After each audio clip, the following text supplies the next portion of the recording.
right. Good evening, everybody, and welcome to the 2026 budget work session night one. Today is Tuesday, August 26, 2025. And in the Nat U Hill room, we have all 7 counselors present for our first 2026 budget work sessions. Next up, we will have the adoption of tonight's agenda. Everybody has had this for a while, and you also have it in front of you. Would anybody like to make any changes to tonight's agenda? All right, seeing none. And because we are all present, we just need a motion to adopt tonight's agenda. I move to adopt this evening's agenda. Second. All right, we got a motion and a second. All those in favor of adopting today's agenda as presented signify by saying aye. Aye. All those opposed, same sign. All right, motion carries. All right, as we start off tonight's or budget session, I just want to go over some procedures for this evening. All the departments of Monroe County government will be coming forth over several days over the next few weeks to present your agenda, your 2026 budget session. As we are having that be presented to the council, I would like to remind every department that you should have already received directions of your time limits. So we ask all, because we have, again, 3 weeks of budget session, we want to be very mindful of the time that everyone has.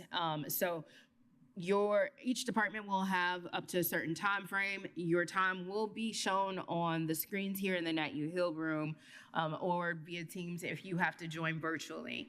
And I'm gonna have our Council Pro Tem and Councilor Iverson help us with the time. So if your time is up, we will politely tell you that your time is up, so that gives us a chance to proceed with questions from the council. And I want to, as I'm saying that to department heads, as council members, I want us to make sure that we are sticking to the topic of budget. So if there's any questions, comments, or concerns that does not necessarily have anything to do with the budget that is being presented to us, then I will kindly interject and say that that is something that is could be answered during another work session of the council.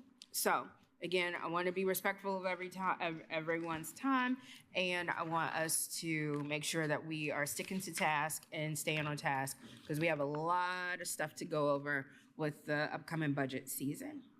All right.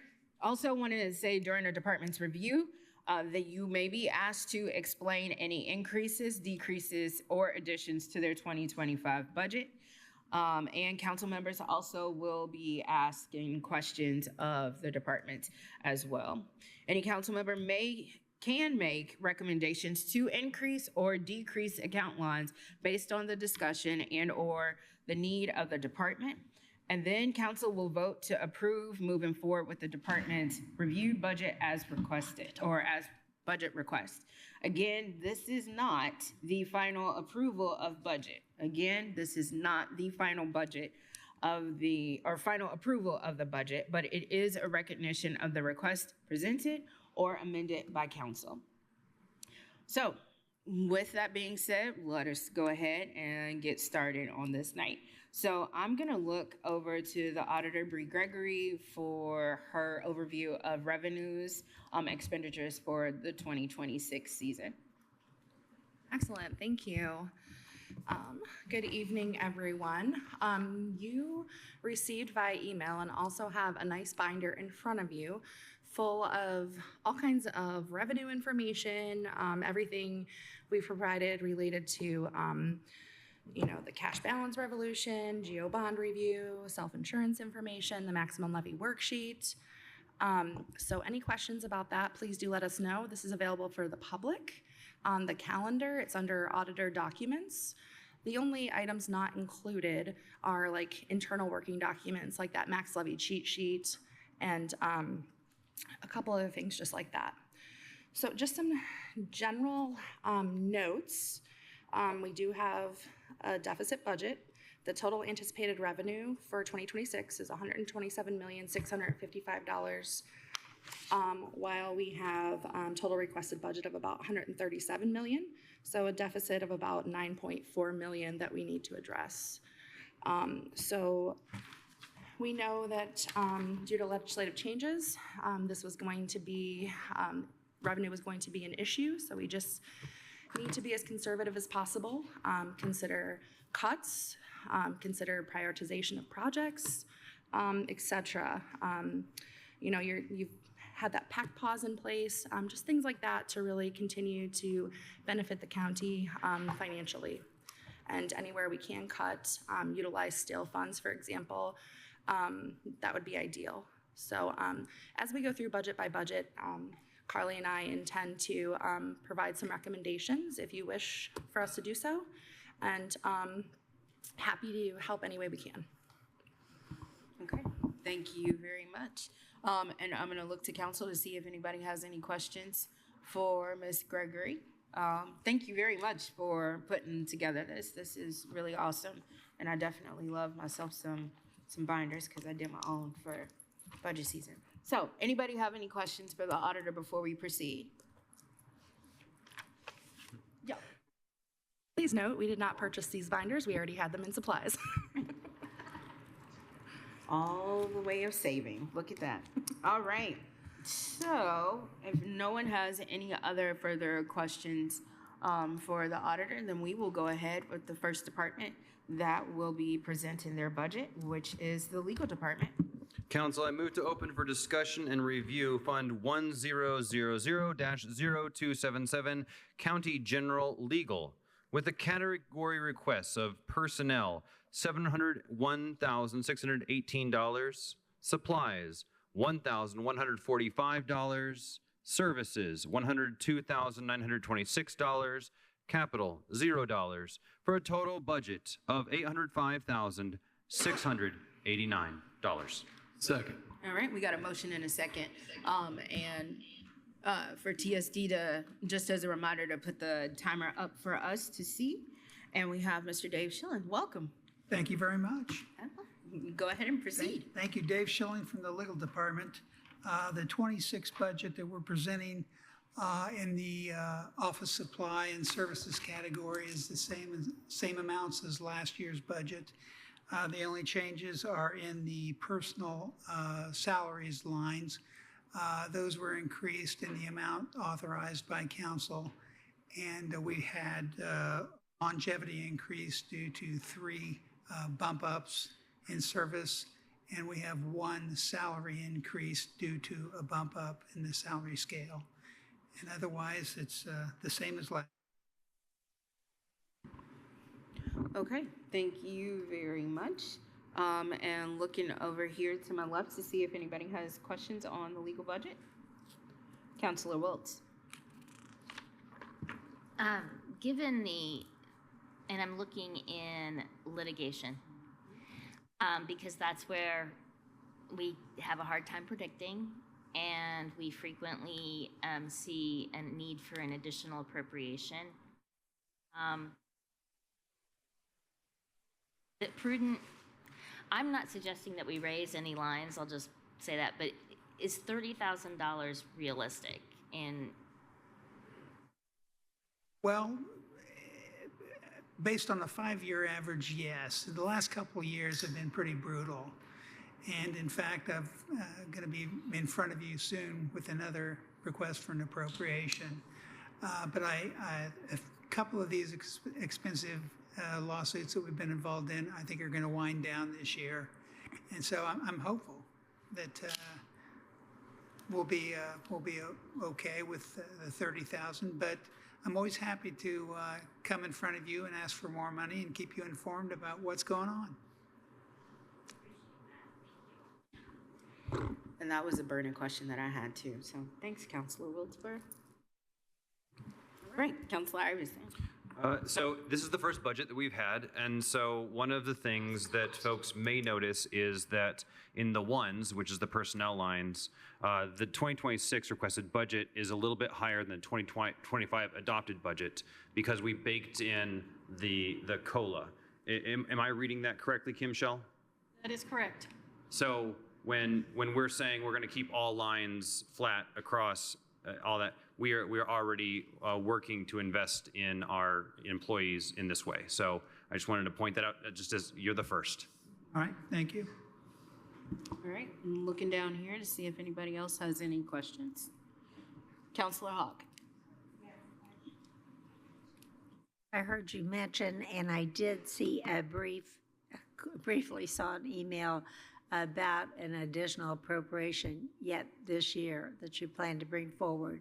Yes. Could you share it with us again, what that dollar amount is? You're asking That would be 85,000. 85,000? I asked that because that means that we'll have to adjust that 4B on that.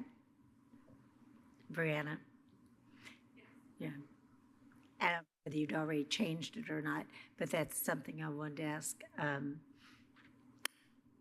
Thank you. All right, anybody? Oh, yes, Counselor Decker. I should ask this as your liaison. I should ask this a long time ago. Remind me of one thing. You probably covered it.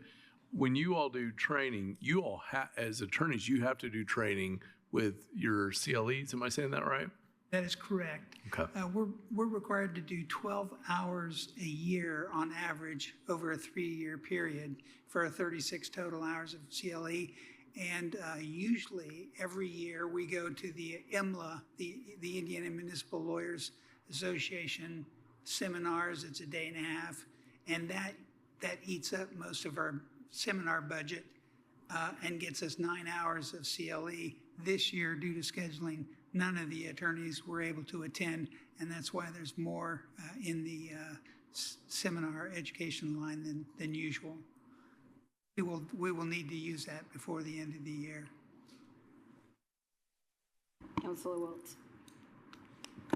Thanks. I just wanted to piggyback off of Counselor Iverson's comment.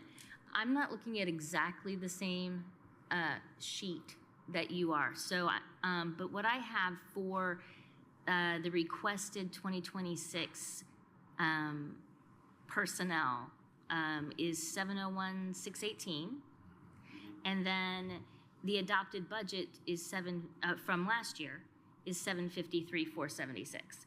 So in reality, it's actually less than, and that's because we've taken out some of the self-insurance. And so I just wanted to, yes, we put in, this is not a question for you, I'm so sorry. This is me clarifying the comment so that I make sure that we're on the same page. So we've baked in a 3% COLA, but we removed from everybody's budget except for employee services the self-insurance costs. So that's why, yes, it's more, but it's showing up as quite a bit less. Thank you for that opportunity. Thank you for pointing that out. All right, anybody else have any questions or comments for Mr. Schilling? Okay. May we please have a roll call vote of moving forward with the legal department's budget?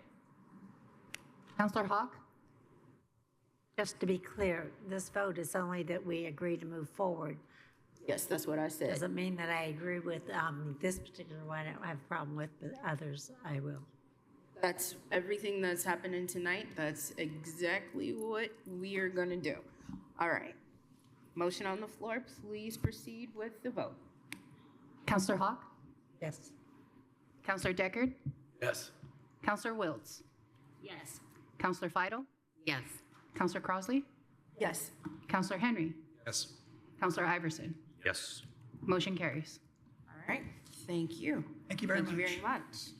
All right, next up we have Employee Services. Council, I move to open for discussion and review. Fund 1000-0309 County General Employee Services with the category requests of personnel, $8,322,244. Supplies, $1,500. Services, $63,000. And capital, $0. For a total budget of $8,386,744. Second. All right, we got a motion and a second, and we are joined by HR, E. Sensenstein, and Commissioner Julie Thomas. Welcome. Hello. You may proceed. Hey, good evening, Council. Similar to the legal department, we have some increases in our personnel lines because of the COLA increase. And then also we have one employee that's getting a step level increase. And then also a step level for another employee in longevity. And then the only other increase we have is a contractual increase with Fred Pryor in our 2026 contract is increasing incrementally, and then we'll see another increase in 2027 as part of a 3-year contract. And then the big thing that Kate has already alluded to in our budget, it is much larger than last year because we have accounted for about almost $8 million in self-insurance for all of the county general departments that we will be sweeping into the self-insurance fund. All right. And starting off and looking over here to my right to see if anybody wants to start off and ask any questions. Councilor Iverson. So I think the biggest burning question that we all have is probably twofold. Number one is we came up with an amount per employee to get to this number, and can you kind of talk us through that? And like, I think we decided it was going to be around the $18,000 level, right? Yes, that's what we have budgeted for up to this point. I think based on some conversations we had at the Long-Term Finance Committee meeting that we might be on the same page with an additional appropriation in 2025 and perhaps reducing that number for the self-insurance number for 2026. And if so, I believe that we could reduce it to 16,000. I think that the auditor and Kim shall agree with that number and what we've discussed. I mean, that is what we are. I can throw that out there. You guys think about it and figure out what you want to do with it. And again, thank you for the binder. We have this in our email as well, which is the analysis of self-insurance. And that additional appropriation is going to be around 1.3, am I getting that right or am I wrong? I just submitted a request yesterday, and I will tell you that based on invoices we received from Anthem in August, that the additional appropriation request is much higher because our costs in 1 month alone have increased significantly. So our projections for the rest of the year are higher based on what we're seeing, an upward trend in our claim costs. Yeah, if I may, I did not see what the auditor's office provided you because I think they have also done an assessment of the self-insurance fund. It's significantly less than what we anticipate and what we are looking at and what we will be proposing.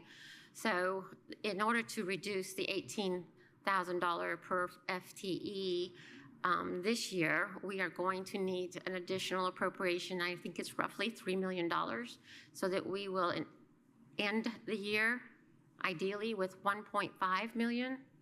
That's the plan, so that's how we would normally go forward as far as our budgeting is concerned into 2026. If I could, that's my apology. I believe that if I could, we under budgeted this year, right? So we're looking at increasing that per employee number in 2025 for the rest of the year to account for that shortfall. And that's so there's a few additional requests that are coming your way. All right, I think I kicked this off sufficiently and I'll open it up to others. Okay. Councilor Henry. And We are going to talk about 4,700 if you need us to separate the conversations too, because that is on the agenda. So, thank you, Madam President. I do want to pick up on this because I mean these are some big numbers, right? So, so as I understand it, as I just heard it, and I guess about 4,700 maybe we can bring it in. So you have is it 1.5 million or 3 million? So the actuals are closer to 3 million.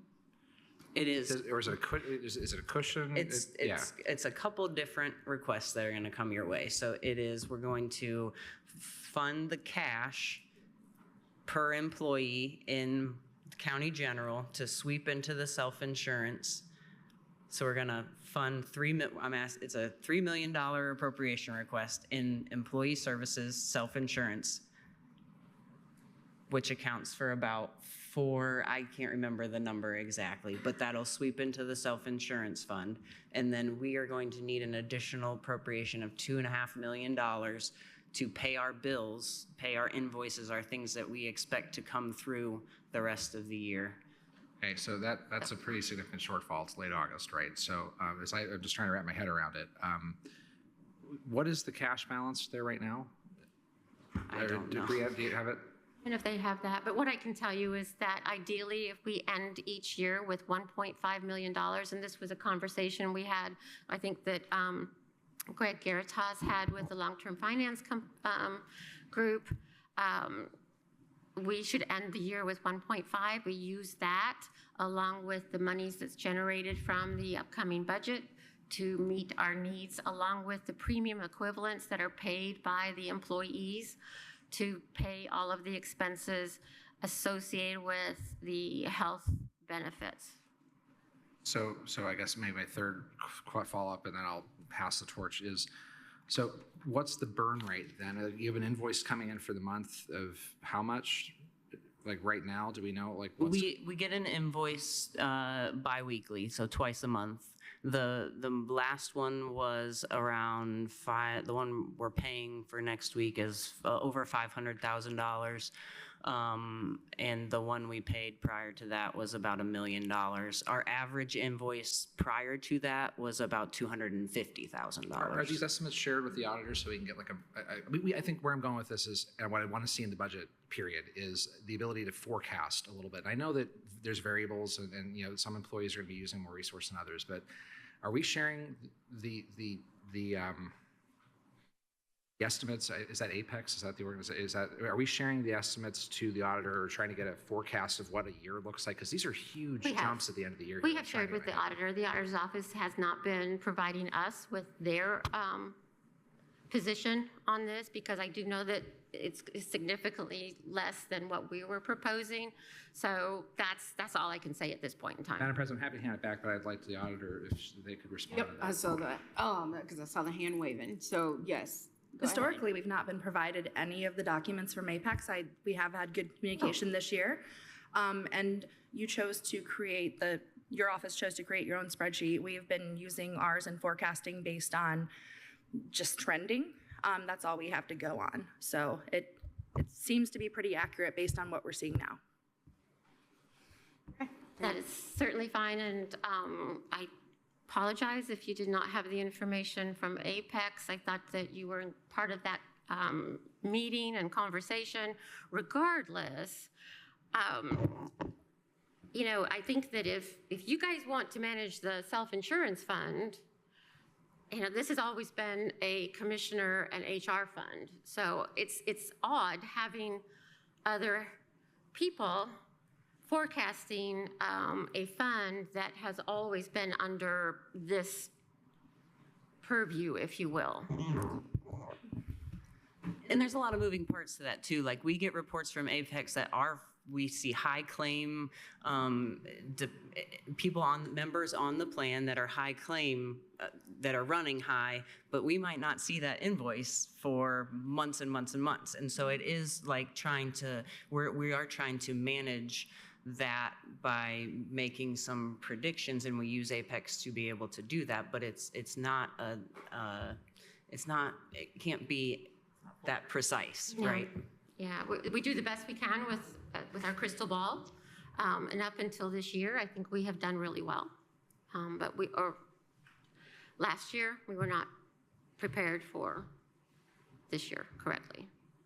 All right, I want to make sure, because I'm looking at our time here, if other council members, I'll move to Councilor Hawk, and then I know this side needs to have questions, so I want us to kind of keep to the actual general, we're in the general part of this particular budget. So Councilor Hawk, proceed.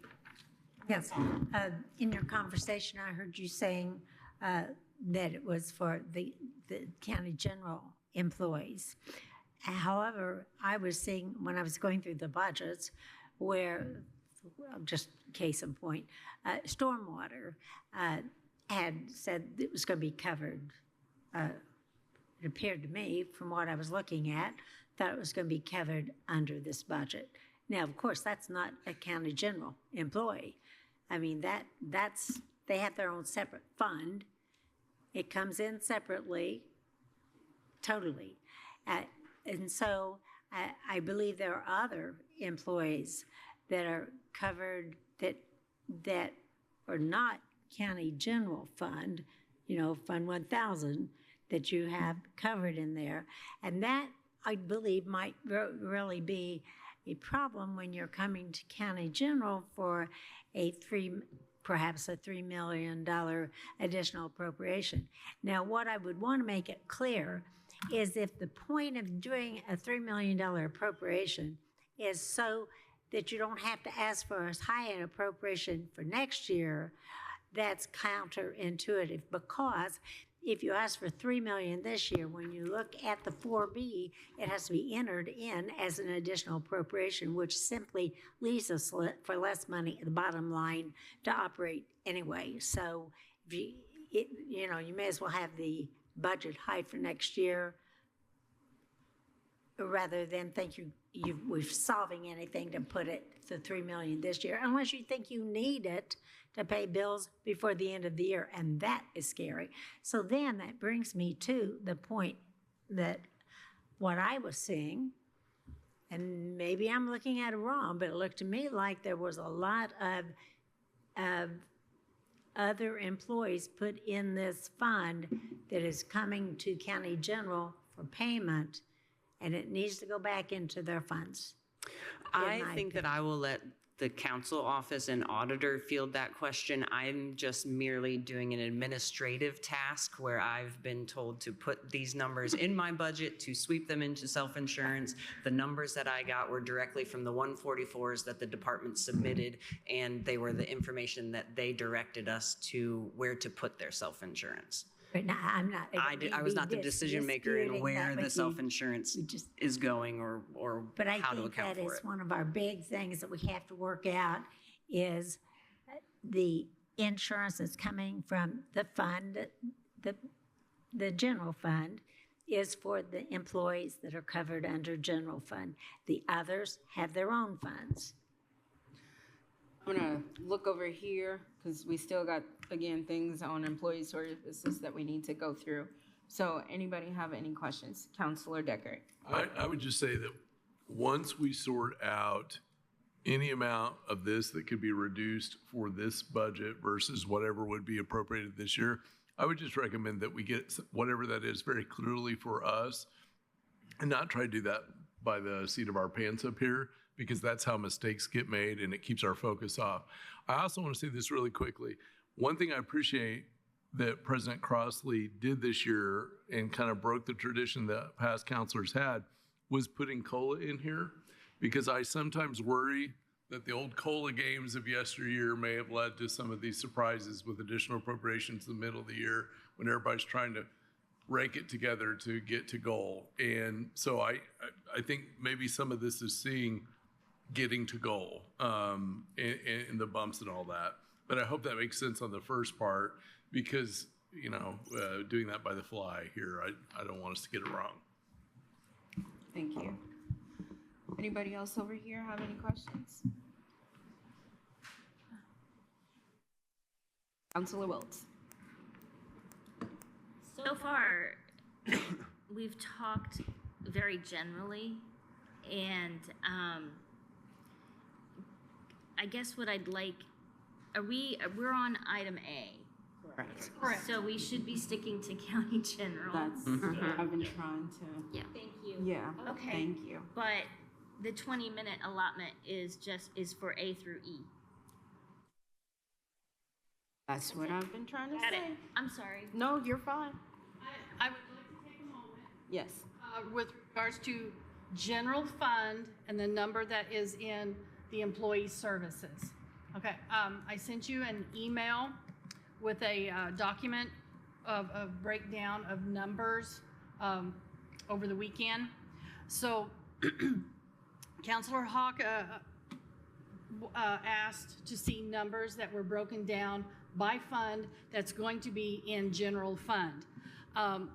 So as you can see, here is the general fund line and the number of employees that we are accounting for in the employee services line, that it totals 443.75 positions, okay? The assessor is inserting one position from sales disclosure. Probation is inserting 30 positions into general fund. This is due to the lack of sustainability within their user fee funds. And they have dramatically cut their user fee funds as well. And that's it. So there's a total of an additional 31 positions within general fund. Councilor Hawk was saying something with regards to stormwater. Stormwater has 12.25 positions that they are budgeting within their stormwater fund with regards to self-insurance. There are additional 9 positions when we finally get to it in the highway, where the highway has double budgeted 9 positions within that general fund budget. So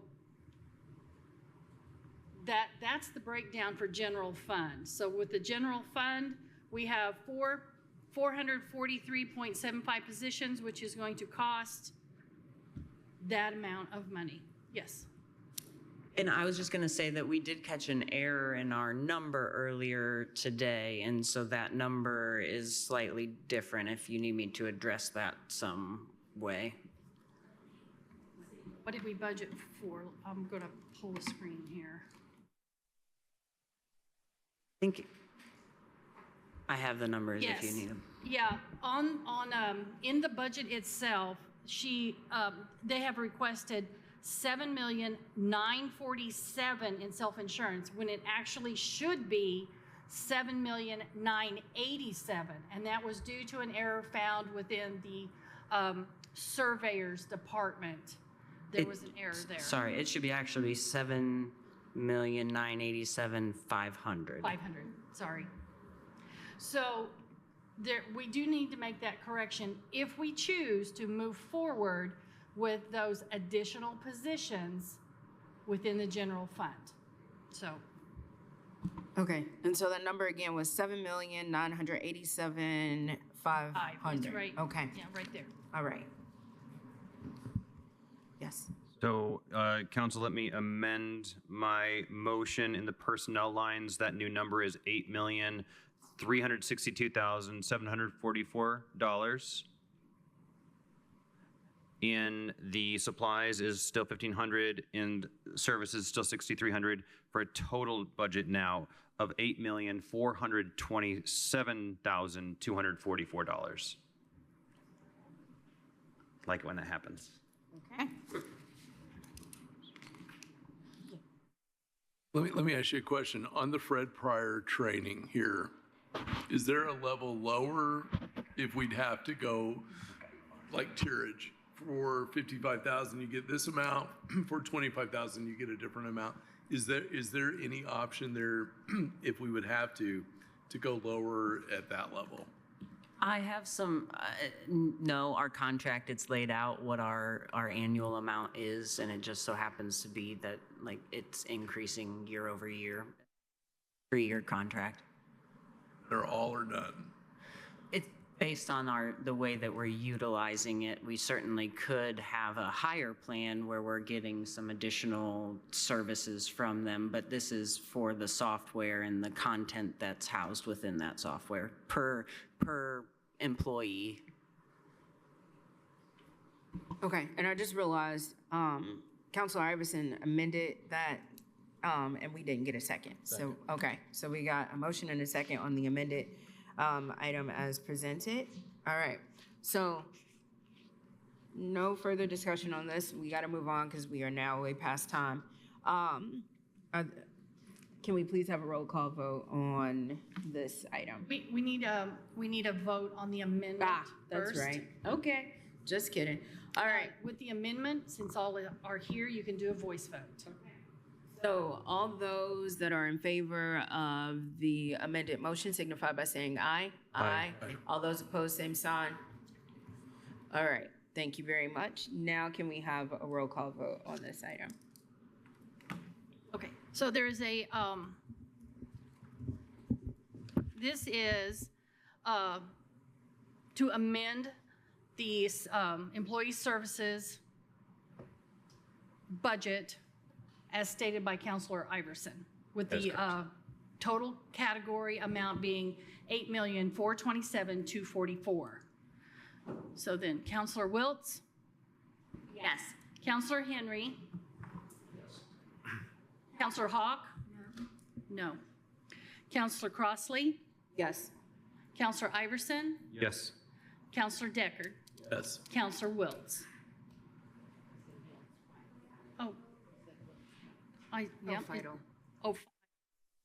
You're on the list twice. Yes. Counselor Fidel said yes. So the motion passes 6-1. Okay. Before we move on from this, does someone would like to make a motion to be able to reduce the self-insurance amount from 18 to the recommended 16? Is that what you're going with, or? I would wait Okay. until maybe the final Okay, hearing, because there looks like there's confusion. okay. So, That's what I think that's what I prudent, was wondering. particularly given the flurry of emails that came in this afternoon. I think there needs to be time to digest. I just wanted to make sure before we moved on from this fund. So, Thanks. Okay. All right. Moving on to item B. Council, I move to open for discussion and review Fund 1114-0309, Lit Special Purpose Employee Services, with the category requests of personnel $676,980, supplies $0, services $0, and capital $0, for a total budget of $676,980. Second. All right, we got a motion and a second. Go ahead. I think I'm to talk about the self-insurance amount. So we're budgeting, this is in 1215, is that what you said? Oh, sorry, This is 1114. So there's 37.61 employees out of courts, probation, and YSB with their self-insurance amount in this fund. Okay. All right, any questions or comments to my left on this item? Anybody on my right have any questions? Councilor Hawk, is that a hand raised? Yes. Okay, go ahead. I did speak with YSB, and I remember the number was 673 or something like that. Is that right? 670 under YSB. And I think that was, are you looking at it, or do you want me to try to find it? I have in this fund, I don't have it broken out. I mean, I could get you the number broken out, but this is a total number for the employees in courts, probation, and YSB. Okay, so that was my question. The what is being sent to that special purpose fund, is that for more employees than, covering more employees than what is normally covered? in that probation portion? Or is there also a separate one that is in YSB that is not a part of the PS Lit? I mean, for the employees of the YSB, there should be their separate charge for their self-insurance. And then Okay, it so looked to me like you were having something separate for the probation officers. again, referring back to that chart that I sent out for the special purpose fund, courts has 2.25 people within that special purpose fund. Probation has 10 personnel, which are paid out of special purpose, and then YSB has 25.36 personnel for a total of 37.61 for 676,980.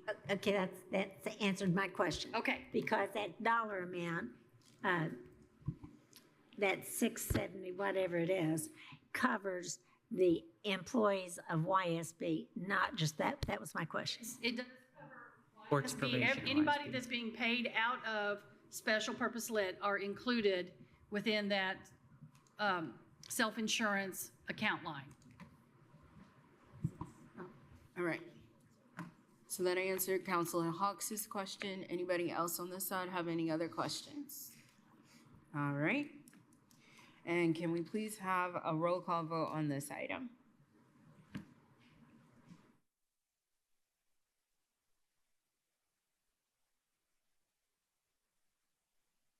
Counselor Cross. Counselor Iverson. Yes. Counselor Deckard. Yes. Counselor Feidel. Yes. Counselor Wiltz. Yes. Counselor Henry. Yes. Counselor Hawk. Yes. Motion passes unanimous. And then, May okay. the question about the insurance. Insurance, we can get to that when we get to the insurance part. We're gonna move on to the public safety. So item C. Council, I move to open for discussion and review Fund 1114-0309, Public Safety Lit Employee Services, with a category request of personnel, $454,500, supplies 0, services 0, capital 0, for a total budget of $454,500. Second. All right, go ahead. Yeah, and this is same situation for 25.25 employees out of fleet, jail, probation, prosecutor, and sheriff. All right. Anybody have any questions on this item? All right, seeing none, may we please have a roll call vote on this? Counselor Iverson. Yes. Counselor Deckard. Yes. Counselor Feidel. Yes. Counselor Wiltz. Yes. Counselor Henry. Counselor Hawk. Yes. Counselor Crossley. Yes. Motion passes unanimous. All right, item D, election fund. Council, I move to open for discussion and review Fund 1215-0309, Election Fund Employee Services, with the category requests of personnel, $54,000, supplies, $0, services, $0, capital, $0, for a total budget of $54,000.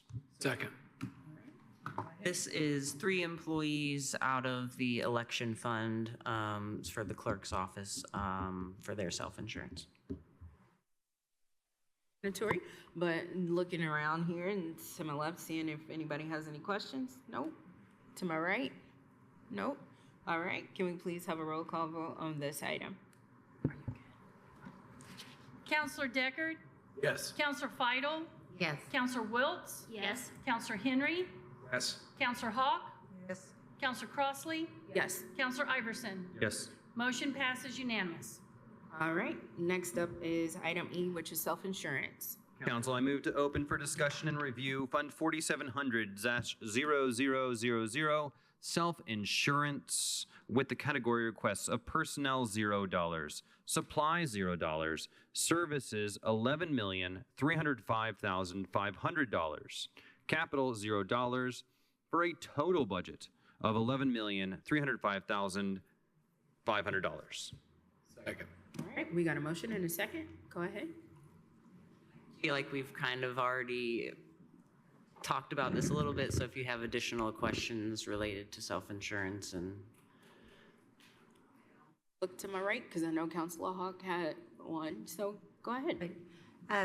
My assumption is this dollar amount includes all those extra people that's been put in there that have previously been in other funds, including grants and fee funds or just any fund where they're running short of money. And I think everybody just vote however they wish. I won't support it. So this would just be the anticipated, what we're going to spend out of this, that number that you'll see total for grants and all of the self-insurance, I think will come together as you're going through the rest of the budget sessions, because I've only talked about the things that are being budgeted in my fund that I'll be responsible for sweeping into the self-insurance fund, but we've had to break things out a little bit differently for some of those other funds and the grant funds.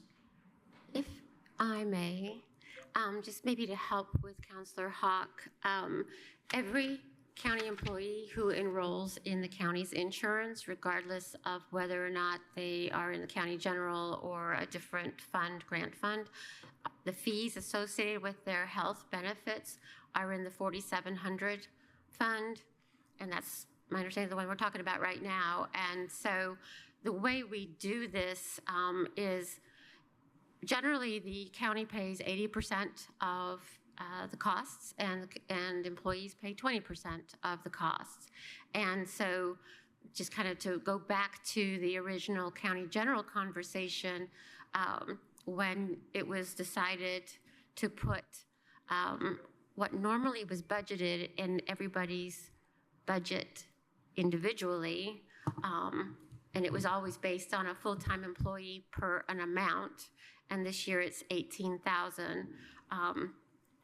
In an attempt to get a better control over the self-insurance and making sure that we are actually budgeting for and able to sweep the correct amount of funds, it was decided, I believe, to put it into the county general, and but not up from all funds. I know, like CCD, it's in the cumulative capital fund there, but that money is and I say our, meaning Monroe County government's 80%, and then the other part is the 20% coming from the employees. Does that help? Yes, thank you. Iverson? So uncertainty here is really tricky. We just don't know what claims are going to be next year. Claims are up this year. We just don't know. We also know the state is taking actions, which gives us even less money this year to budget with. And so one of the difficult things that we're going to have to deal with here is these lines in this budget where there's a cushion. And we know that that cushion is needed potentially to provide health care for our employees, which we value greatly. But at the same time, we've got to be really careful here. Do you have any thoughts about the conundrum that we're finding ourselves in right now? Well, the thought that I would have is if you are interested in this fund has to be budgeted for what our anticipated costs are, but if you're concerned about the 80% or the 18,000 per FTE, you could appropriate in rainy day X amount of dollars to cover the loss, to cover what we don't have, that we are concerned we won't have in the 4,700 fund. That is a choice. Yeah. I personally don't like that one. I asked for your opinion and I got it. Thank you. Councilor Henry. Thank you. And I'll just pick up right on that. So no, that is a option. But I think I need to go back to the analysis piece, because this isn't rocket science in that respect. There should be an ability to project a little better into the fund how much we can anticipate. And so it's either at a department level, and if your department's managing that estimate, how are you determining your anticipated amount anyway? Because you said this is what we think we anticipate. So what are you putting into that to bring a number to us right now? What's your analysis now? Because clearly that analysis is short, and we may need to calibrate a little better on what we're really expecting to spend here. So can you walk me through how you got to your anticipated number that you're asking for? Yes, what we did is we've looked at the past, I think we went 5 years back on our actual expenses. And then we are looking at, so we've done our actual expenses from 24 backwards and then up to date in 2025. And then we've also allowed for I can't remember the percentage increase overall, but based on the increases that we're seeing overall from year to year, we were trying to account for that. As I've said before, it's a crystal ball that's not particularly clear, and it does change based on the age of our employees. It changes based on health factors that are affecting our employees. There's a lot of issues that go into this whole thing, but we feel comfortable. The worst situation is we don't have enough money in the fund to pay our bills. That's a problem. The best situation is we end the year with more than $1.5 million this year and next year, so that we have a larger pool to start with on our budget, which would then allow you to provide a less FTE cost. So instead of 18,000, you can go with 16 or whatever. By having that, if we're able to have a healthy cash balance at the end of the year, we're in a better position for the following year to help keep our costs down to the council and to our employees. I guess maybe just a comment. I'll pass back with time, concerning time. So my concern is a tighter projection, because we're not talking small dollars. I mean, we are talking $3 million in the third quarter of the fiscal, and we see the bill hit the desk here. The assumption that the general fund will always be robust enough to absorb it over the next 2 to 3 years, I think probably stretches credulity. We probably get one more chance at that, maybe 2 more years before we do run out at some point. So that's my concern here. How we get to a better analysis, I think, is something we need to see. I think the analysis has worked really well up until today. We wouldn't be there at this point, right? We would be saying there's a $3 million. The crystal ball isn't exactly clear, as I stated, and I believe that we've done a very good job. Thank you. I appreciate it, Madam President. If you think that we need to budget less, advise us, but we'll be back because we're not going to have the money. And I just want to remind everybody, we're not finalizing anything today. We can think about this, meditate, do whatever you will with it, and then we can still come back and open this up for discussion after we've had a time to stop, collaborate, and listen about what we need to do for this. So I just wanted to put that out there and give a wrap reference. All right, anybody else have any questions? I see another hand waving at me, and Auditor Gregory, yes. Just, and I don't know much about this. I do know our insurance policy is very generous when it comes to spouse and significant others, where we don't have that requirement that if there is insurance offered by the spouse's employer that they are not eligible for ours. Would that be a big savings? You could have a spouse that costs us money and a spouse that doesn't cost us money. It just depends. But there are, I think, a variety of cost containment strategies that we could implement. If a spousal carve out is a policy you want to consider, that's something that I think that's something the commissioners could consider.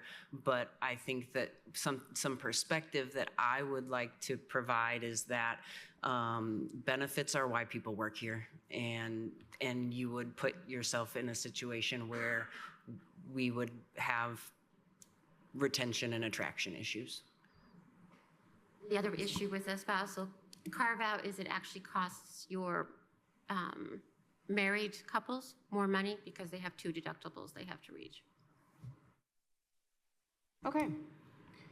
All right. Consider. one more, and then we are moving on. Quick. In the explanation of the colors in this budget, if it is purple, then it is new or double budgeted. Are the two lines that are purple in this budget Right here? FTS clinic payments and FTS ER paid life/CI? I have them as purple in mine. Do I have an old, am I not looking? Oh. There they are. There they are. Okay. Are those, my simple question, very quick, are those new or are they double budgeted, or both? They're new. Thank you. All right, thank you for that clarification. And now can we please have a roll call vote?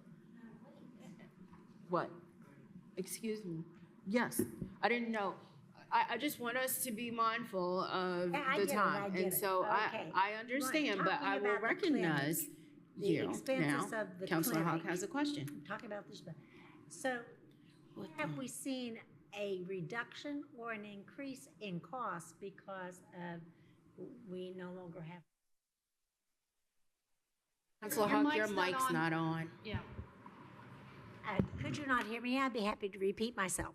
Okay, we know that in the past, we had a doctor in the clinic, and it was thought that if we did not do that, well, it might be some cost savings of sorts. That's sort of the way it was presented.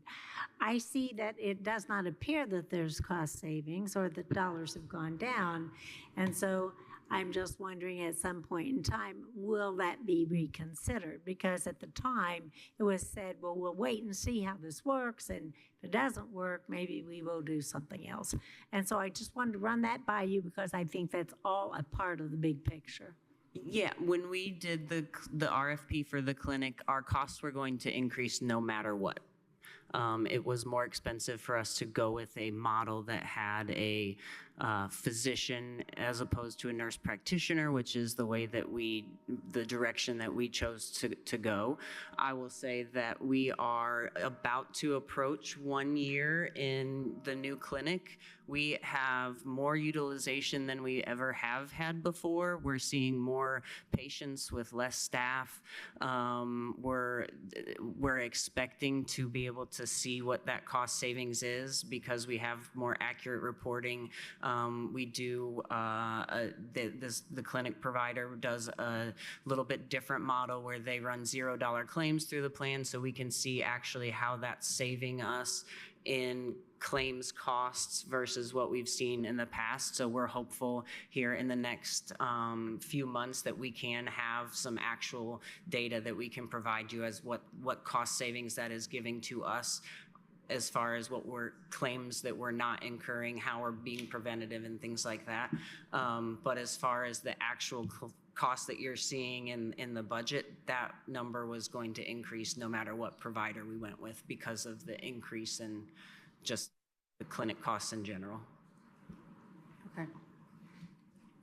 Anybody else have any other questions about this? Counselor Wiltz. What are the non-essentials that could be taken out?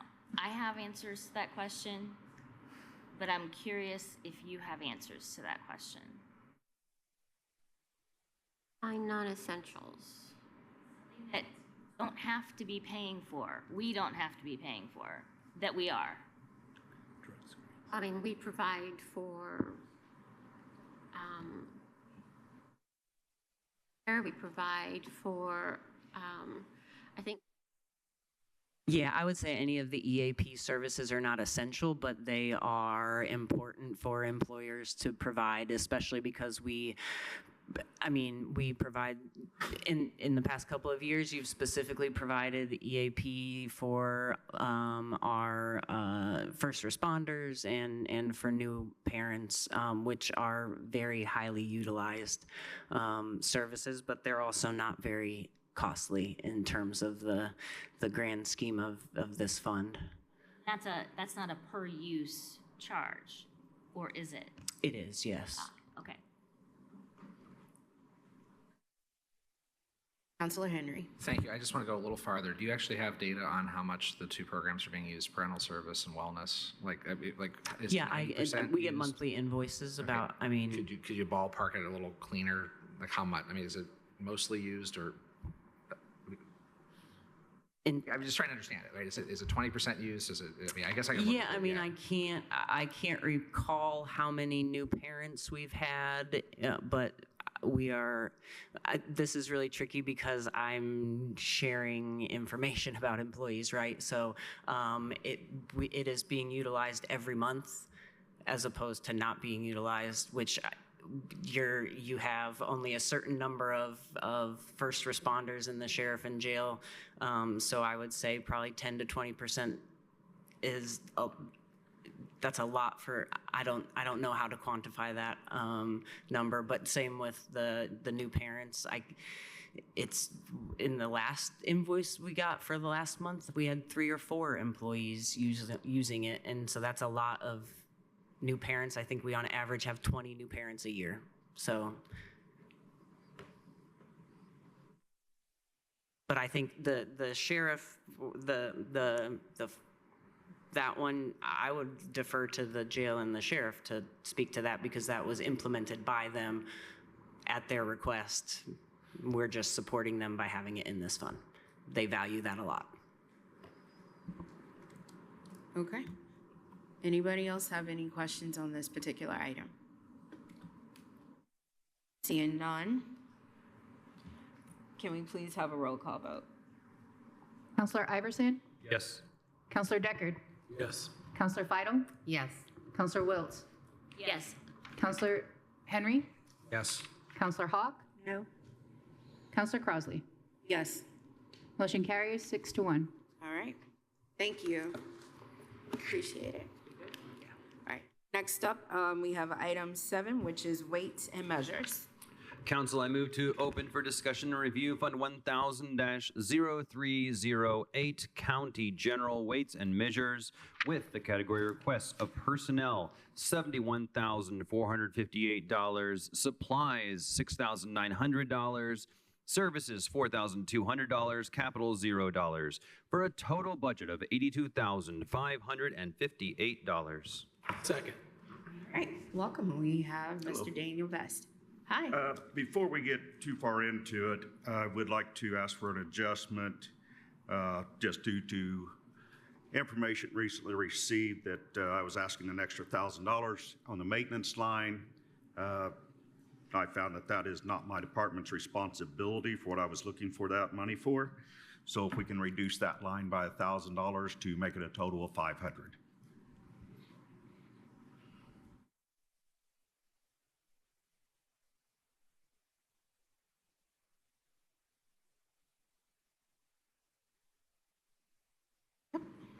I'll wait for Council Iverson to get everything ready.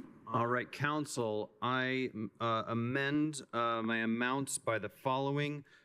Personnel, $71,458, supplies, $6,900, and services, $3,200, for a total of $81,558. You lessened it by 500, right? That is correct. So if you take 4,200 minus 500. It was reduced to 5,000. 1,000. And wanted to deduct it $1,000. Down to $500, right? Right. Right, I get that, but what about the 4,200 number? There's not a 4,200. At the bottom. That is the total. total for that category. But wouldn't that add up differently?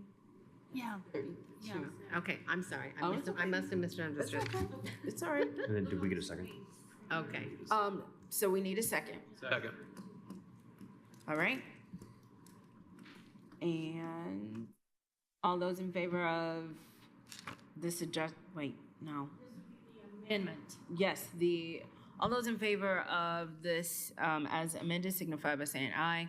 Aye. All those opposed, same sign. All right. Any other thing? Go ahead. Nothing more. Okay. Anybody else have any questions or comments for Mr. Vest on this item? Counselor Iverson. Up in your threes, at the top two, you've got 2 lines for office supplies.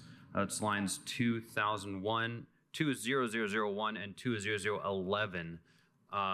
it looks like historically that second line, that 20011, has been a little lower. And I just was wondering if, what is the rationale for the increase? I believe maybe that number's been changed and one is not in use any longer. So it should just be 1. Can we set one of those lines to 0 then? Kim Shell, which line would you like to set to 0? I think the idea is if it says other supplies, but if it's, I need to know, it's 2 different supplies. It's 2 different supplies, yeah. So what I need to know is, what are you spending out of that other supplies if it's not office supplies? Because if you don't want to combine them if. I don't know if there's a reason not to combine them. There some, I wouldn't necessarily call office supplies, but maybe some equipment supplies that's used in office. And I was going to ask if the auditor wanted to maybe weigh in on this. Sure. As of June 30th, only $68 was expended, it looks like, from any of the supply lines. Fantastic. I do know that you've had to get the stickers for Yes. that has your name on it. I don't know how you are utilizing the difference between the 2 supply lines. So if you need, excuse me, when you say equipment supplies for the office, what does that mean?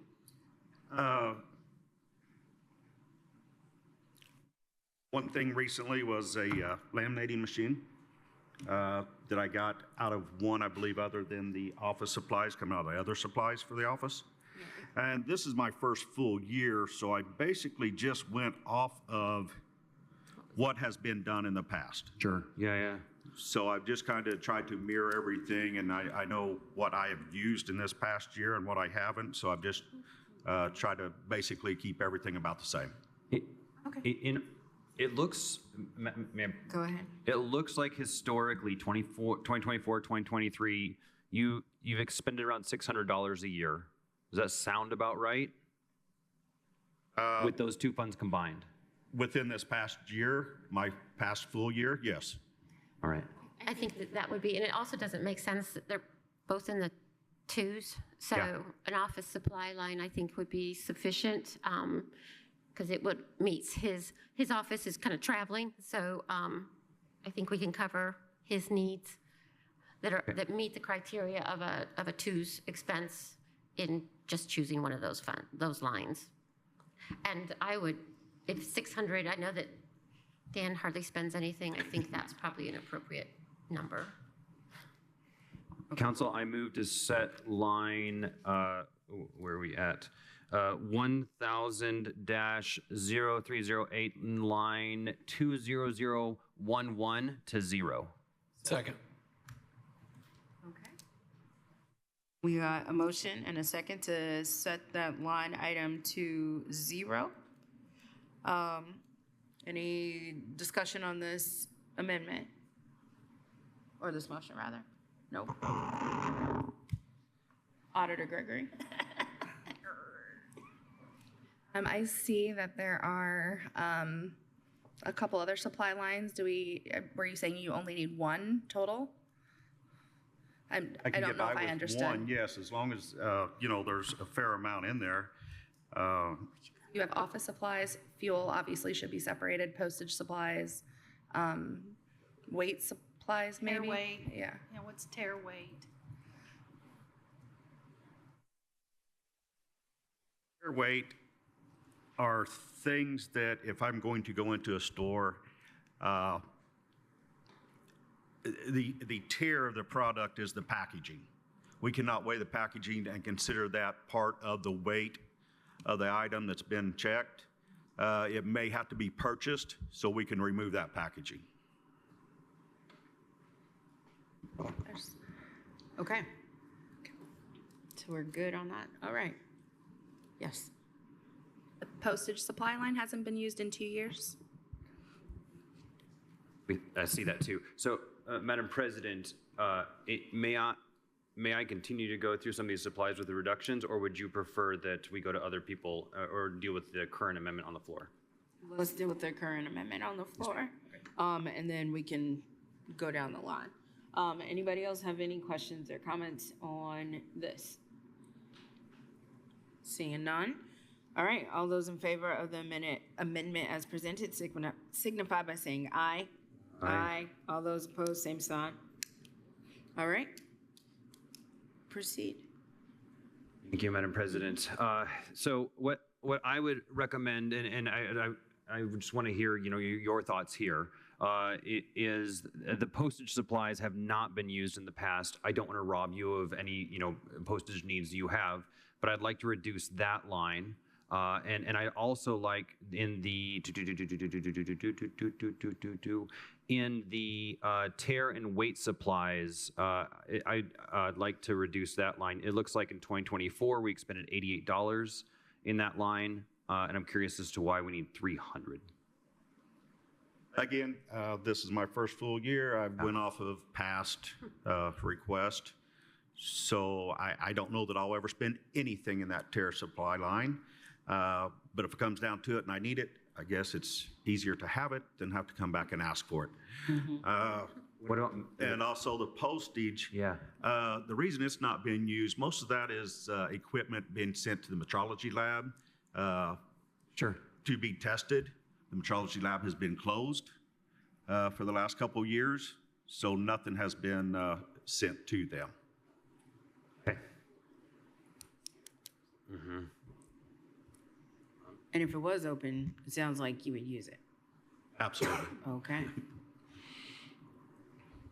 Anybody? Questions or comments? Okay. Councilor Wiltz. In the combination of lines that the auditor's been doing, have you been leaving postage? The auditor's office has, we mail all claims for departments. So generally, unless there's a need for a department to have separate mailings, they don't need much, if any, of a postage line. But I guess I'm just trying to find out, is it preferable to take the budgeted amount from postage supplies, eliminate that line, and just call it office supplies, and understand that he's paying for his mailing that way? Everybody's not. So I move to eliminate line 20085 postage supplies and move the budgeted amount to line 20001 office supplies.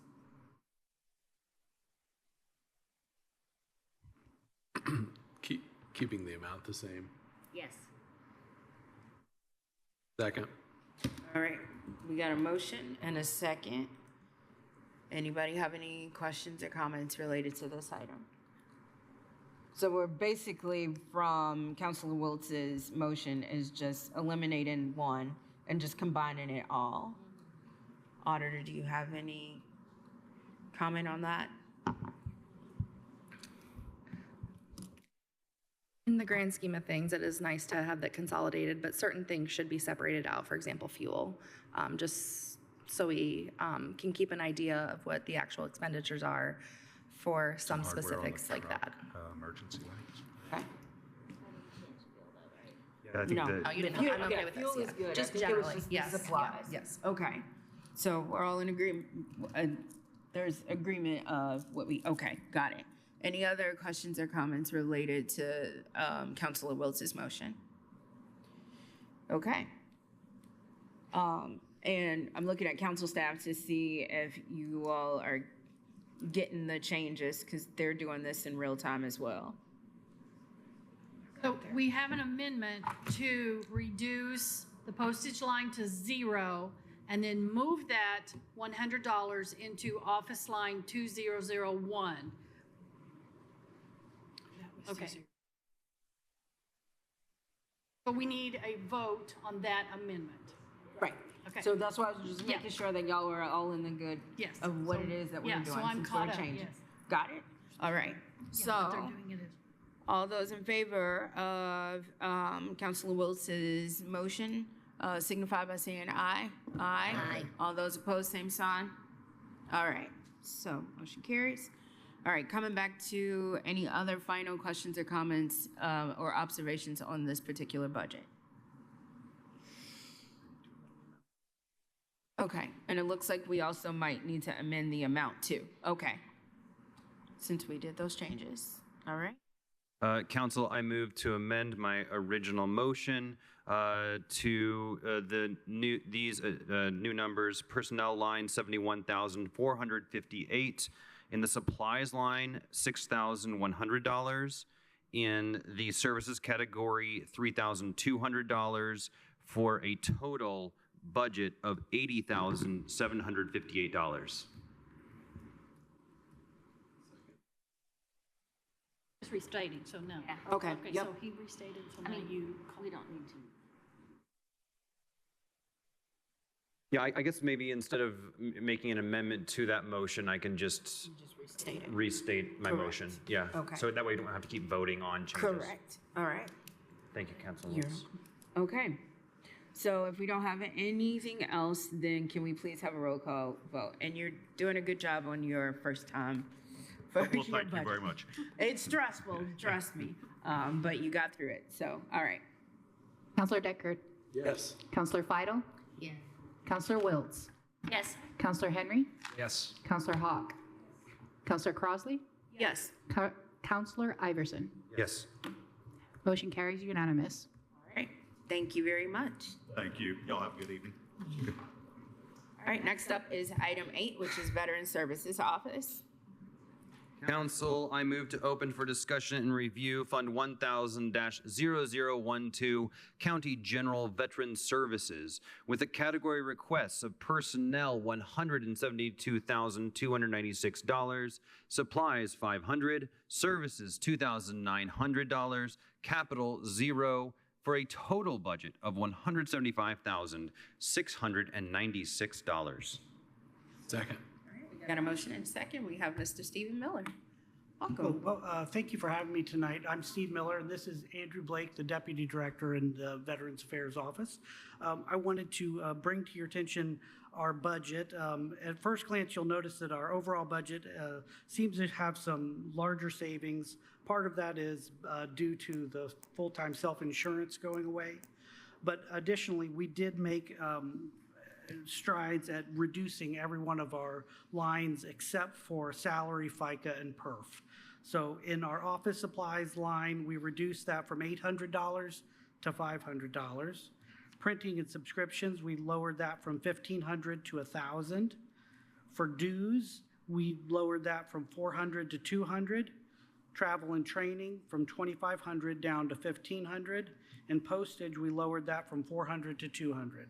These are based on a concerted effort and research into our last number of years of budget and what we've actually spent. And we've tried to right-size our budget and give as much savings as possible. All right. Well, we appreciate that. So now I'll look around to my colleagues to see if anybody has any questions or comments, and I'm going to start over here to my left. Oh, I keep saying my left again. I'm looking over here to my right. It's my glasses. Councilor Iverson. I have no changes, but I wanted to thank you for going back through the previous years and adjusting your budget, given the constraints that we're under. This is a huge help. So I just wanted to thank both of you for really putting in the work here. You're welcome. Anybody else on the right? Nope. Moving over here to my left. No, thank you. I'm speechless. All right. In that case, may we please have a roll call vote? Counselor Fidel? Yes. Counselor Wiltz? Yes. Counselor Henry? Yes. Counselor Hawk? Yes. Counselor Crossley? Yes. Counselor Iverson? Yes. Counselor Deckard? Yes. Motion carries unanimous. All right. Thank you very much. Thank you very That much. was easy. All right. Next up, item number 9, which is the Building Department. Council, I move to open for discussion and review Fund 1000-0312, County General Buildings, with the category requests of personnel $689,959, supplies $7,000, services $37,900, capital $0, for a total budget of $734,859. Second. All right, and we have Mr. Bobby LaRue here. Welcome. Thank you. Good evening, counselors. Good evening. Start with office supplies, code books, operational supplies. We kind of did the same. Went back to tried to adjust down where we felt we could.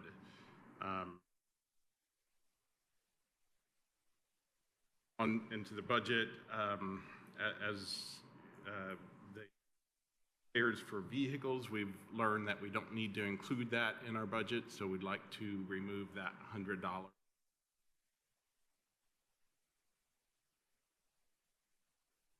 Bobby, sorry, move that mic so that it's more closer and directly. Is that better? Yes. Yeah, it sounds worse for me, but so we'd like to remove that $100 from that budget line. We've learned that we don't need to be responsible for that. Printing, as you all are aware, several things have changed at the state level. We have some additional mailing responsibilities that will be starting in January.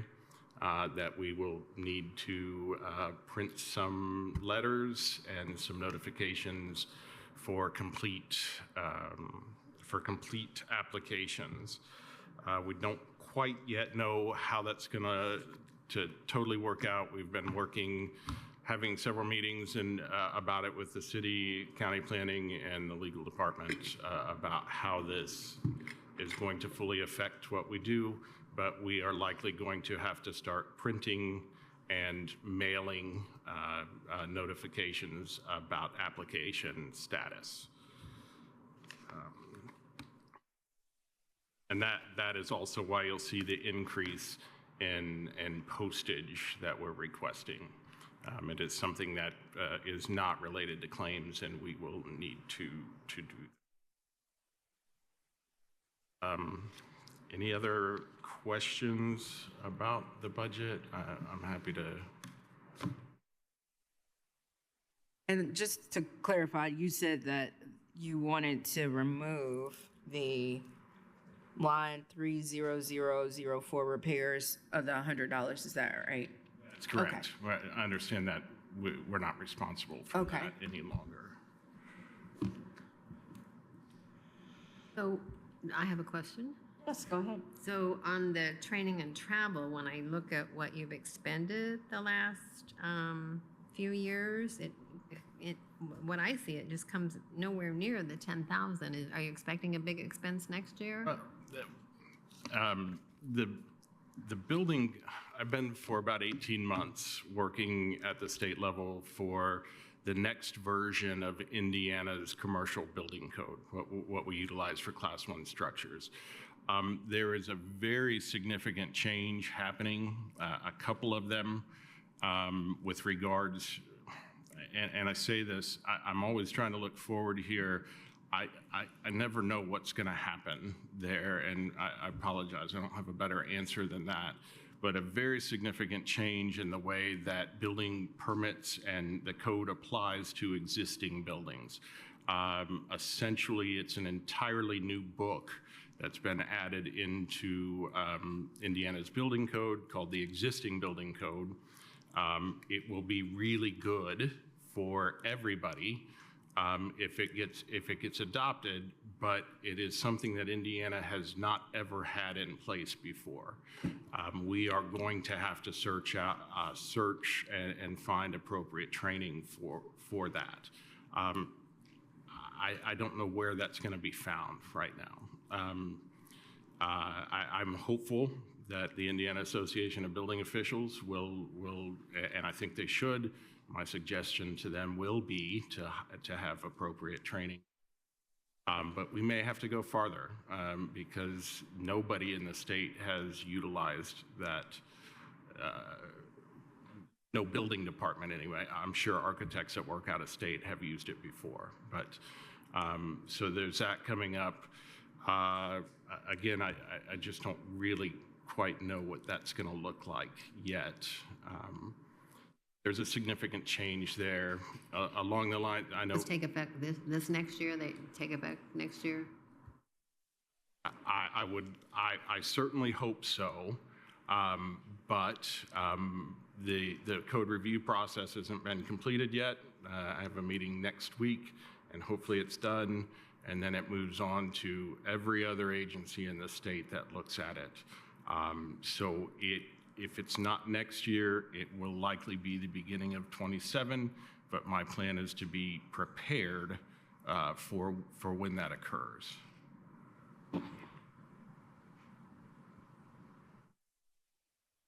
All right, anybody else? I'm gonna look over here to my right, Councilor Henry.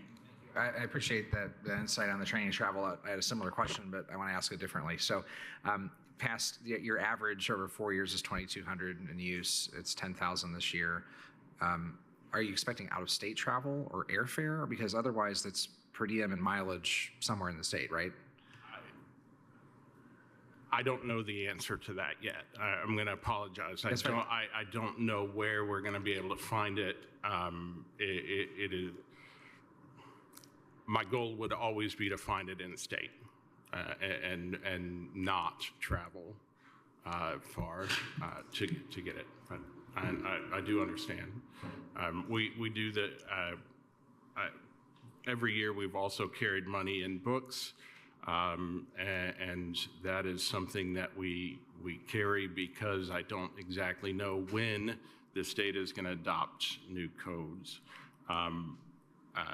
Just an example, a suite of commercial code books that is around $850. Councilor Iverson. Thank you. My question is in your ones, in your part-time line. Okay. It seems like you haven't had a lot of part-time people in the past couple of years. We have not. That's correct. Would you be amenable to reducing that line? Yeah, I think we can. We'll work with you all however we need to. Do you foresee having? I don't foresee anything. I don't coming up that would necessitate that. All right. Council, I move to reduce line 17801 part-time to $1,000. Second. All right, we got a motion and a second. Anybody have any questions? Councilor Wiltz. Is it appropriate to combine motions that the $100 that he's suggesting to remove, that and maybe something else? Like, could we kind of keep tabs and then just have one, because I feel like that might get us moving faster? Would definitely like to think that would. So yes. Okay, in that case. Yeah, there was 2 seconds. A second. You weren't quick enough with your suggestion. Sorry. But you also could withdraw the motion. Yeah, I thank you, Councilmember Wiltz. I withdraw my motion. Okay. But I don't think I'm next. I think he's next. I'll just speak really quickly. I appreciate the building commissioner talking about this state change in training. And it seems like most of the things we're dealing with across the board, and it's well beyond building, is different philosophies of thought from the state. You know, was an old philosophy, counties need to have enough rainy day funds to fund 6 counties next to them, 6 counties north and beyond. Then there was the philosophy the state will hold money back. Now there's the philosophy, or there was a philosophy, take care of your people. Then there was a philosophy, no, only take care of law enforcement during certain times. And now we're at the philosophy of cut government. And I just think for council, one of the things that's coming up in my mind over and over and over, we will have to decide what that prevailing philosophy is here, and we may be able to please all masters, including that notion of you're going to have enough rainy day funds that you could run Old National down the street.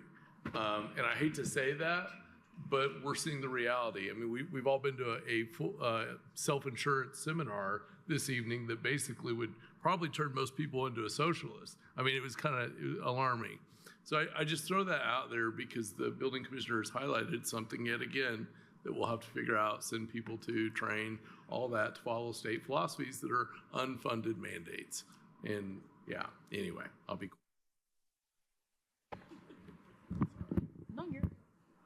Councilor Wiltz. Okay, just to follow up on the previous discussion about the training travel.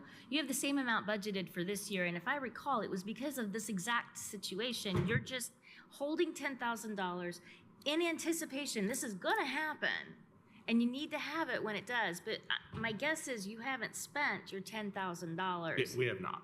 Okay, that's what I thought. That makes perfect sense to me. And if they're rewriting the book, you gotta get trained on that. So have that at the ready. I think that makes sense. Postage is going up, so that increase makes sense. What, pray tell, is the refunds situation? Because it looks like that hasn't been spent very much either. Refund situation is there in case a permit has issued an error. It is the fund that it's a fund line that's been there for a very long time, and I am grateful that we don't spend it because it means we're not making many errors. But if that line is not there, every time there is an error, I would need to come back and talk to you all about funding the refund of an erroneously issued permit. Given your stellar track record, would you be amenable to reducing that line, say, by half? Sure. Sure. Council, I move that, no, I'm not moving. I'm just saying, okay. Counselor over there, please write it on the list. Okay. All right. It's not a real movement yet. I just want to make sure we don't have any other questions for Mr. LaRue. I didn't miss anything. Okay. Councilor Iverson. Now I'm going to make a motion. Council, I move to reduce line 17801 part-time to $1,000. And also to reduce line 33010 refunds to $2,500. Second. And which one? What did I miss? The repairs and And repairs equipment and vehicle line 30004 to 0. Okay. And we got a consent. So, all right. So we're moving on. We're good. So y'all got all the changes there? yes, Okay. all the changes. I need a vote on the amendment. Okay. Point of, Yes. so just so I'm clear on the vote. So what would be the difference of just reducing to $1 in the refunds line and then to hold it and then come back and fill it later if needed? Can you state that again? So the point of information is, why not just put it as $1 in the refund line and then come back later if we'd actually need to appropriate? It's just a point of information on this motion just before, Yes. Yeah, that is absolutely fine to be able to do that because that holds that line open. And as you can see by the history, he doesn't use the travel training, and some other lines that he's always able to do in-house transfers if a refund is needed immediately. So technically, what I'm hearing is we can reduce that item to 0, do in-house transfers, should he have to use this particular line item for a refund. To $1. Hold it. Yeah. Did I say? Okay, that's what I meant, $1. Yep, I had it on my heart. It just came out different. Okay. Okay. I candidly said I didn't want to jinx it. I mean, Yeah, we put it out into the ether. yeah. All right. Folks down here, do y'all have any? Yes. Madam, Councilor Iverson. the way you said yes. Sorry. All right, may I restate the totals? Sure. All right, the new totals before we vote is in the personnel line is $670,000. $670,959. In the supplies category, it stays at $7,000. In the services category, it is reduced to $35,300 for a new total budget of $713,259. What do you have, Ms. Michelle? So Where did I go according wrong? to my screen, we're moving 3004 to 0, refunds to $1. Is there something? Michelle, you have 3004 at $100. No, Oh, I see what you're doing. Never mind. yeah. All right, we're gonna go with Michelle's math. In the services category, that's $32,801 for a new total budget of $710,760.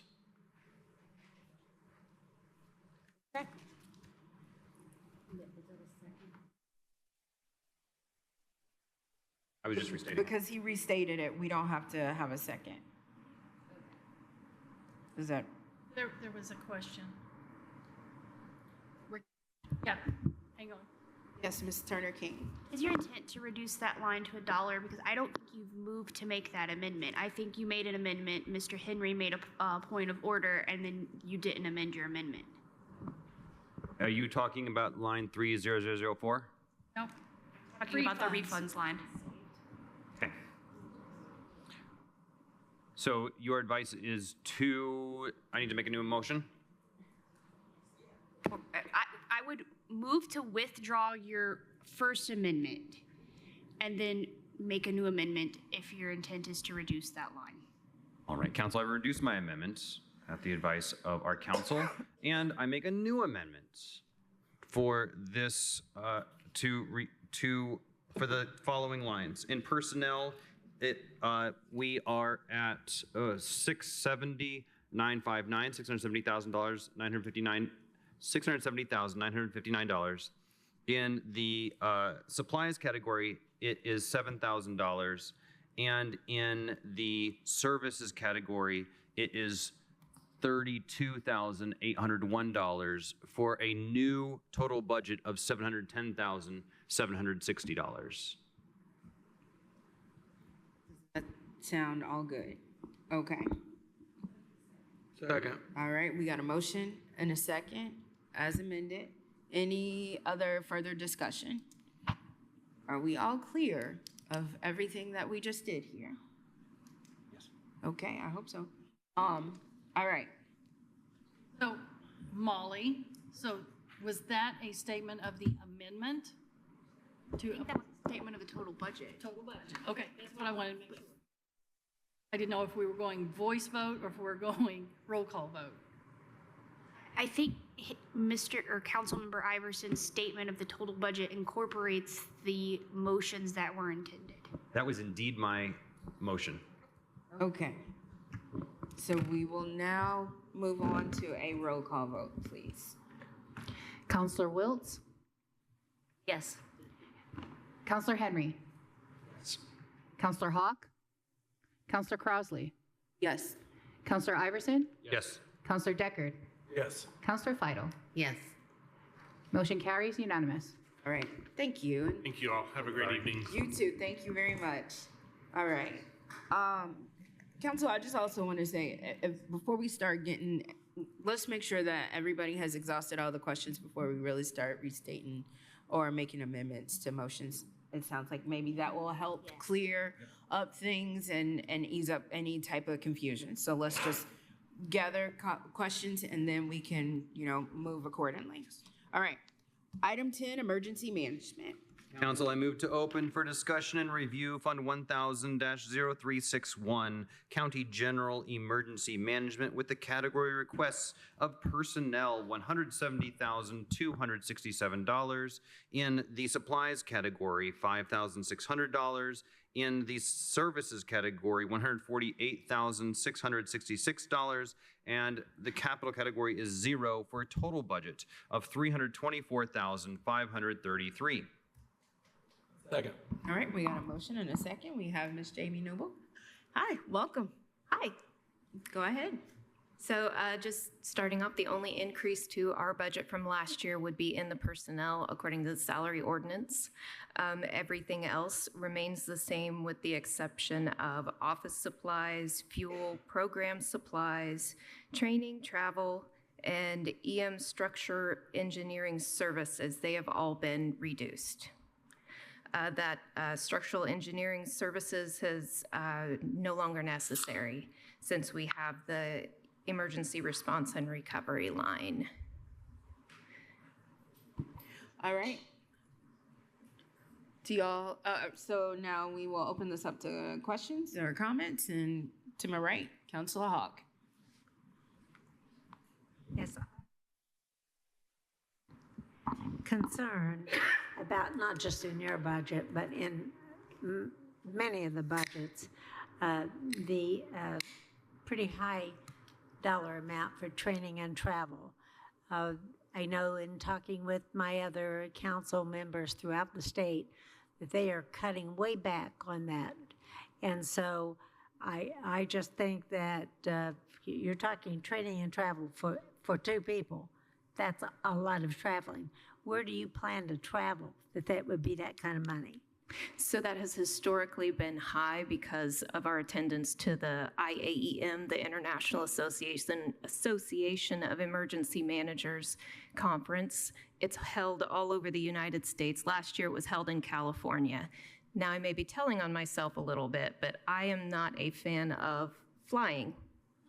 And if I cannot, I choose to not to. So I did not attend the conference last year because I don't want to fly to California. But well, I think that there's reasons why, not just your fear of flying, but that a lot of the training can happen online and feel very much like you are a part of it because they're all coming together online. And I would like to see a major reduction in that. I'm just suggesting that. I know you're saying that. Well, I understand that. Councilor Henry. Thank you, Madam President. You're Thank very you, welcome. Jamie, for being here. I do also have a question about training and travel, but maybe you can help my fellow councilors understand what you do at that conference or those conferences. Remind me, you're a certified emergency manager, is CEM? it is in progress. In progress. Yes. And that credential, can you explain what that means? Because you go to that conference to work on those classes, right? Absolutely. So 80% of emergency management is networking with other emergency managers, our local elected officials like yourself, as well as our fire, police, et cetera. But there's a lot of classes that we take there during that conference, which is typical for conferences. But you know, those CEUs also build into that certification. If we present, if we do the poster contest, all of that wraps into those pieces for getting that certification. It is quite a process. I appreciate that. And you do take advantage of the online trainings and free things that FEMA can travel people to when they do that as Absolutely. well, right? Such as like Emmitsburg with the, there's a training facility in Maryland that many emergency managers gone to. So I just appreciate that there. My only other question is just to maybe have you explain for council just the kind of urgency of making sure our radio and sirens are being renovated. I mean, we did have a little issue back in the spring that we relied on those services or the sirens for. So I know that line item's a little up, but maybe you can explain the state of the sirens that you're replacing in the county. Absolutely. So the sirens are kind of near and dear to my heart because they have to work. That's kind of a go, no go. They absolutely have to work. And so that line item 100% goes to sirens along with radios, but most of that budget goes to sirens. I think it's difficult budget-wise whenever you are new coming in to get a good feel for what you're going to spend in the first year. The second year, you kind of get a little bit of a better handle on it. And by that third year, you're like, all right, I got this. And so I feel like I'm in a place right now where I feel confident. I don't want to be overconfident, but I feel just the right amount of confidence that, you know, I have a feel for where we are. I know that by the time this year ends, where I sit right now, I will have spent all but about $900 up the budget this year, either due to repairs, let's face it, mostly due to repairs. The GEO bond plays heavily into this because as we utilize that to replace sirens, that makes this budget line item less needed, so. All right, thank you. And I'm gonna look over here to my left to see if anybody has any questions. Councilor Wiltz? The maintenance line, it's small, but it looks like it hasn't been used in the past. It's not a very highly used item. I think I used it most recently to modify when we got the plum case. We got to simplify, it's an antenna that's very bulky and hard to use. So I used it to buy a cart of sorts and send it to a welding shop to have it specially fitted so that it made it more portable. And another time I used it to fix a leaking roof on a trailer. So it's very incidental, and yeah, it's hardly ever used, admittingly. Okay, and you.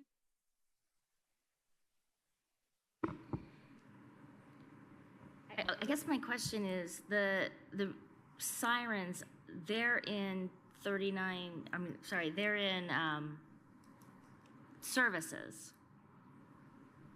Is that right? Is that correct? Okay.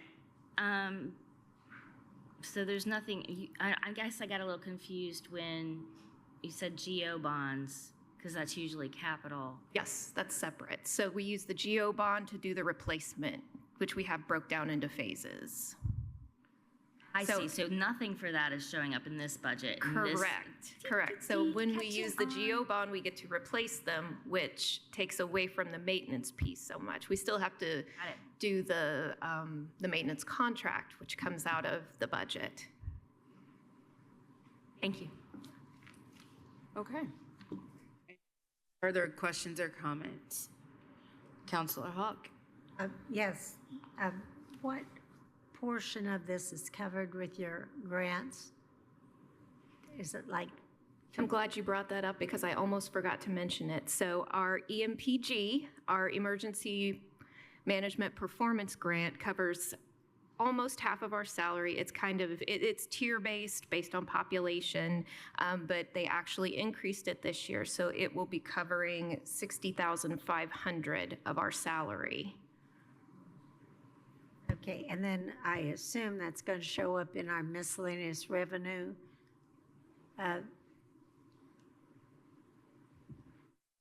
Auditor. Yes, so each department provides an estimate of miscellaneous revenue.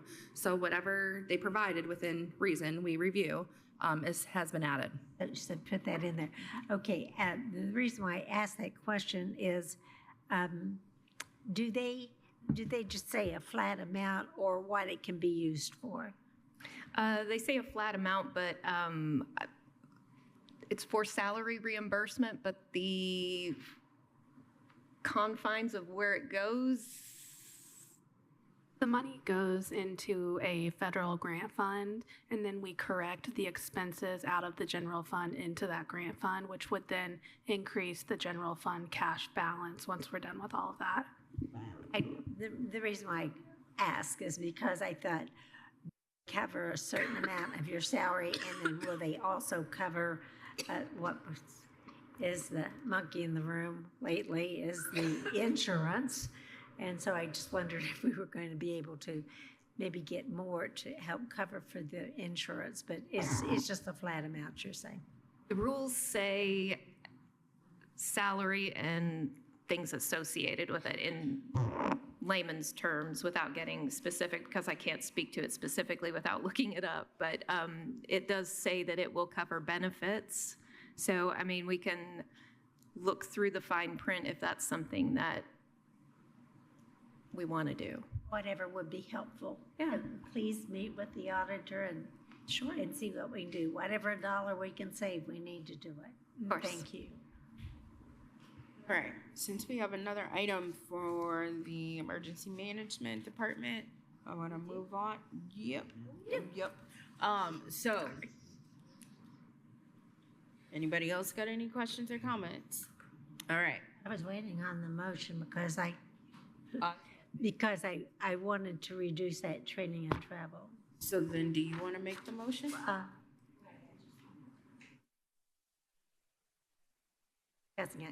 I've seen in the past that training and travel, in 2025, you have spent only 1,043. In 2024, you spent 5,480. So it seems to me we might be able to reduce that by maybe $2,000 or $3,000, and still you would be able to do what you needed to do. So I'm saying we reduce line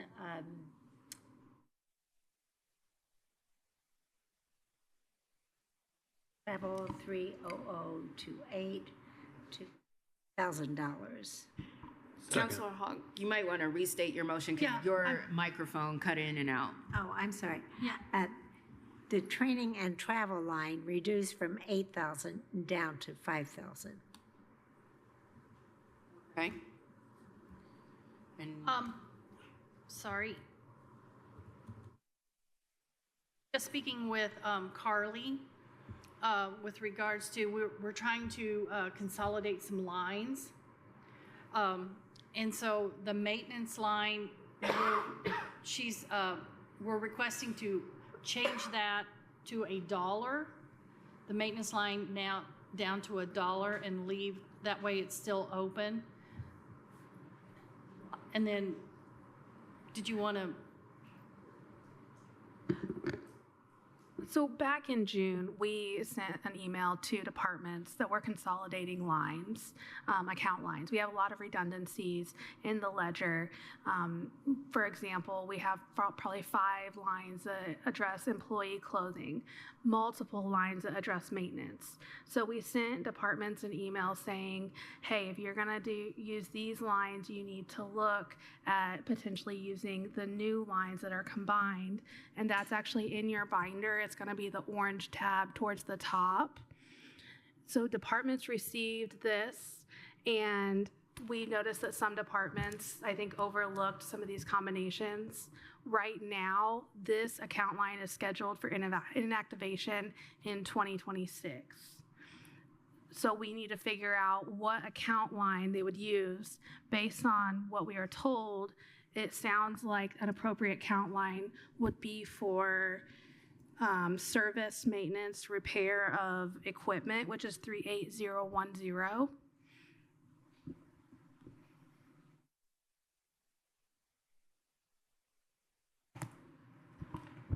are we not just voting? Okay. And then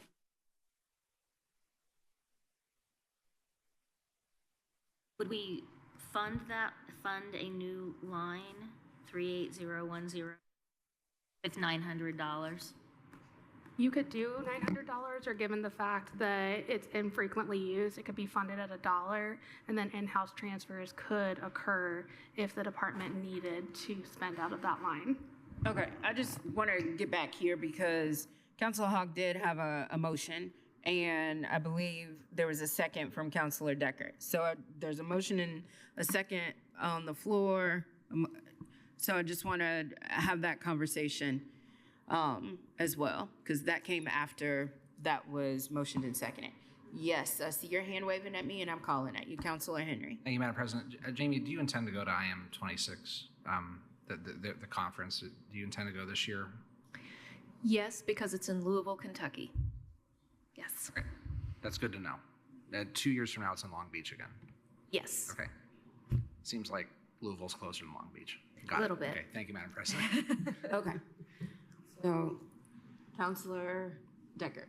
And I want to explain my second. I agree with Councilor Hawk on the opportunity. I saw your head nodding, and I agree with that as well. I also want to offer this provision.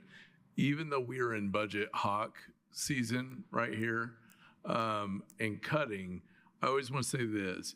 If there's something you need for which our eyebrows raised on budget is preventing you from doing, please always know, coming to us, asking for additional, so you get to go where you need to go, so we don't have the things we read in headlines. I want you to know that as director, that is a discretion thing you always should feel free to do, because I'd rather us revisit and get into something that we need so you get what you need so they are okay. Does that make sense? It does. I Okay, appreciate that. Okay. All right, so we got a motion and a second. Is there any other discussion related to this motion? No? All right, so, all those in favor of the motion to reduce the line item 30028 of training and travel to 5,000, signify by saying aye. Aye. Aye. All those opposed, same sign. All right, motion carries. Now,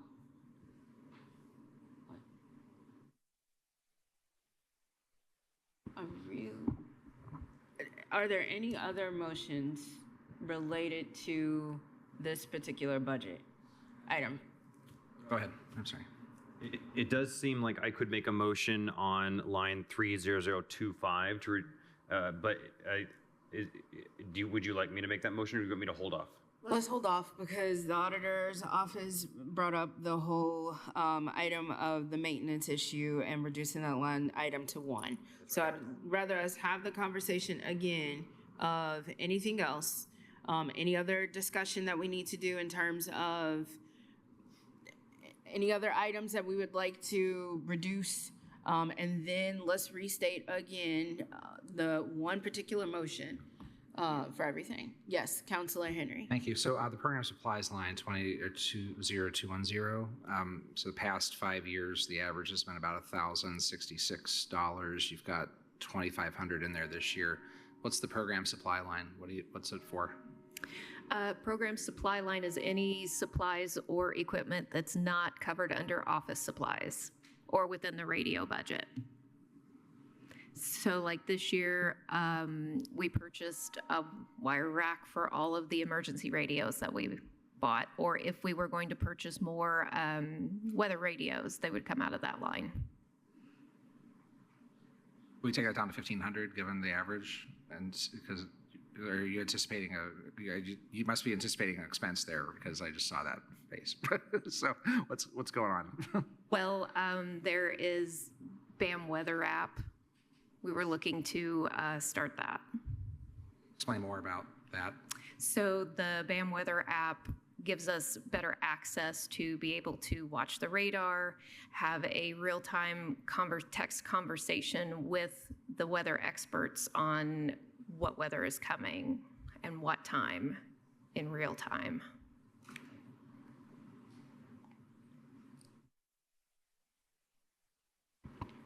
Anybody else have any questions over here?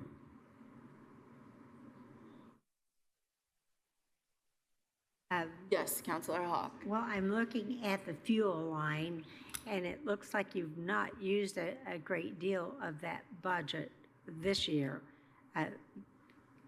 It shows you've used $932 so far this year, and you're asking for $2,600. In 24, you spent $1,700. So I would think we might be able to reduce that $2,600 down to $2,000. Then if you needed to, you could, you're not going to be running around without cash. You can move the expenses up and down, but then always come to us if you need something. So I would like to reduce line 2100 fuel from 2,600 down to 2,000. Again, before we do that, is there anybody else that has any other things that they want to? Okay. Sure, I just want to make sure. All right. Now, if there's, Councilor Hogg, if you want to state your motion. I thought I mentioned. Okay. For fuel, the amount that has been budgeted is 2,600. I'd like to reduce the 2,000.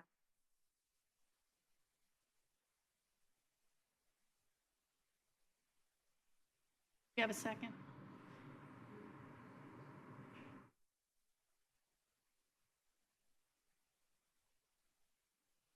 Yes.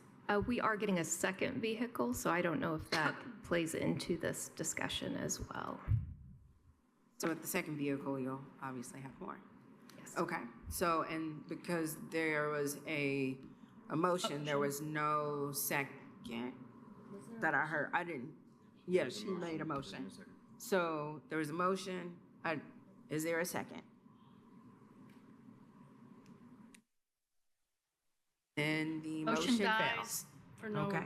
yeah, motion dies. Okay, all right. Councilor Wills, did you have?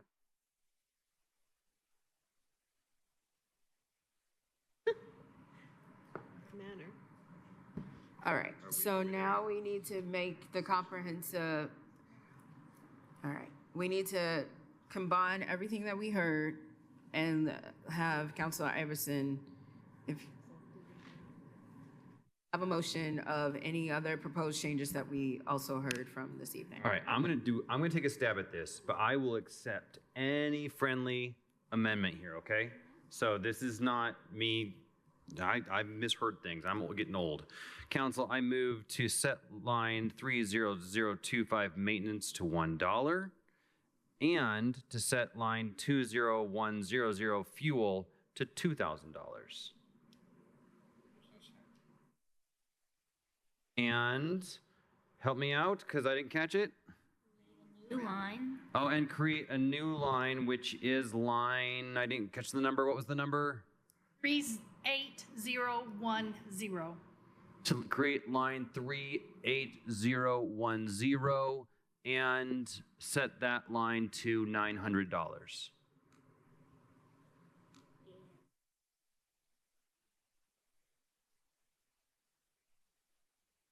Yeah. Second. Okay. No second.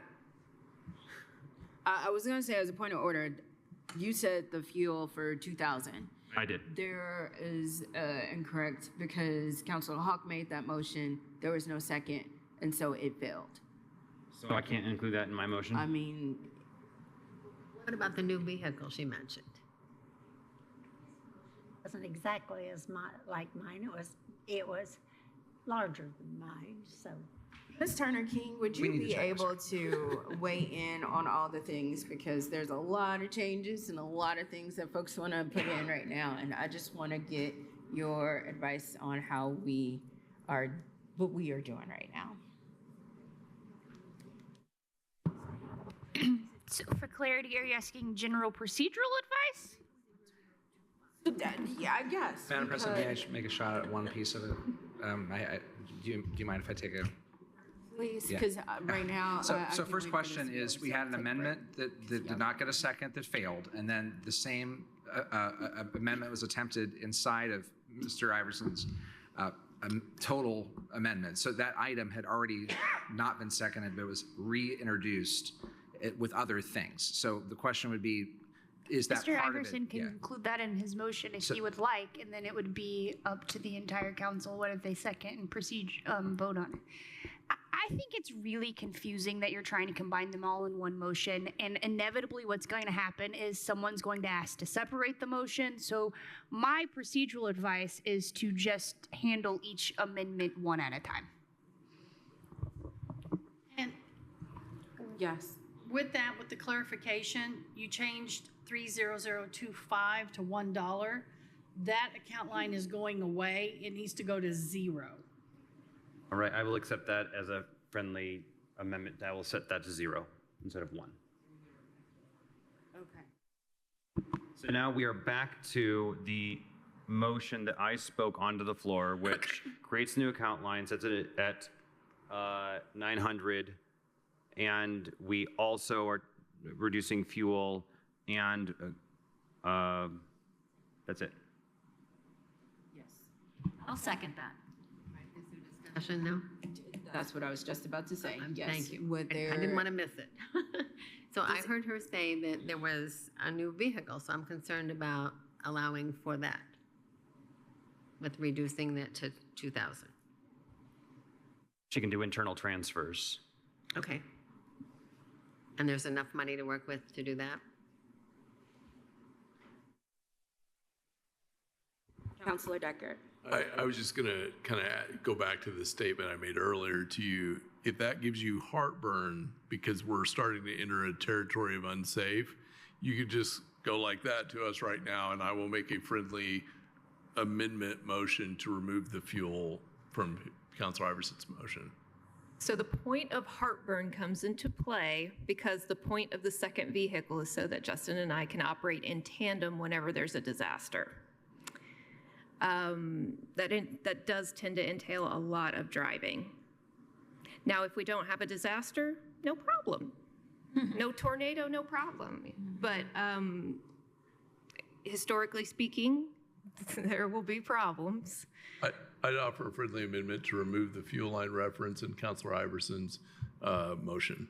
Got that? Okay. Okay. Sorry. Counselor Deckard is removing the 2,000. Who seconded it? Thank you. All right. Any other further discussion related to this item as amended? No. Were you about to say something? Okay. All right. So all those in favor of this motion as amended, signify please by saying aye. Aye. Aye. All those opposed, same sign. All right. Motion carries. Now we are at the part where we need to restate all the numbers?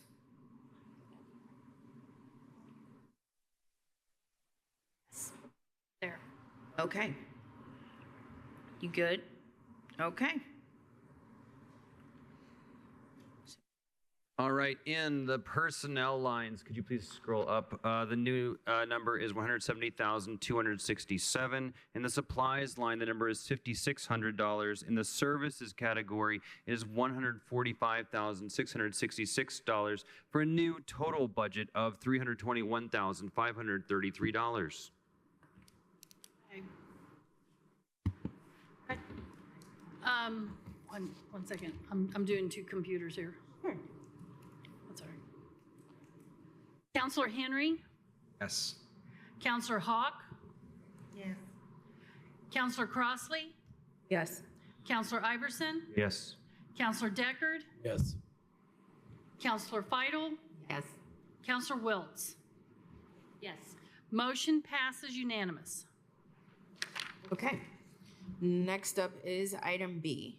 Council, I move to open for discussion and review Fund 1152-0000, Emergency Planning Right to Know, with the category requests of Personnel 0, Supplies $100, Services $15,350, Capital $10,500, for a total budget of $25,950.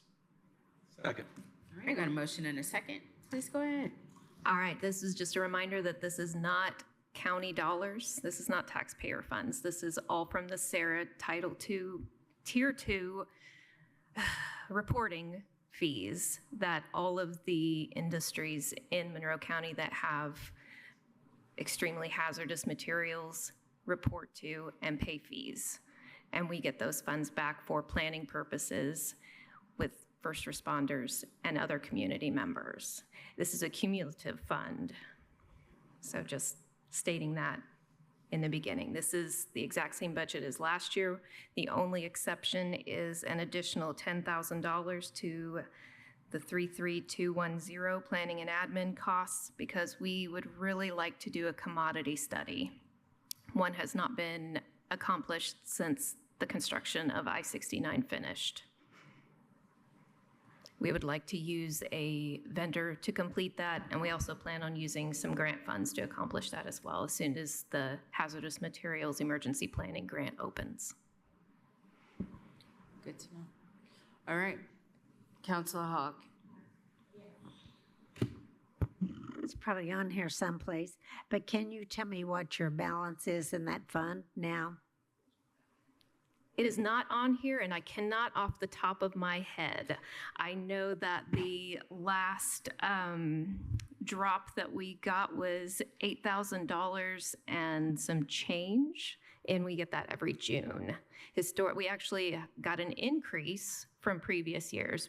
Previous years, it had been around $6,000. So we're growing, which is both concerning and a good thing, because we're bringing more hazardous materials into our county, but we're getting revenue for that to plan and be prepared. All right. Anybody else have any questions on this side? Nope. All right. Anybody else have any questions on my left over here? All right. Seeing none, may we please have a roll call vote? Okay. Counselor Hawk? Yes. Counselor Iverson? Yes. Counselor Deckard? Yes. Counselor Feidel? Yes. Counselor Wiltz? Yes. Counselor Henry? Yes. Counselor Crossley? Yes. Motion passes 7-0. Okay. Thank you. I think I know personally, I think we need to take a little bit of a recess. So before we resume and come back to our highway department, I'm going to ask for council to be back up here on the dais in 10 minutes, which is 7:25. So if we can recess for about 10 minutes and again come back at 7:25 on time, then we can go ahead and proceed. All right. We are back from recess and we are moving along on our first night of our budget work session. And we're going to go to item number 11, which is our highway department. Council, I move to open for discussion and review Fund 1197-000 Stormwater Management with the category requests of personnel of $1,191,267. The supplies at $314,000. The services at $770,252. The capital category at $450,001 for a total budget of $2,725,520. Second. All right, we got a motion and a second, and we have Miss Lisa Ridge and Mr. Toby Turner here. Hello and welcome. Good Thank y'all. evening. Good evening. So if you want me to go over some of the differences. Yes, ma'am. We stayed within the recommended of the COLA for any of the personnel services. Our insurance, of course, looks like it increased. We moved fleet maintenance supplies. We moved that to the 33050 to a new line. We did increase pipe just due to inflation and the number of pipes we put in for drainage. We didn't buy a lot of new signs. We didn't utilize all of those funds, so we took that line down a little bit. We moved gas, moved from 30700 to the 2000s supply category.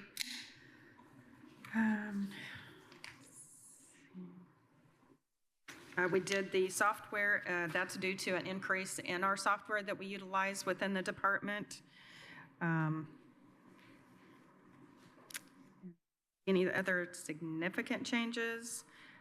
We did increase the professional fees by $150,000 because it's in the interest of the Stormwater Board and the department to redo or update our long-term stormwater plan. And we increased the public education and participation portion. We did add in a street sweeper in our capital category. That's probably our biggest change, $450,000. We've been using the same original sweeper since 2013. So we feel like it's time to look at a replacement for that before that increases. Some of the other lines we changed just due to trying to be consistent with what the auditor's office is recommending for departments. But if there's something that sticks out to you and you have questions on.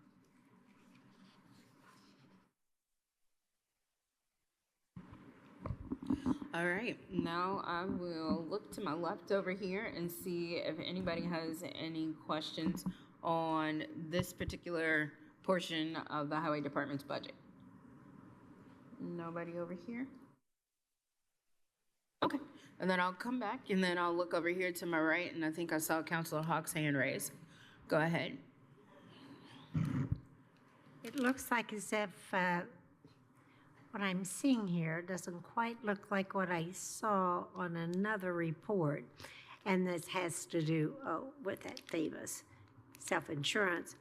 But it shows, it shows like on the white section as well as on the yellow section. So I think that means that you're including it in your budget. But then I'm trying to figure out why it also says that it's in the employee services budget. Well, if you look at the 18001, it's actually 0, but then it's moved to the back. Well, sorry. When we tried to roll our stuff into Gateway, a department that has 4 zeros, and then we tried to add a department location to that. It wiped out the fund with the 4 zeros, and we were only left with the employee services budget. So we have to revert back. So we put it back into there, and we just didn't correct the note saying this in employee services. So it's in your fund, and then, excuse me. Right, it's added in the back.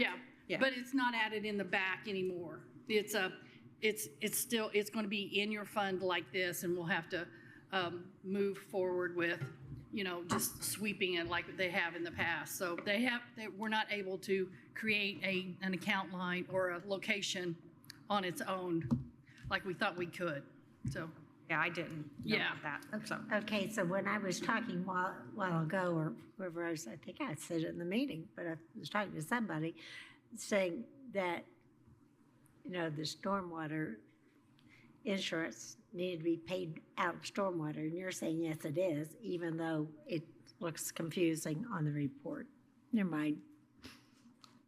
And thanks for letting me know that I wasn't just totally crazy. It was just because you had too many zeros there.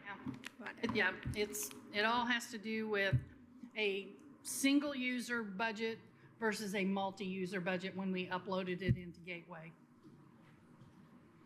All right, I'm gonna look to my right over here, see if anybody has any additional questions. Councilor Hawk? The other one is I see that you're planning for 2 summer interns this year rather than 1. I'm just trying to find if there's some place here that we're going to be able to make some kind of reduction, though we all know that stormwater comes in, it's not on a property tax, even though it shows up on your property tax as a fee, because that's the only way that the county had to bill for stormwater.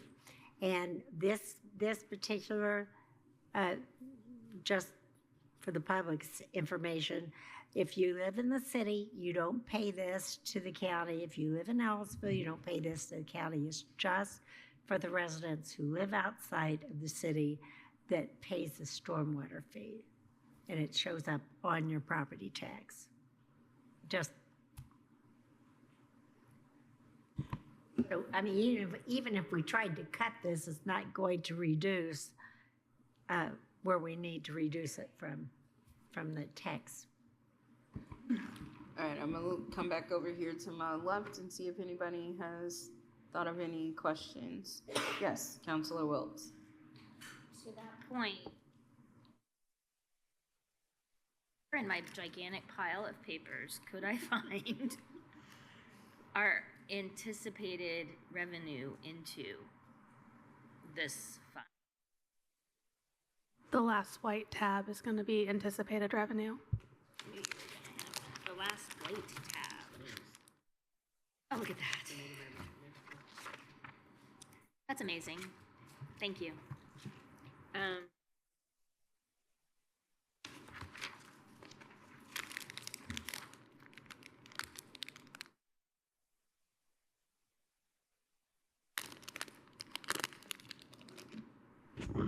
Any other questions?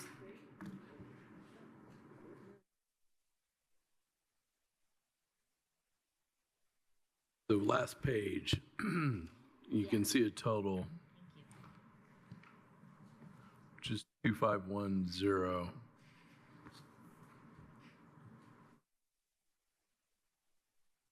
Is it estimated to be so much higher? Oh, because that's just one half. Got it. Never mind. Does anybody else have any questions for Ms. Fred? Yes, Councilor Deckard. I don't have a specific answer for this, but we are always very creative about maximizing funds in different ways that get us somewhere. Is there anything that, if the revenue here it looks to be higher coming in for the year, is there anything that could come out of anything else to supplement, to go into this that might lower some of our other issues in the general fund or elsewhere?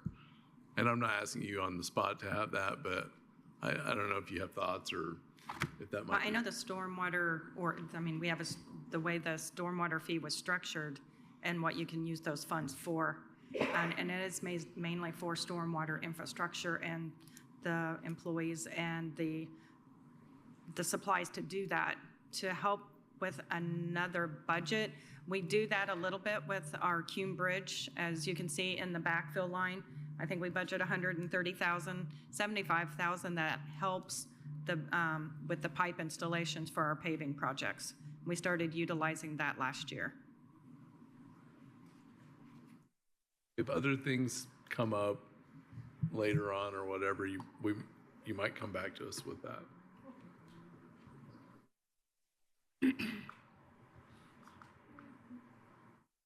Councilor Henry. I'm going to go to Councilor Henry, and then if Councilor Hawk hasn't, then I'll. Yeah, thank you, Madam President. All right, so just taking a look, because we've seemed to have gotten into a pattern this evening of looking at training and travel. So the account line 30028, training travel, you've got a 12,000. The note is you added an FTE. The kind of 3-year average on your travel has been about 4,500. That would be about some. What's the training travel plan that would be doubled? I know we didn't probably spend as much this year, but just because we've had some employee changes, we had some open positions that didn't attend some of the training. And then if I recall, one of our board members on our stormwater board really stressed on keeping training and travel the way it is for our employees, staff to be able to attend what they need to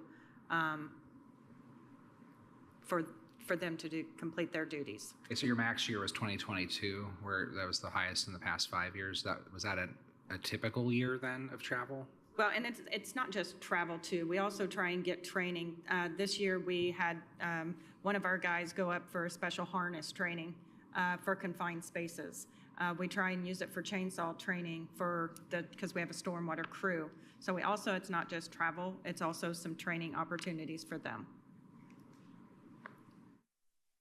And my second question, if you feel like you want to lower it, I think it seems like training and travel is getting haircuts in each department of some. I just try and identify the actual use versus the anticipated.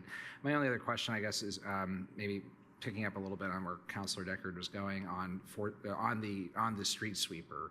Have we looked at exhausting all the options, including, because it's a capital purchase, of whether or not there's a bond or something that could cover this out of a different department? Is it possible to cover this through residual general obligation bonds out of the Commissioner's office as a capital purchase, or is it really here? Well, we usually use that opportunity for our capital out of our MVH. because it's a lot more strapped than the stormwater. We've already replaced and purchased the gradalls. I feel like this is our last big purchase within stormwater for a while. And we've replaced our dump trucks, but we kind of utilize the geo bond for more of the highway portion, just because that frees us up more for bituminous for paving. Okay. Thank you, Madam President. And I'll circle back to Councilor Hawk. Do you have any other additional questions? Right, I'm looking at the vegetation killer for Fieldstone.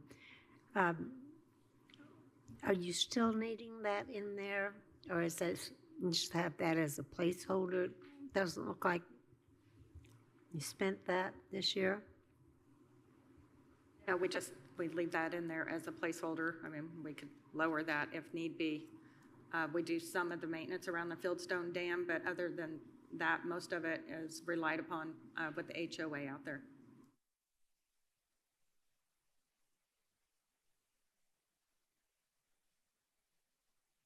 Just, while I know that doesn't help the general fund or the tax dollar funds to reduce this, what it does do is if we reduce it in some of these other lines, it frees up money for them to do the actual work of getting out there for stormwater.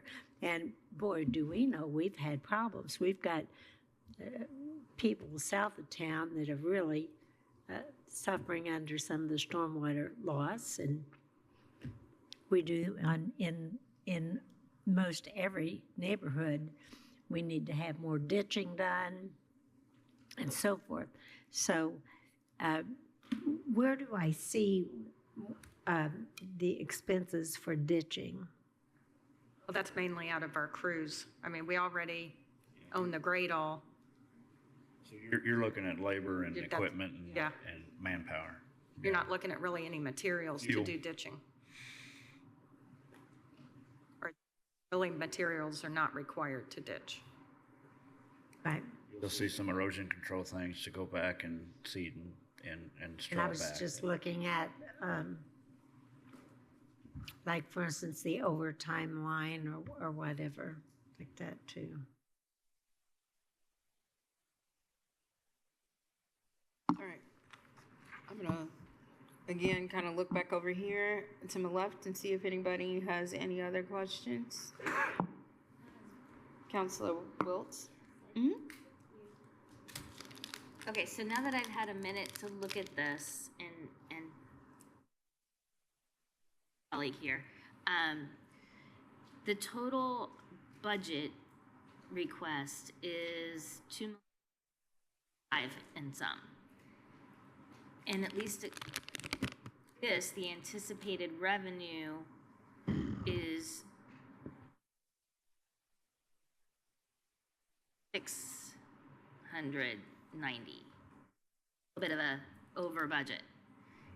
Tell me about that. How does that work? We have a cash balance if we need to, and typically we don't spend all of our appropriations, so we use a transfer mechanism when we can. Okay, thanks. Okay. Any other questions? I would just Councilor like Hawk? to remind ourselves that when they can save on this and then it reverts and stays in that fund, next time they need a big piece of equipment, instead of putting it on property tax on a GO bond, they can maybe cover some of it of this. Like the street sweeper. Okay. Seeing no further questions, may we please have a roll call vote? Counselor Crossley? Yes. Counselor Iverson? Yes. Deckard? Yes. Counselor Fidel? Yes. Counselor Wiltz? Yes. Counselor Henry? Yes. Counselor Hawk? Yes. Motion carries unanimous. All right, next up is item B, which is the county general portion of the highway department. Council, I move to open for discussion, review Fund 1000-0530 County General Highway with the category requests of the personnel category $907,830, supplies $400,000, services $25,000, capital $0 for a total budget of $1,332,830. Second. All right, Ms. Ridge. Okay, so in the past, the council has appropriated $1.5 million for our community crossing program. That grant has changed tremendously. Actually, it'll go down to one call a year. That call will be in October for 2026. The funding for that program across the state has decreased tremendously. It will be a lot more competitive, less awards. So it is not a guarantee for any county or any LPA, any local public agency. So with that said, we were proposing to move 9 of our admin positions along with the FICA, perf, and insurance to replace that 1.5 to help our MVH budget. Anything that we have left over in our budget goes strictly to paving. It goes to our bituminous line. We were over budget for 2025. I don't like working that way, never have. I'm not comfortable with that. So there needs to be changes moving forward with that budget. So that is why you see this proposal in front of you. As far as the gas and oil, lubricants, and the repair building and structure, we took that out of MVH a year ago. We put it into the local road and street fund. The local road and street fund typically pays for our major infrastructure road projects. Coming up would be the old 37 South and Dillman Road. That'll be over the next 3 or 4 years. We also use it for our salt for the roads. We have a bituminous line in there that we use it also for. But this gasoline line basically is for the whole county. We purchase the gasoline out of our out of our local road and street, and then we get reimbursed from all the departments. We were wanting to move that into the county general location because it's a county fund. It's for all departments that get billed, and then it gets reimbursed back into that line. The repair building and structure is for different things like the insurance, the tank fees, the inspections that we also pay for. Used to be out of MVH. Now we moved it to local road and street to help the MVH. So again, I feel like that's an overall county cost, not a highway cost. That's why we were proposing to move that also with those employees staying under the 1.5 million that you've allocated to our department the last 2 years. But then also helping us to be able to use our other funding from MVH to apply still for the CCMG grant out of those budgets versus the county general. Thank you for that explanation. That helps. All right, I'm gonna look over to my right and seeing if anybody has any questions. Council Hawk. Councilor Henry.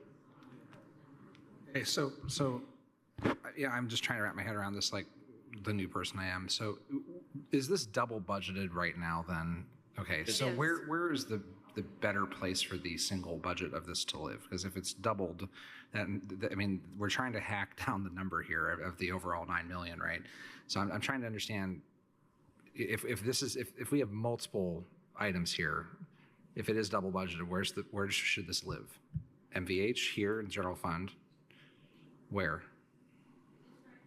It's at the top of the screen here. It's in MVH 1176, and it's also in 1169. Okay, thanks. Maybe I'll ask the auditor. Just the gas and oil is in 1169. So maybe I'll just ask the auditor. So what's the real effect here on the budget? Just means we're eating into the levy.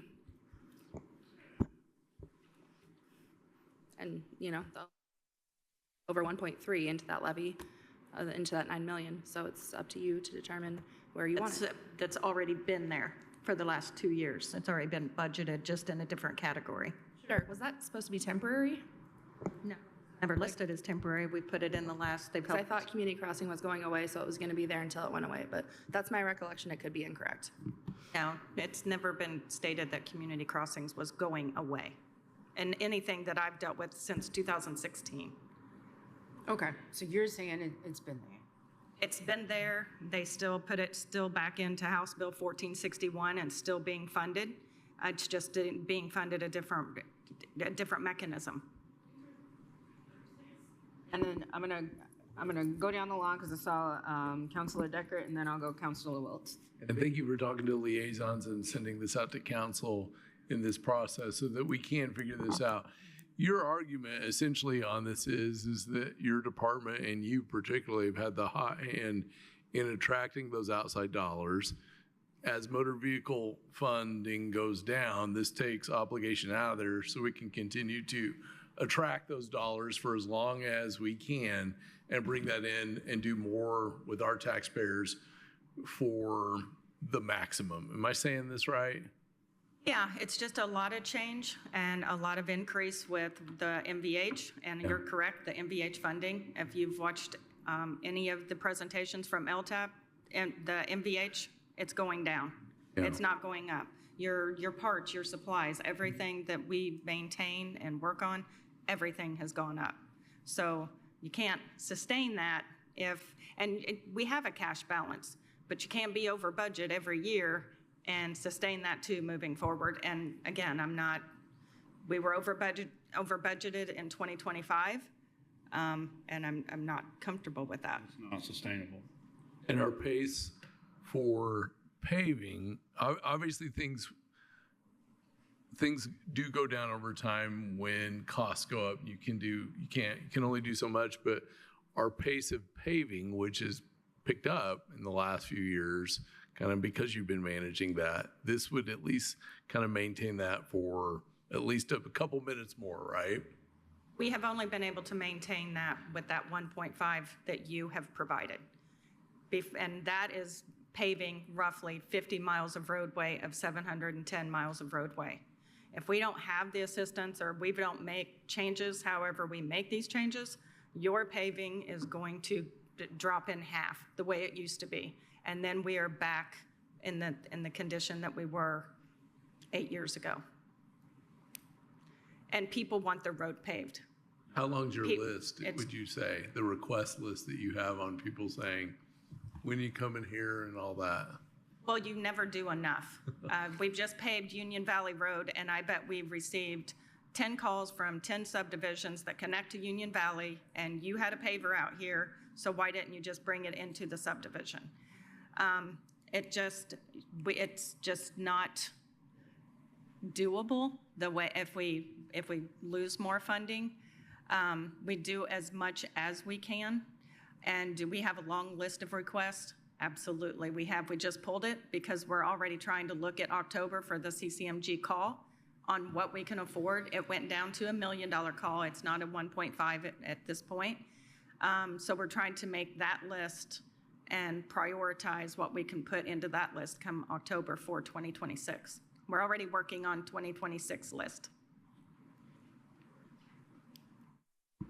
All right, Councilor Wiltz. So I never heard that community crossings was going away, but there was an understanding in my mind that we've added more to paving and community crossings intentionally to pick up the pace on trying to keep up on the hundreds and hundreds of miles that you have to. If community crossings, though, is going down by 500,000, and then that to me seems like a place to, I mean, when we're looking to get $9 million out of this budget, not your budget in particular, that might be a place to do it. And I do wonder if what I need to see, I think too, is, sorry, this is not a question, apparently, because I'm talking myself in circles, but I also feel like we need to look at the other funds, the MVH, local road, and like Absolutely. right side by side, see what the, Trade-off is. like, I'm very visual, so Yeah. I need to take the spreadsheets and print them and put them like this, and I have not done that, that's on me. So that this budget is, it's causing a little bit more scrutiny, I think, from council because of. And we expected that. And the only thing I can say about the community crossing is, and over the years, we were pretty comfortable that we were very competitive in that, and we did good applications, and we were prepared, and we knew when we applied for that community crossing grant, we had the funds to back it up. There is not a given that you're going to get that community. I would hate to see $1 million be reserved for it, and then it's lost because we did not get that award. So we were trying to make changes that we know that those were taken care of, and then what's left, we will apply for it with our other budget. If we get it or we don't get it, whether it's doubled or not, that $1 million still gets to go to the roads and paving. Whether if we didn't get the CCMG, that $1 million did not, because we did not receive it.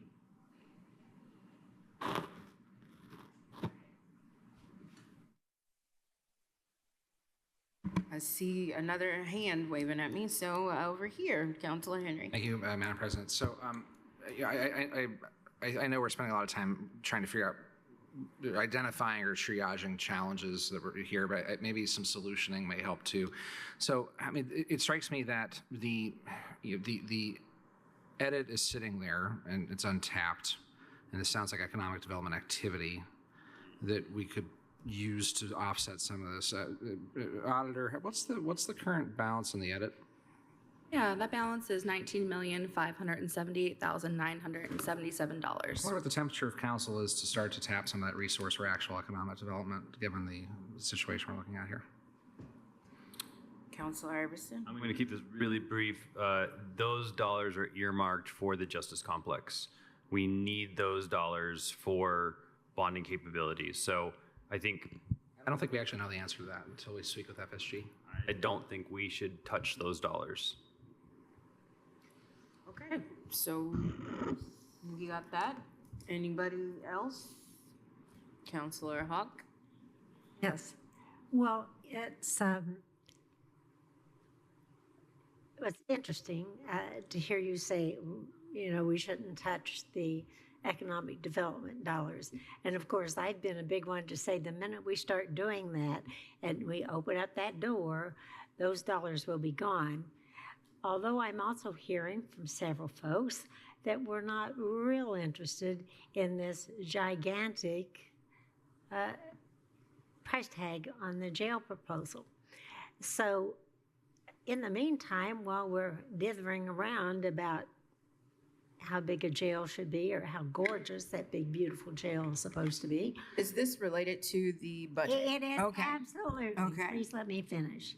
I was just asking. I'm just saying that is being considered. Perhaps we could get into that economic development tax money to provide some economic development for the paving, leave the salaries where they are in the highway budget and not in the general fund budget, but take what they want to do, which is the paving, and move those dollars over into economic development. That doesn't mean it's there permanently.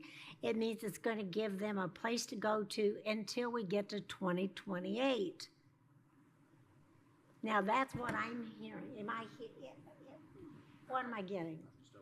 Yeah, Okay. That's sort of what So I'm we hearing. asked, Councilor Henry asked the question. One council member said his statement. You said yours. That's fine. It's a democracy and we can all do that. And so now I'm trying to go down the line of Councilor Henry asked the question. What say you to the rest of the council members of the appetite of Edie Lit for this particular item? Does anybody have anything? Counselor Deckard. I think that's a larger question that is outside the scope of what we have before us. The question is, how do you make sure that these two department leaders can continue to maximize dollars so people get paved roads?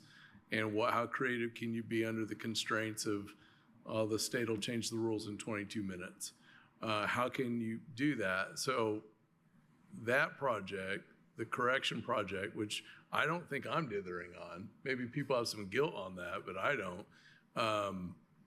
That's a separate question that's been well discussed and will be discussed more. Going down the line, does anybody else have anything related to this? So, Yes, Councilor Wiltz. and this does have to do with the list.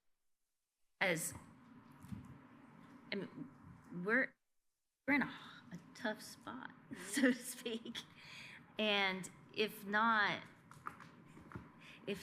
this for help, if not the tapping into the lit, where else? I mean, we have to take money out of somewhere. And we're collecting dollars for longer than we had anticipated before bonding. I'm not entirely opposed to that, although I recognize that there are severe implications with respect to a bigger project. But we could move some things out of general and maybe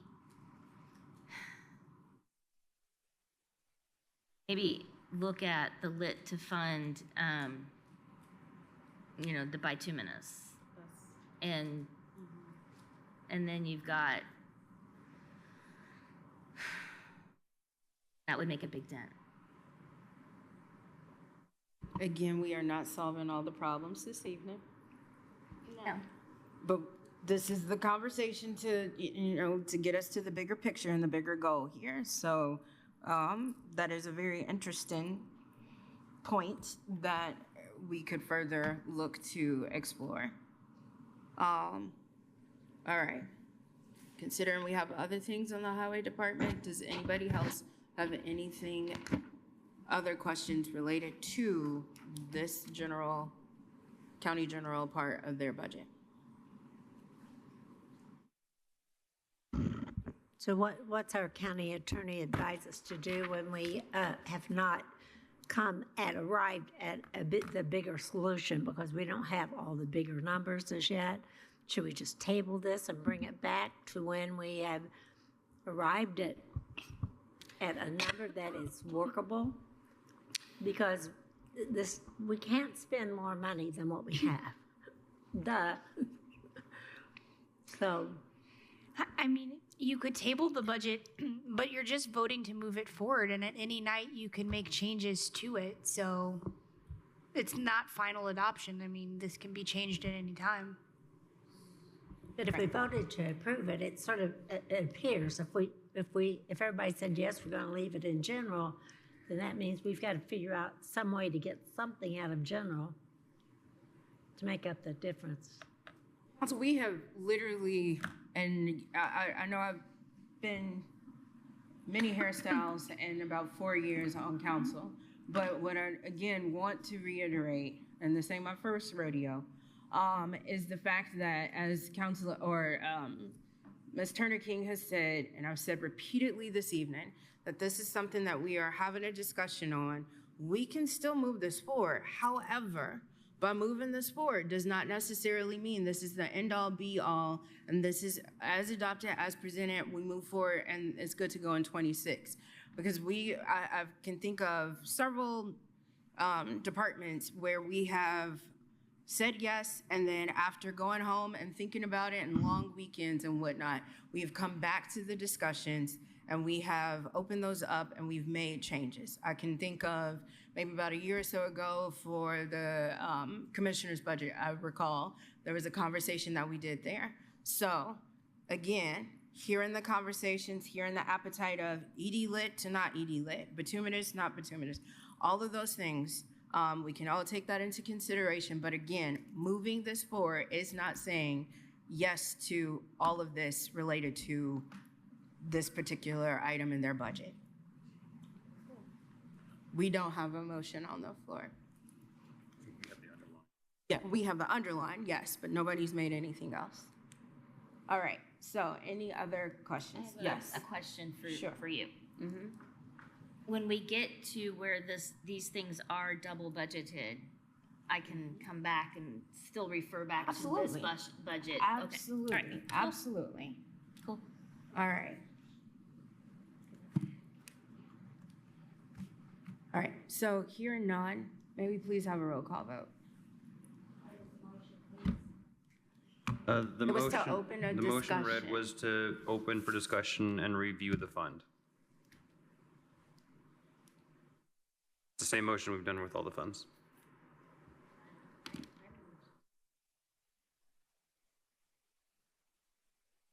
Actually, You turn on your microphone so this can be on record, please. I move to table this budget to a later time, which will be decided no later than next Monday or Tuesday?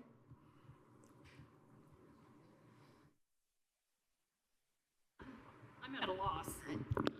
If you're going to table it to a specific date, we have to know the date. Or you can table it indefinitely and bring it back up during a budget session.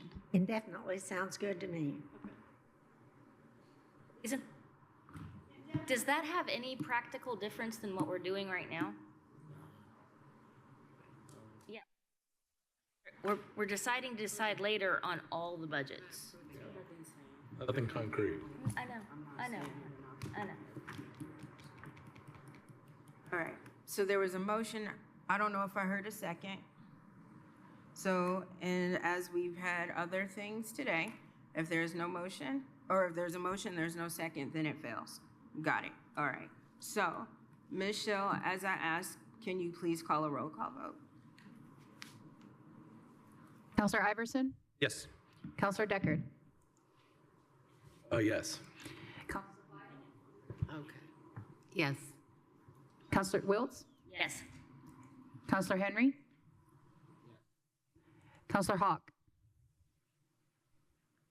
So, repeat this motion, please. Is the motion for us to consider this another time? We are in a roll call, so we can't do Okay, never mind. anything. I'll just say no. Okay. Anybody can ask for a repeat of the motion, please. Okay. Counselor Crossley?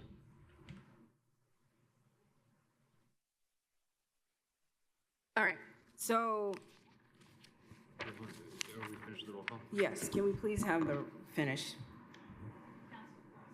Counselor Crossley? Yes. Motion carries unanimous, or beg pardon, 6-1. Thank you.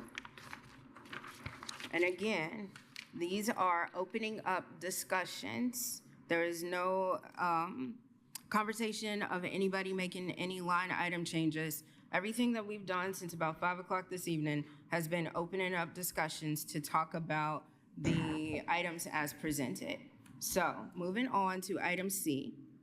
Council, I move to open for discussion and review Fund 1135-0000 Cumulative Bridge with a category request of personnel at $491,062, supplies at $471,000, services at $1,977,603, and capital $1, for a total budget of $2,939,666.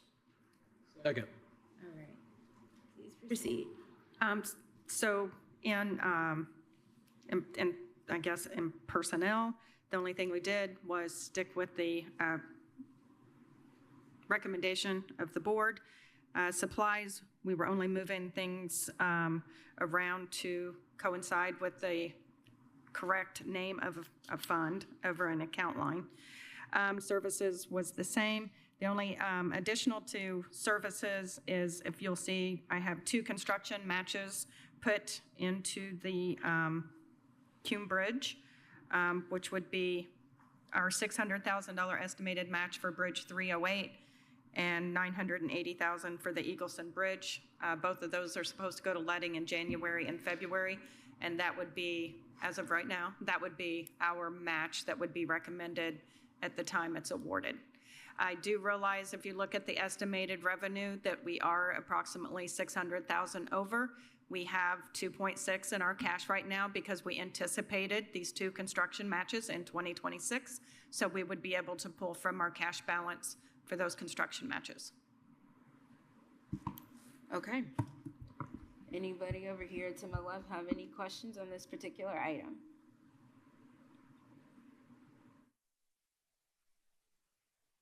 All right, to my right, Councilor Hawk. Yes, we know that this is a rate-controlled fund, 0.0213, I believe it is. And so whatever that rate times our net assessed value is the dollar amount that it will bring in. And they certainly cannot spend any more than what comes in and whatever is still sitting there in their balance. And they'll be watching this very carefully to make sure that they are spending only what they have. And so there's no reason to not move forward with this. Okay. Anybody else over here to my right got any questions? Looking over here to my left. All right. May we please have a roll call vote? Counselor Deckard? Yes. Counselor Fidel? Yes. Counselor Wiltz? Yes. Counselor Henry? Counselor Hawk? Yes. Counselor Crossley? Yes. Counselor Iverson? Yes. Motion passes unanimous. All right, item D. Open for let me start again. My mic's on. Council, I move to open for discussion and review Fund 1169-0000, Local Road and Street, with the category requests of personnel at $0, supplies at $1,060,002, services at $495,003, and capital at $1, for a total budget of $1,555,006. Second. All right, Ms. Ridge. As you can see, this includes some of that double budget of the $425,000 for the gas and the $25,000 for inspection fees and things. So depending on what happens with the other budget, this one will also need to be adjusted. Anything extra, we had gone ahead and proposed to put into the bituminous line if those changes happen. If you have any questions on anything else, that was probably the biggest change in here. Councilor Deckard. I had a quick one, and you can always get back to me on this one too. I saw on salt liquid. What's liquid C? What's the CA? Calcium. Liquid calcium. Oh, and de-icing sand. I saw the price increase went up from 320, or well, what you're asking for went up from 320 to 420. And in the notes it says price increase. How far out do you know roughly what pricing will be on things like that? So we just did bids for salt for over the next year. And a lot of that also depends, and Toby can speak on this too, is which salt we use, the untreated or treated. We've kind of actually started using more salt, trying to use less sand, and then using the better salt, treated salt, on our major roads, like a Curry Pike that has 4 lanes and the traffic that it carries, or Business 37 North, Old 37 North. So we are treating the roads a little bit differently than we have in the past, and we feel like it's helped us a lot. Of course, we have the brine system also to assist with that, but it has to do with the amount of salt that we're using and the treated salt that we're also using. That's it. That is correct, yeah. We're using a better material. It's not a huge cost more, but it is much better. It works much quicker. It works at colder temperatures.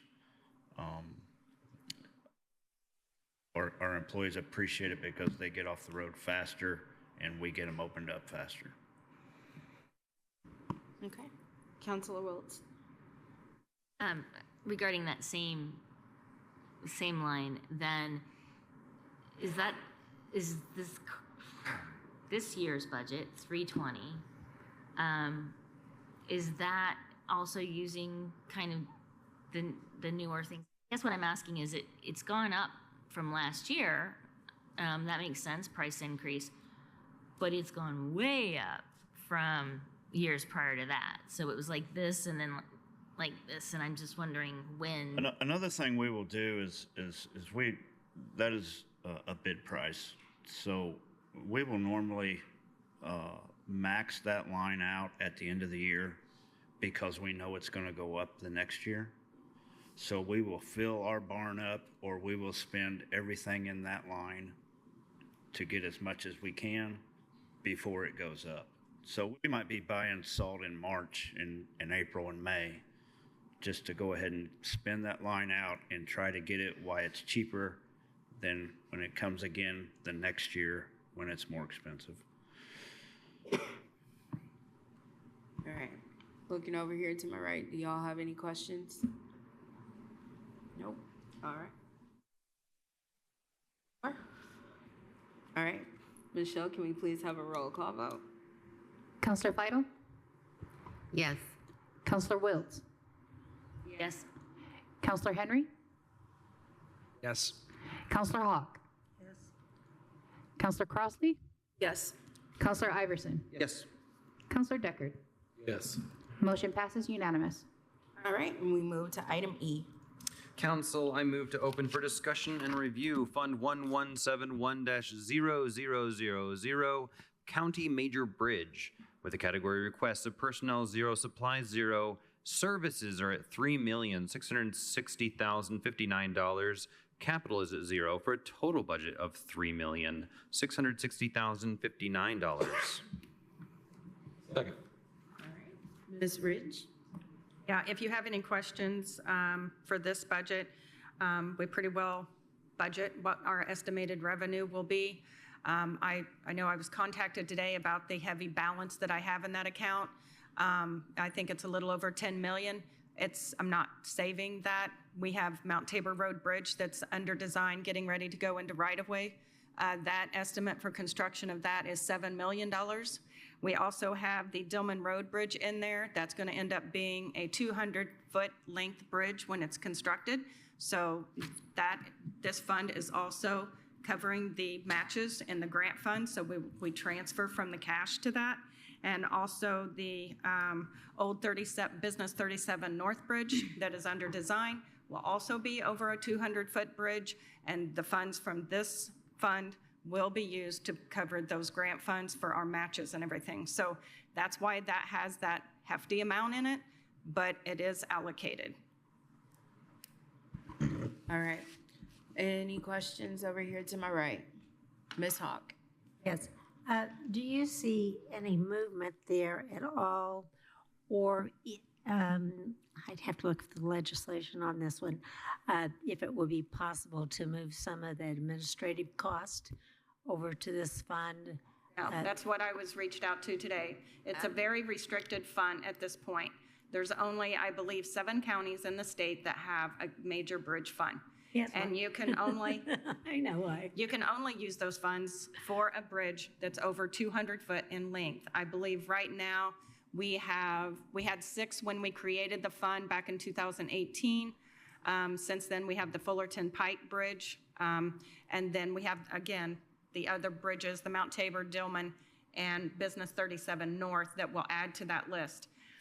It's in my hopes there's another county out there that has had the restriction lifted off of their major bridge fund to where they can use their major bridge fund for any of their bridges in their inventory.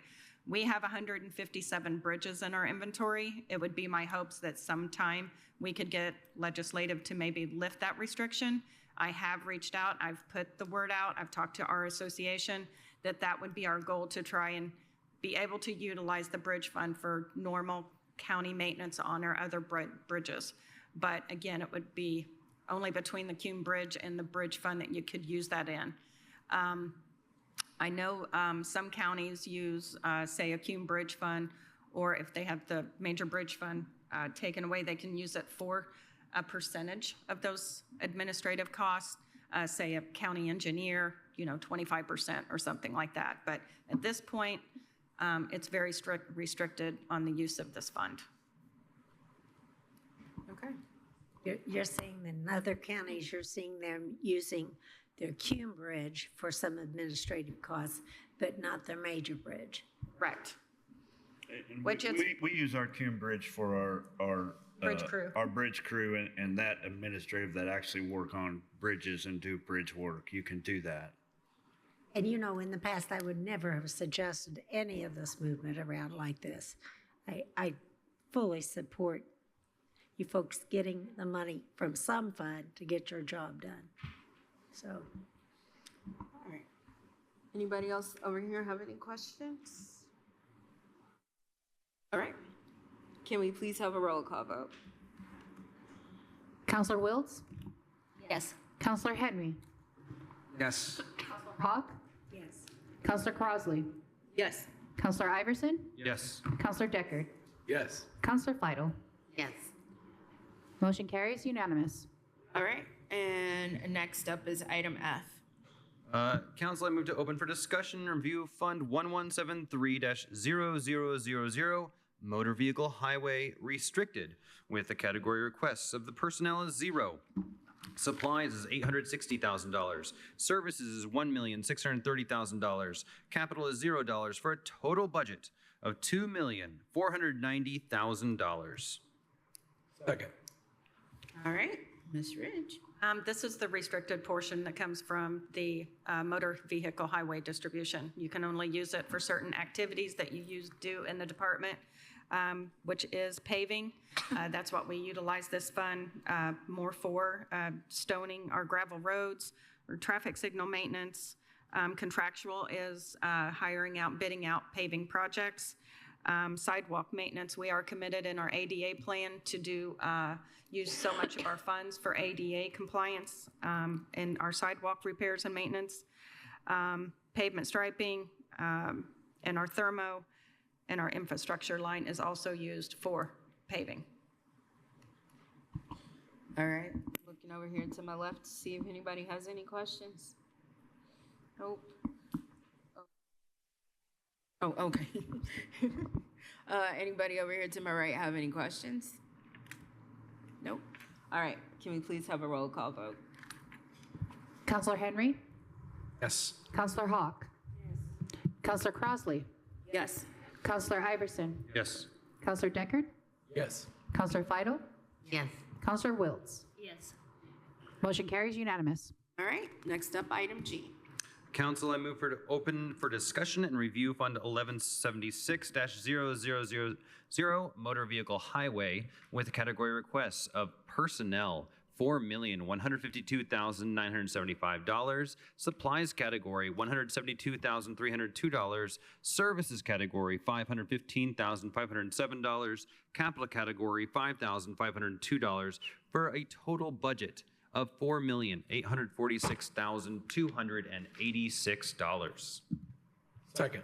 All right, Ms. Ridge. Making sure I had all. I can go over any, we stuck with the COLA recommendation. Again, it's double budgeted with the 9 positions. And as you can tell, if you look at the estimated revenue, it is, and you keep those positions in there, and we put bituminous the way we have it, we are over budget, just as we were in 2025. So that way you can see how it affects that full MVH budget by leaving those in there. The other insurance increase, that was due to the invoice that we received this year for our insurance, and we had to, believe we had to do a transfer into that account.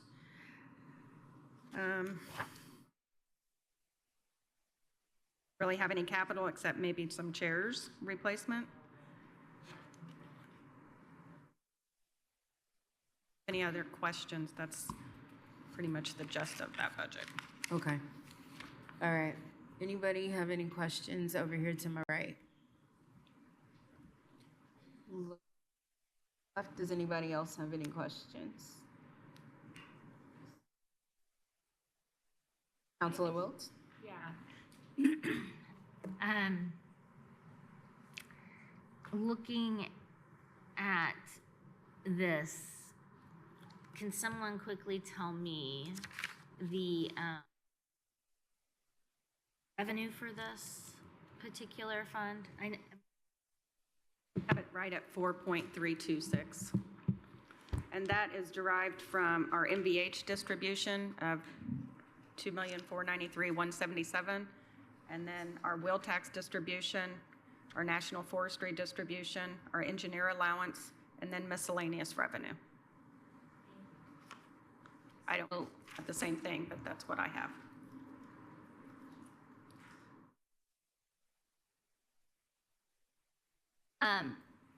I would like to make a motion to float this in public, because I feel like, yes, we're not making binding decisions right now. However, I feel like it's important to have these discussions in public and while it's in front of us. So I would move to take the personnel, the personnel salaries and put them in this fund, leave them in this fund, take them out of general fund where they're double budgeted. Second. Okay, we got a motion and a second. Any discussion, any further discussion rather on this motion? No? Councilor Henry? It's a great idea. Okay. A double second. We got it. Anybody else have any questions on this motion or comments? Councilor Iverson? I really like this motion, in particular, Councilmember Wiltz, because I do think we need to have these conversations in public. I do think we need to talk about these things in public. I also want to remind everyone about Councilor Crossley's initial statements. None of this is final. We are simply having these conversations to address our options here, and we're doing so with as much transparency as possible. I know my motion did not have math or numbers. Well, you need. You're just saying leave it as is. I'm saying leave this one as is, which means we gotta We'll go have back. to go back later. Okay. Yep. So you just make a note. Yep. Okay. Anybody else have any discussion? Councilor Hawk? Yes, and as a reminder, part of what was being discussed earlier was we know that if we do this, it really hurts the bituminous line, but there's nothing to say that as time goes on, we can't find another slot for the bituminous line. Oh, I won't mention where, but somewhere. Agreed. Yeah. All right. And just to yes, go ahead. Is it okay to say something? Of course, yes. So just keeping that in mind, I understand, but we only budgeted 150,000 in bituminous. We're over 500,000.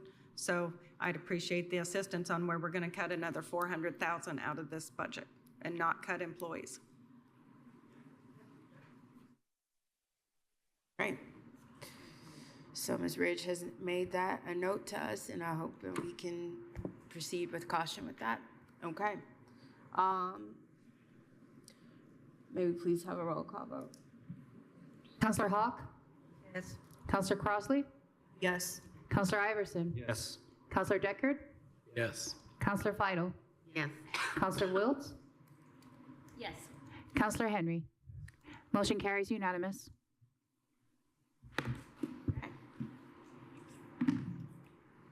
So that was the amendment. That was the amendment. So now we need to have a roll call vote on the overall discussion. Because it was really about the last vote. Amendment, because we didn't change anything. We got it. left everything Okay. as is. Okay. So what you can do is Okay. later even at a different session, you can go back into the general fund highway part and make corrections. You can do it later tonight, or you can do it.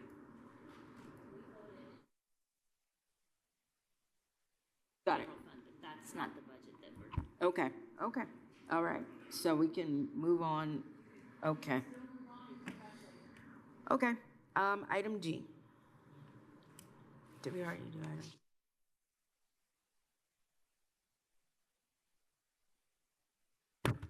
Oh, we're on H, sorry. It's been a long night. Council, I move to open for discussion and review Fund 4920-0000, West Side Economic Development TIF with the category requests of personnel 0, supplies 0, services at $1,736,296, capital at $498,991, for a total budget of $2,235,287. All right, Ms. Ridge. You want to mention, we found a mistake in the MVH for the self-insurance. So I want to make sure that gets out there. I didn't get a chance to catch that. In our original budget, it was $756,000. And then we removed $162,000 to take it to county general. It did not get added back into our MVH as a double budget. Sorry about that. So that goes up another 162,000. So that goes up another 162,000. Great. So in this budget, we're staying within our estimated revenue. And basically, this is just projects. We have our Vernal Pike connector, should be done later in the month. But we will be closing out that account, so we budgeted funds to work to close that project out. We have our multi-use trail for any improvements to our trail system. The annual review, engineering and construction is what we use for any West Side TIF projects. We have the STEM payment in there also for next year, the disbursement to bank for the bond, and then the fire truck payment.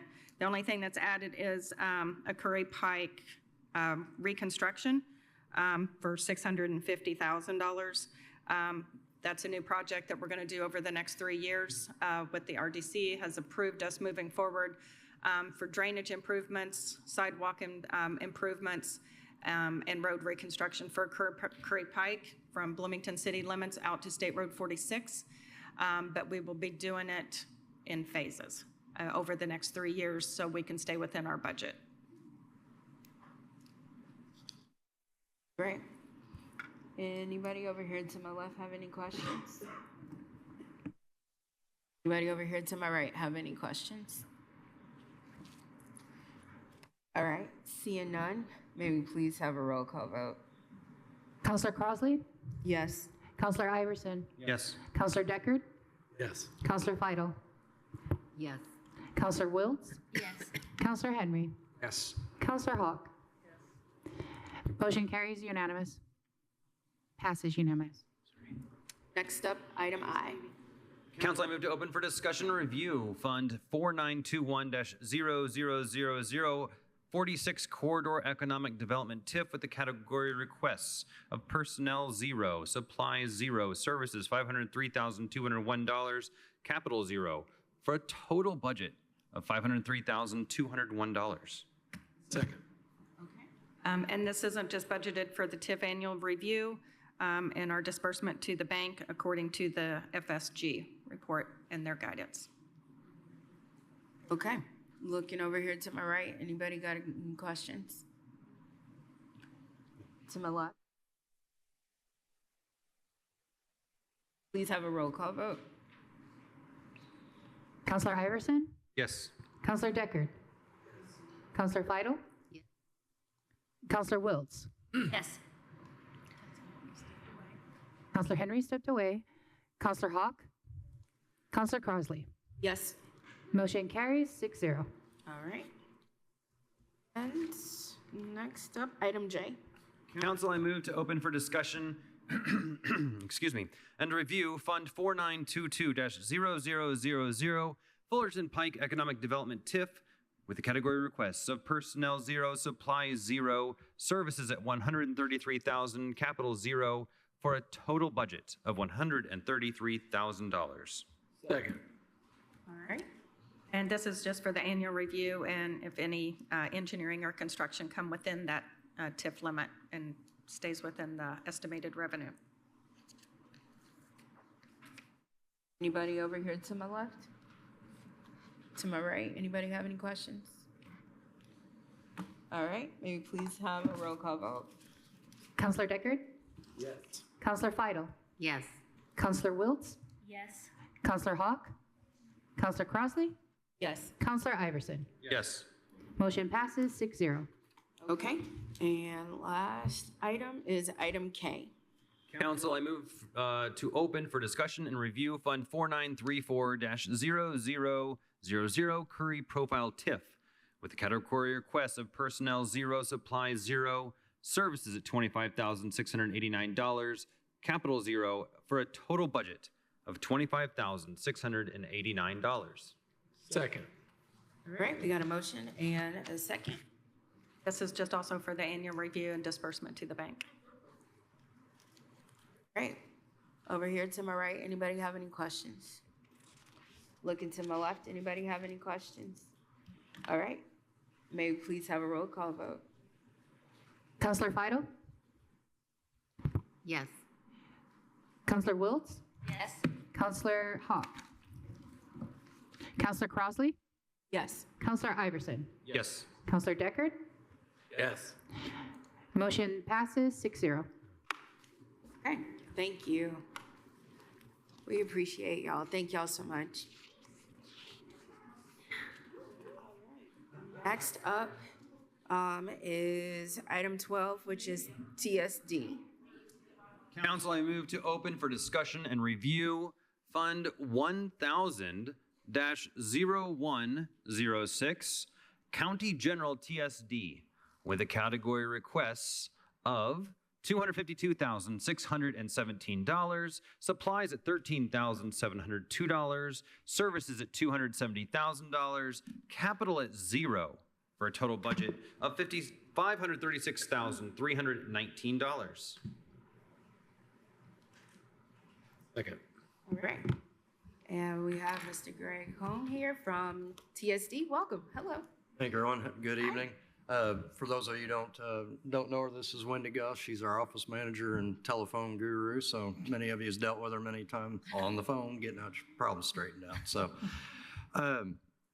one thing I'd like to point out, our 25 budget was static from our 24. We did not ask for any increases. What we've done is try to find ways to reduce costs internally without sacrificing service or products that we're providing to the county and to the departments so that they can do their functions. This year, for the 26 requested budget, we have reduced it just a small amount. You'll notice there was some changes in our supply line for computer and supplies and repair and maintenance. We know those costs are going to increase. Over the last couple of years during COVID, there wasn't a PC refresh going because they weren't able to buy computers.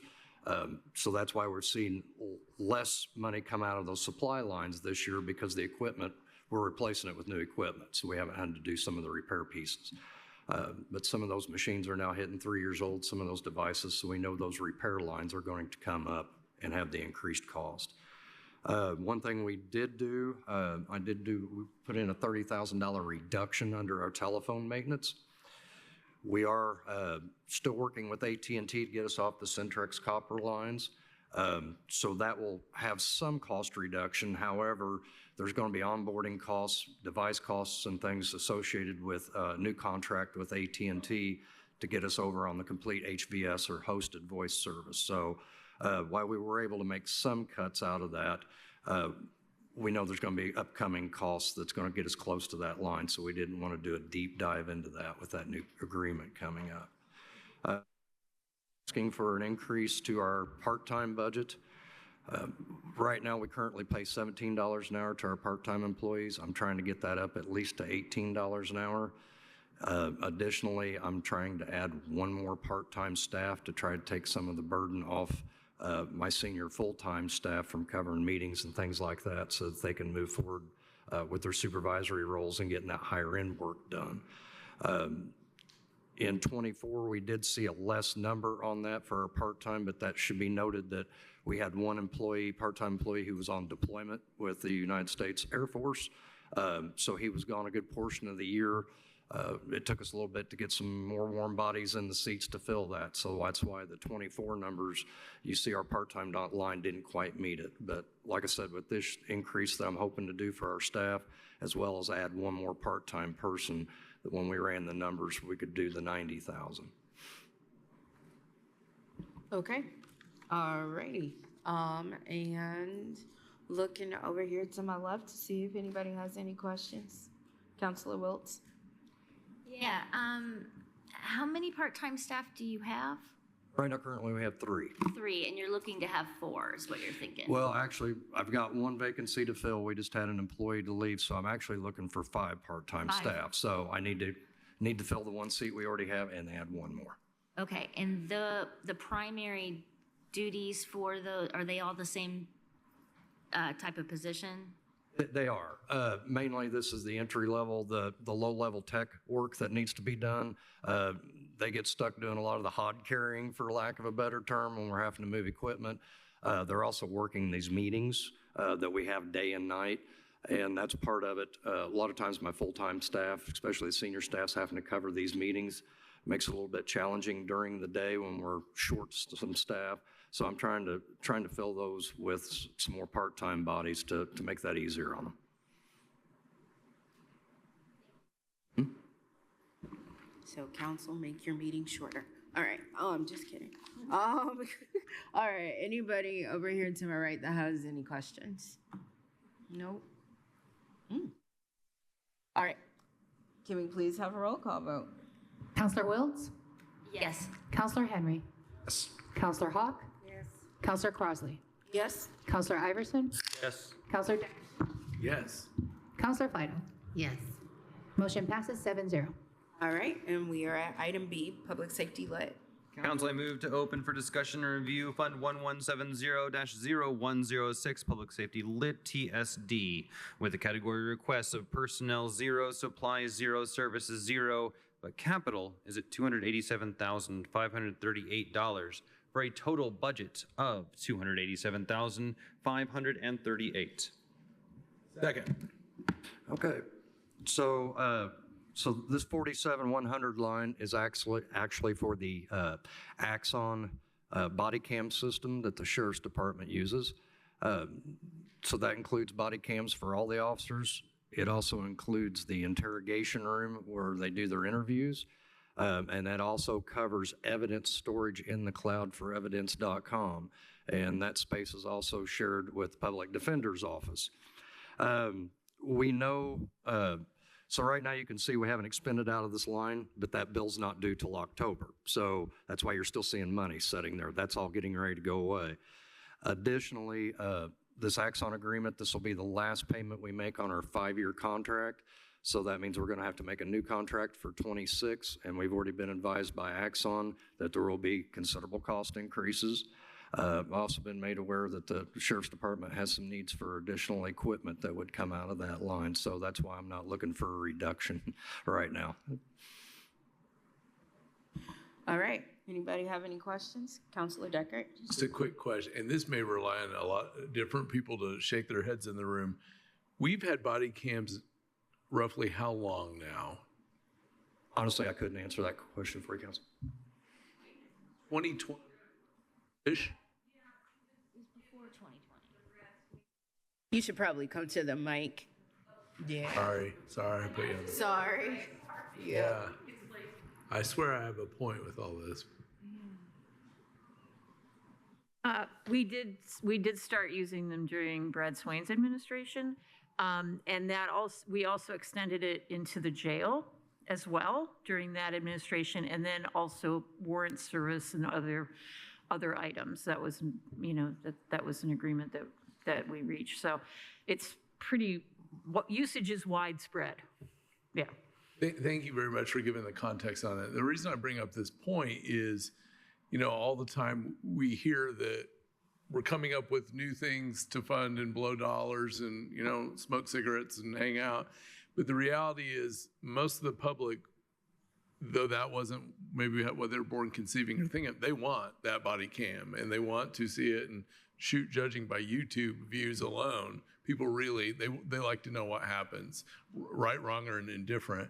And 287,000 was something that our predecessors 20 years ago were not sitting in here talking about. So I bring that to light because there's all these things that get added in, and it's not just hanging out and shooting the breeze. So thanks for letting me make that point. Anybody else have any questions about this? All right, seeing none, may we please have a roll call vote? Counselor Henry? Yes. Counselor Hawk? Yes. Counselor Crosley? Yes. Counselor Iverson? Yes. Counselor Deckard? Yes. Counselor Feidel? Yes. Counselor Wiltz? Yes. Motion passes 7-0. All right, and last item is the election fund. Council, I move to open for discussion and review Fund 1215-0106 Election Fund TSD with the category requests of personnel 0, supplies 0, but services are at $10,000. Capital is at 0 for a total budget of $10,000. Second. All right. Okay, so this fund was created last year.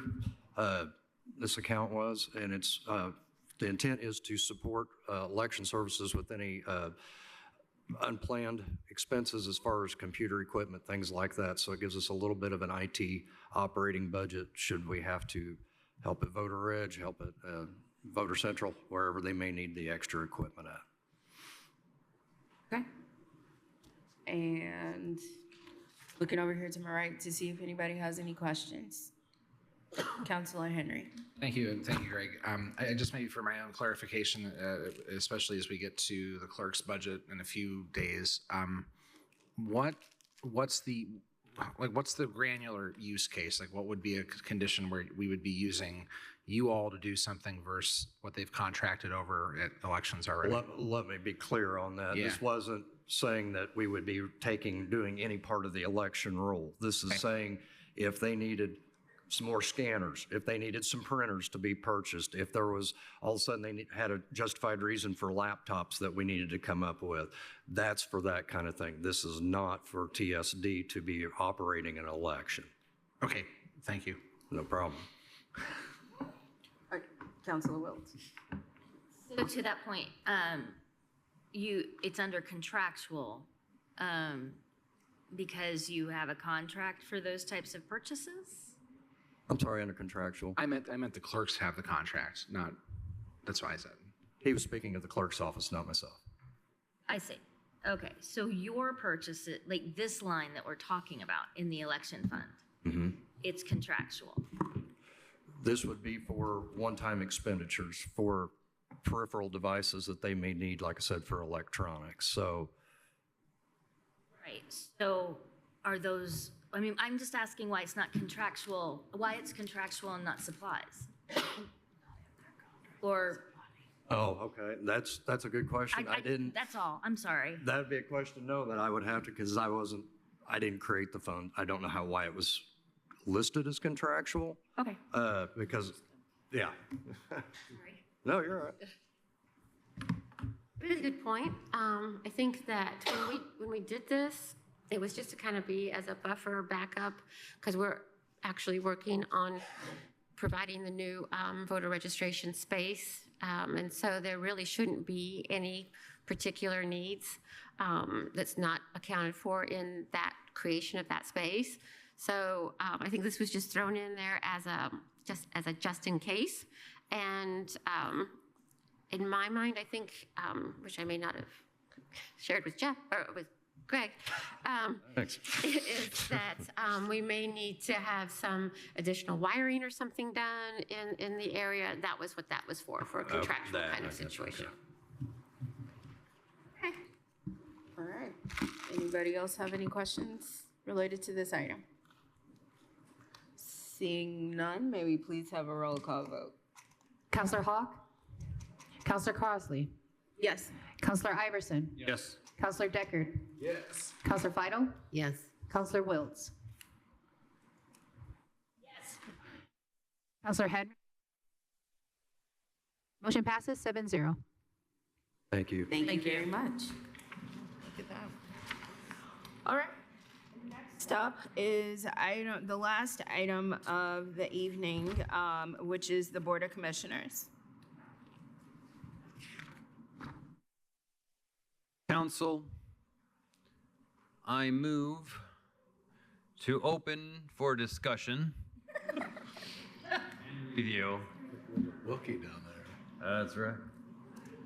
Fund 1000-0307, County General Fleet, with the category request of personnel at $79,595, supplies $0, services $35,350, capital at $0, for a total budget of $114,945. Second. Okay, thank you. And we got a motion in a second, and we just got some items here. Some. A whole lot. And yes, please go ahead. Yes. So when we met with our liaisons earlier, Jill had printed off our ledgers for them to be able to see what kind of purchases were coming out of the respective lines. And I believe they found those to be helpful. And so she went ahead and prepared these for you guys this evening so that you can actually see what kind of expenditures are coming out of the respective lines. So that's current to last Thursday, I believe it was. So just kind of to bring you up to speed as to where we're at this year. And clearly, I understand that we're now talking about a budget for next year. And we'll have a corollary increase in our Xerox budget. Sorry. Anyway. Yeah. Oh, yeah. Yes. So, if I understand correctly, you opened up the County General Fleet Maintenance budget? That's right, 1000-0307. Okay. In this budget, that's where we generally pay for expenses associated with non-law enforcement vehicles. It also pays for part of our building and fleet manager's salary at 75%. Went blank on that one. I don't. Yeah, I'm so sorry. If you have any questions about this particular budget, we're here to happy to answer. Okay. Looking over here to my right to see if anybody has any questions on this item from the Board of Commissioners. Councilor Iverson. So first of all, let me just say I appreciate the reductions that we made in here. I think it's always helpful to meet with such intelligent and handsome liaisons. So really appreciate that. But in all seriousness, I think it was really helpful to go through this and really understand where some of these lines were coming from and the reductions. I think that's really helpful. Thank you. Looking over here to my left. Anybody got any questions? Maybe? Okay. On that case, can we please have a roll call vote? Counselor Crossley? Yes. Counselor Iverson? Yes. Counselor Deckard? Yes. Counselor Feidel? Yes. Counselor Wiltz? Yes. Counselor Henry? Counselor Hawk? Motion passes 7-0. All right, item B, lit special purpose fleet. Council, I move to open for discussion and review Fund 1114-0307, lit special purpose fleet, with the category requests of personnel 0, supplies 0, services 6,000, capital 0, for a total budget of $6,000. Second. Great. Thank you. So in this particular budget, 25% of our building and fleet manager's position is included, and the other components of this is actually for the maintenance of the sheriff vehicles, so the law enforcement vehicles. We had, and this was brought kind of to our attention during our liaison meeting, there's actually an animal control maintenance line, there's a jail maintenance line, but we found that we're not using those consistently because they're all considered part of the sheriff's department. So we just moved those all into one line.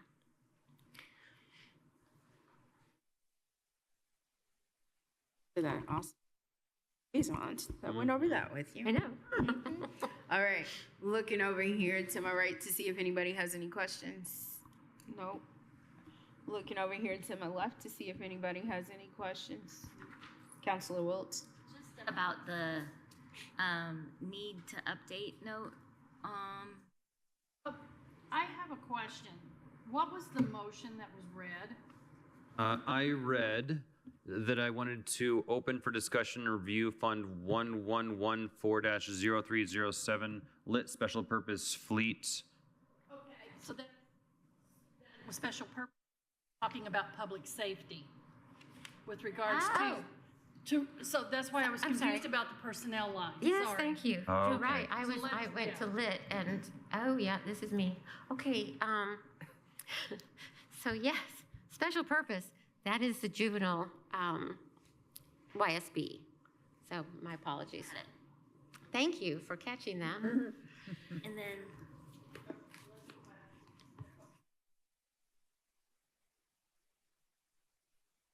is this a consolidation Not sure. of lines?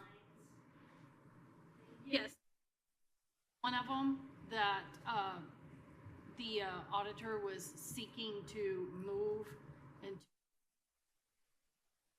Michelle, could you move your mic closer to your face? Yes, this was one of the account lines that the auditors, touche, had moved, would like to see it moved to a more appropriate line, so. Yeah, and I've had an opportunity to look at that, and so that is perfectly fine. I can't remember the number that was proposed, but this is specific to their vehicle. Or is, I'm not sure what the correct number is. Yeah, Carly. I've got it. Oh, you got it? Yes. So I move to update the budget to reflect the deletion of line 3000 I can't read it 004 and the addition of line 33050 in its service maintenance / rep fleet repair, I guess. Second. Okay. Is there any discussion on that motion to delete line and add a line? Nope. Okay. All those in favor of the motion, please signify by saying aye. Aye. All those opposed, same sign. Okay. Go ahead. All right. Well, is there any other questions related to this?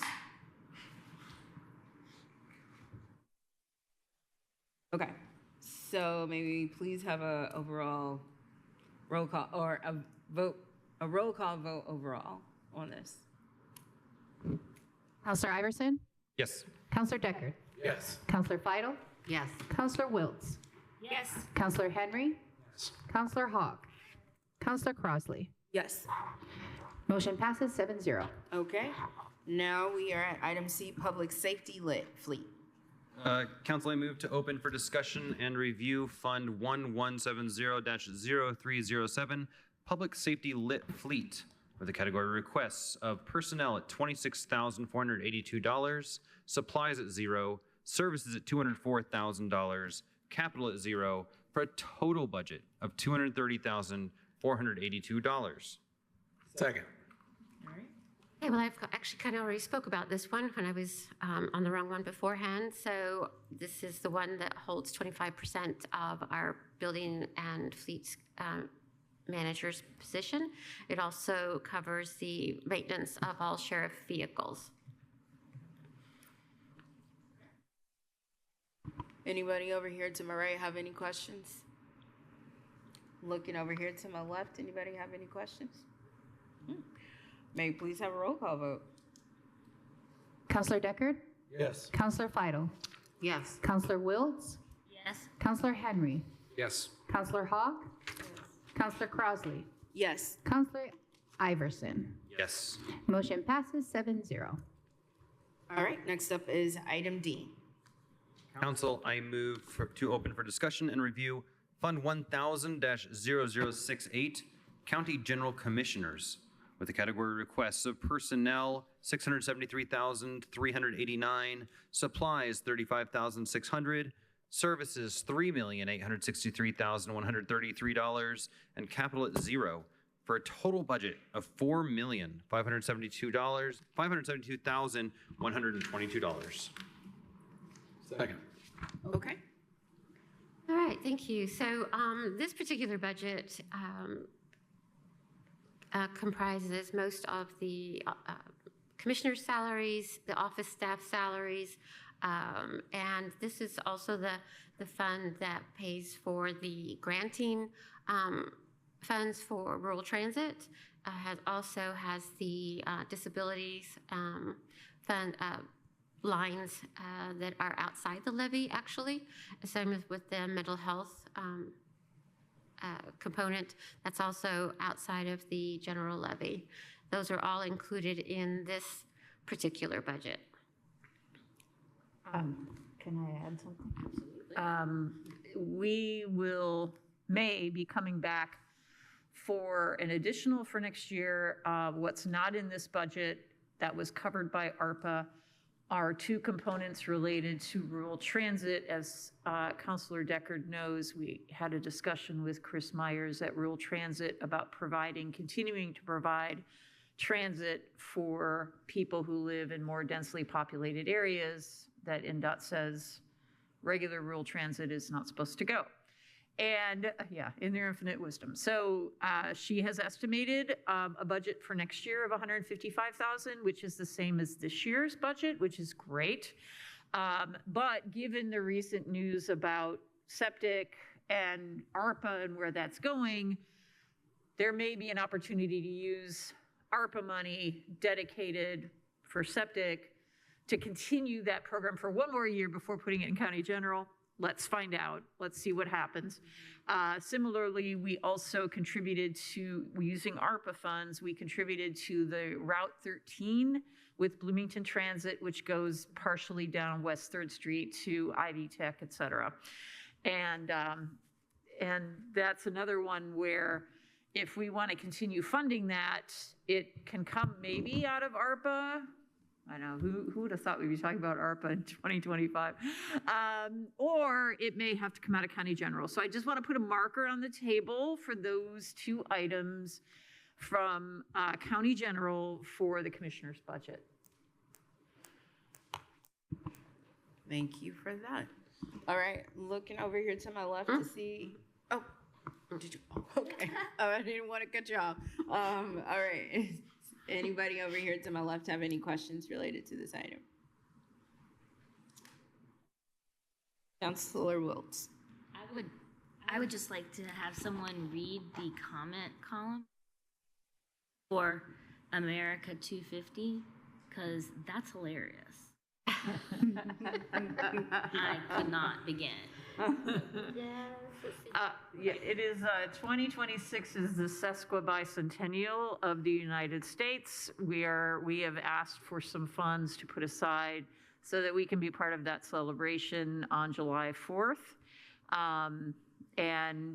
We will hopefully be working with the city to organize something. We're thinking big picnic, honoring veterans, etc., kind of making a day out of it, where usually people come for the July 4th parade and go home. So we'll need some money, but we're also thinking about decorations and things like that to really make it memorable. Okay. I had to look that up, Kate. That's why that's in there. Biquincentennial, It's the sesqui, Yeah, which and is 50 Sester. bicentennial. Esther. In America 250. Those, Yeah, it's all, there you go. it's got numerous I names. say we just say 250. I like that one too. All Let's go right, does anybody over here to my right have questions? All right, I'm gonna go, since it's on both of your hands, I'm just gonna go down the line, Iverson, and then Counselor Henry. I'm in the 3s in support for boards. Yes.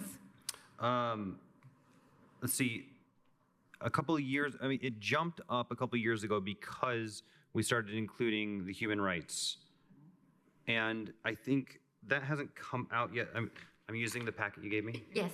It looks like the only thing that's come out yet is Boys and Girls Club, but that's probably still pending for the other boards and commissions. We haven't been billed yet. We haven't gotten a city invoice yet, but we'll. I may have. We may have Oh. that. I may have gotten that from Jessica. I need to make sure that I pass that on to Jill. So yeah, Okay. but yeah, it is in there. And then in this budget, we've accounted for it in the 2026 budget, and it leaves us with about 6,000 for other issues. And we did. We're doing the coding camp. Yes. This year. Oh, with the That's Women's you. Commission? Yes. Uh-huh. And that's So we're like paying for that. 3,500. Yeah. Okay, great. Part of it. Counselor Henry? Thank you. Some maybe a follow-up to Councilor Wiltz's question. So for the 250, I know it's a little ways out, but have we explored opportunities for public-private partnership? What else is going on in the community that we're aware of that helped to offset a cost like that? Have you looked at that, or we're just presuming that this is the county's share of celebration? This is just something, as far as I know, there's not been any real planning or any kind of reach out. I know that Commissioner Thomas spoke of working with the city. I just put this in as I didn't even know it was the sesquicentennial. Sesquibicentennial. Yeah. I did not know. We wanted to put something in the budget, public-private partnerships sound really great until you work with a company that really shames themselves, and then you're stuck with their name on something. But no, I would say that the stages are early for planning. I did attend 1 or 2 of the planning meetings at the History Center, but the city wasn't there. So then I went and had a conversation with Itzhak Ansari on the city council. And so he and I, in about 2 minutes, came up with 10 ideas. So we'll do something. We're going to do something. I hope it doesn't cost us but $1,000 or $2,000. I'm hoping to keep it really under budget, way under budget. But just because we did the bicentennial of the county a few years back, it's good to have the money sitting in the budget because we don't know what eventualities will come up. So the city and the county may decide to put something together that's going to cost a little bit of money, and we cost share it. But we do want to make sure we're honoring our veterans and that we are being very welcoming to the community. We know for sure we're going to have to probably have the courthouse open that day, which is a holiday, and there's costs there, et cetera. So we're thinking low key here. I appreciate that. Spectacular in other But you ways. now trigger a different idea about what this line item should be called, because there are other events that we hold at the courthouse that aren't this vice or the whatever, the 250. Do we account for opening the courthouse for, say, the lighting of the square on an account line, or how's that usually budgeted? That's kind of know that happens every year. Right. So. That becomes so the decorations in the courthouse, that is, I think we pay for those out of the employee morale fund. The building's open after hours and people are shuffling in and out of it. Right, Okay. yeah, we do have. So staff, I believe, comes We in come for staff. and they either flex or can work their time. So following that line of thought, and forgive me Madam President, because I think this is important. So we have other events that are civic-minded that the costs have been borne by other organizations. For example, the swearing in of officers at January 1st every 2 years, both Republican and Democrat in this room. And that has been a cost borne by political parties to use for a public event too. So I guess where I'm going with this is if we're going to have an account line, we probably should be looking at an events account line and maybe think about what that is. Now, I appreciate there's a very large budget for the very special day, but I think tightening this up may make a little sense on paper to me. And it's not just that event, but it's other events that we open the building and have costs that we incur that should be accounted for somewhere aside from morale or charging people to use it if we think those are not civic events, but that's my view. Thank you, Madam President. All right, anybody have any other questions over here? I think Council Hogg, I keep seeing a finger and I'm not certain.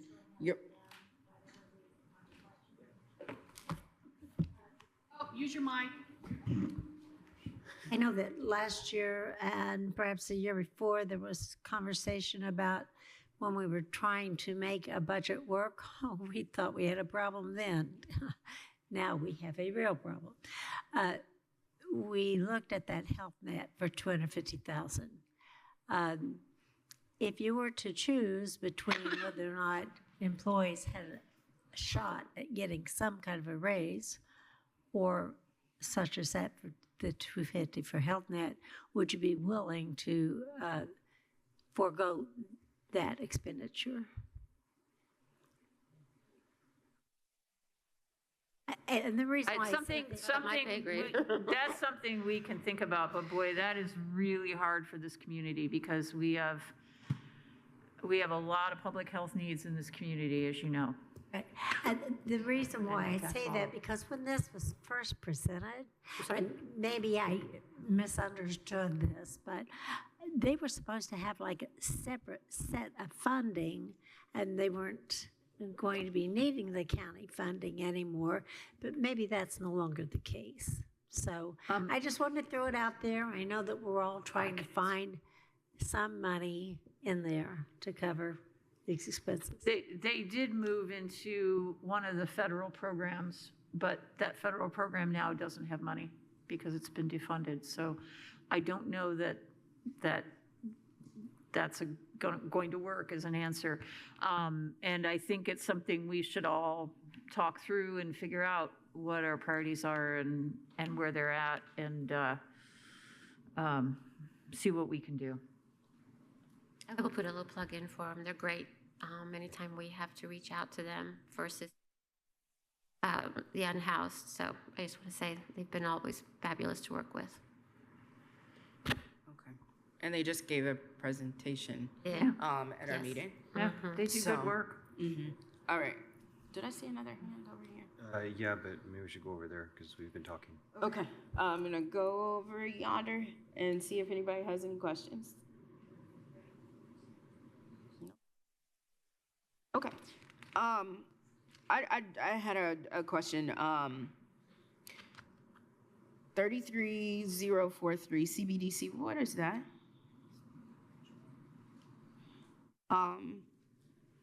SBDC. SBDC. Yeah. Development Center. Got it. Yep. Yes. That's Ivy Tech? No. Well, no. There's that region, whatever workforce thing. Yes, it involves Ivy Tech, but it's really what is it, Region 8 or whatever it's called, Workforce Development. It's the Small Business Development Center. If I don't see us having any kind of a imprint. This has just been in our budget forever, so we've left it in. Okay. I'm fine with taking it out because I'm not sure that we've been participating in any kind of programming directly with them. So. Okay. Because I see it looks like it's been used, but then this year there's nothing really been used. So I was just curious about that. And then I think, Ms. Purdy, I think when Councilor Iverson and I met, and I think this is like the third time I've talked about this in regards to support for boards, because that number was high because we had the contract with the city of Bloomington since we've merged the Monroe County Human Rights Commission, Bloomington Human Rights Commission. Can you explain where we are with that contract, and if this is like the final year of us being in that again? Oh, no. I keep forgetting. Right. I anticipate that, my understanding is that they were keeping it the same as 2025 for 2026. And then there is supposed to be probably a reevaluation of the agreement with the city. So, and the reason that there is a cost with this particular board or commission, even with the merged version, is because of the fact that the city of Bloomington has attorneys on staff who address this. And as we did, we used our legal staff to staff ours, but it just, in the scheme of things, it just makes a lot of sense to be combined here and to work together. I'll add a little bit to that, if you don't mind, about the staffing. It's more than just covering meetings. The attorney does the investigation into any human rights complaint. So it's interviewing witnesses, writing up reports. It's a little bit more in depth. It's legal work. Yeah. It is legal work, yeah. A lot with that particular one. Okay. All right. Thank you. I appreciate that. All right. Anybody else have any questions or comments? I don't know exactly what the Development of Disability DSI entity is. they spoke, I think they also presented the same night as HealthNet. What is HealthNet? They're not HealthNet. Oh. It used to be Life Designs. Life Designs. Okay, yes. I'm with you. Thank Okay, you. You're welcome. Thanks. Yeah. Okay. Councilor Wilk?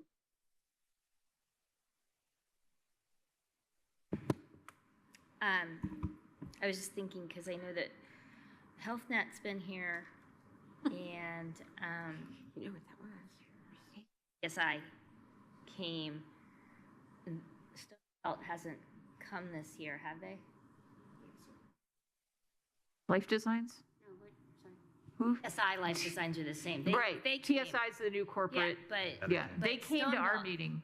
Did Stonebelt come to your meeting this year? That's what I was saying. No, Yeah. we haven't heard from Stonebelt. No. I have not reached out to them, actually. These are,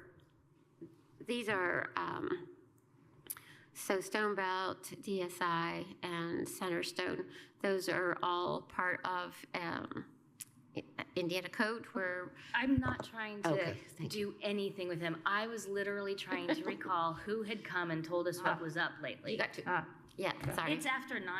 I am not responsible. It's bedtime. All right. If we don't have any other questions related to this, as I put my readers on, actually will make a motion here. Council, I move to zero out line 33043 SBDC. So I want to take that from 10,000 to 0.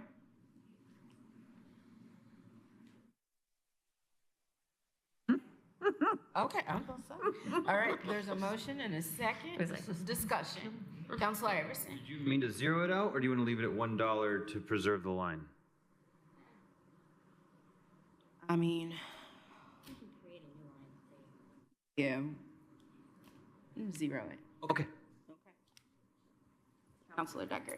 I am respectfully a no on this one, only because I've had a visit out there at Ivy Tech and some of their affiliate organizational kind of capacity. And I see that kind of partnership, something that was strong once for the county and will be in the future, out realizing that this is only a temporary vote until we figure other things out in the budget. But I certainly know that we're figuring all that out. Okay. And as theme of tonight is, even, this isn't set in stone, so we can always come back and revisit. Council Wiltz. Say you can see it in the budget history here, the health net. You know, when we hadn't heard from them in a long, long while, and we had reached out and asked, you know, I mean, it wasn't just, oh, they didn't call last week. We reduced their budget $100,000. And, you know, because we had no idea what was going on. And I realize this is a different situation in many ways. I would like to know what's going on.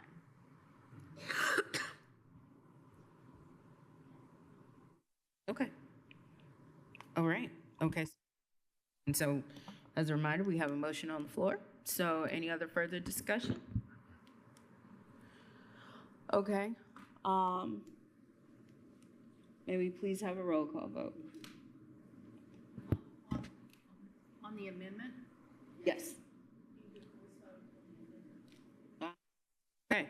All those in favor of amending the, what I said, in terms of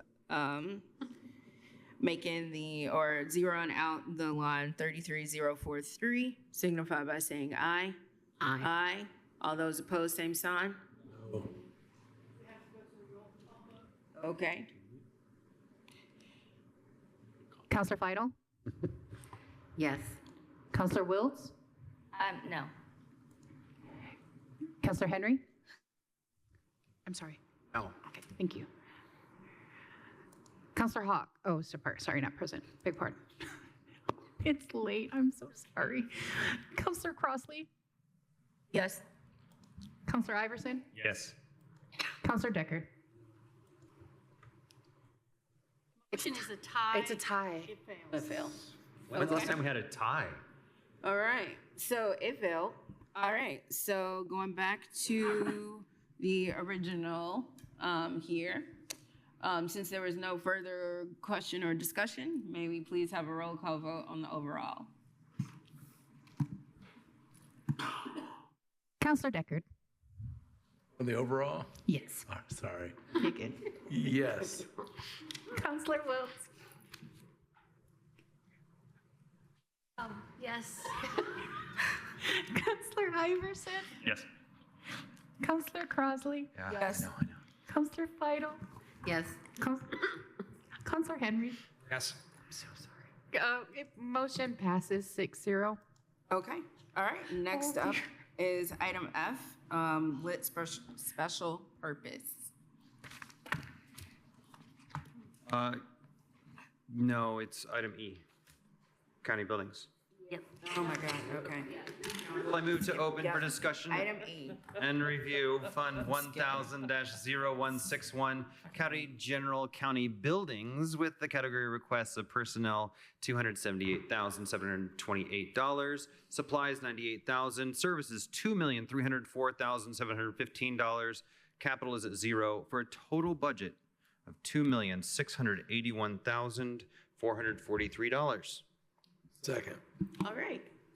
Thank you. This particular budget takes care of generally all of our maintenance expenses and personnel, as well as a lot of expenses associated with the buildings. There's a larger one that we have in Cume that takes care of the bigger issues, but cleaning, supplies, grounds. I have asked, and I don't know, for line 23004, uniforms and mats. I asked if that could just be changed to uniforms. There's an employee clothing and uniforms line 22218. So if we could make a motion to add account line 22018. 22218. I got it. Okay, 218. And appropriate it at $2,000, and at the same time you could zero out line 23004 in the sum of $2,000. Council, I move to create line 22218, uniforms, for $2,000, and at the same time reduce line 23004 to $0. Second.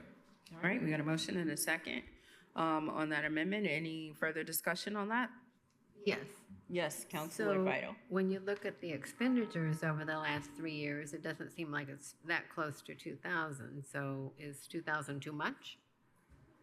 Well, this is for our maintenance staff. They're pretty good about making boots and overalls and things of that nature work for them.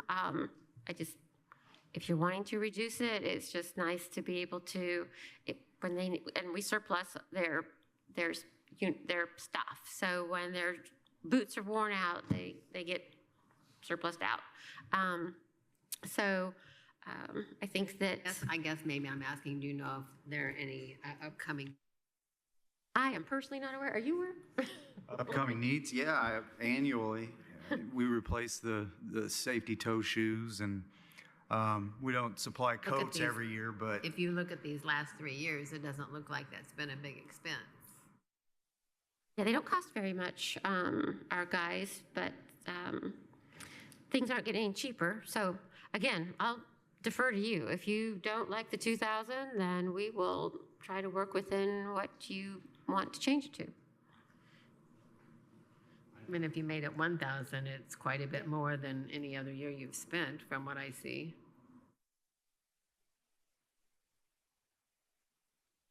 All right, anybody else have any other questions, comments?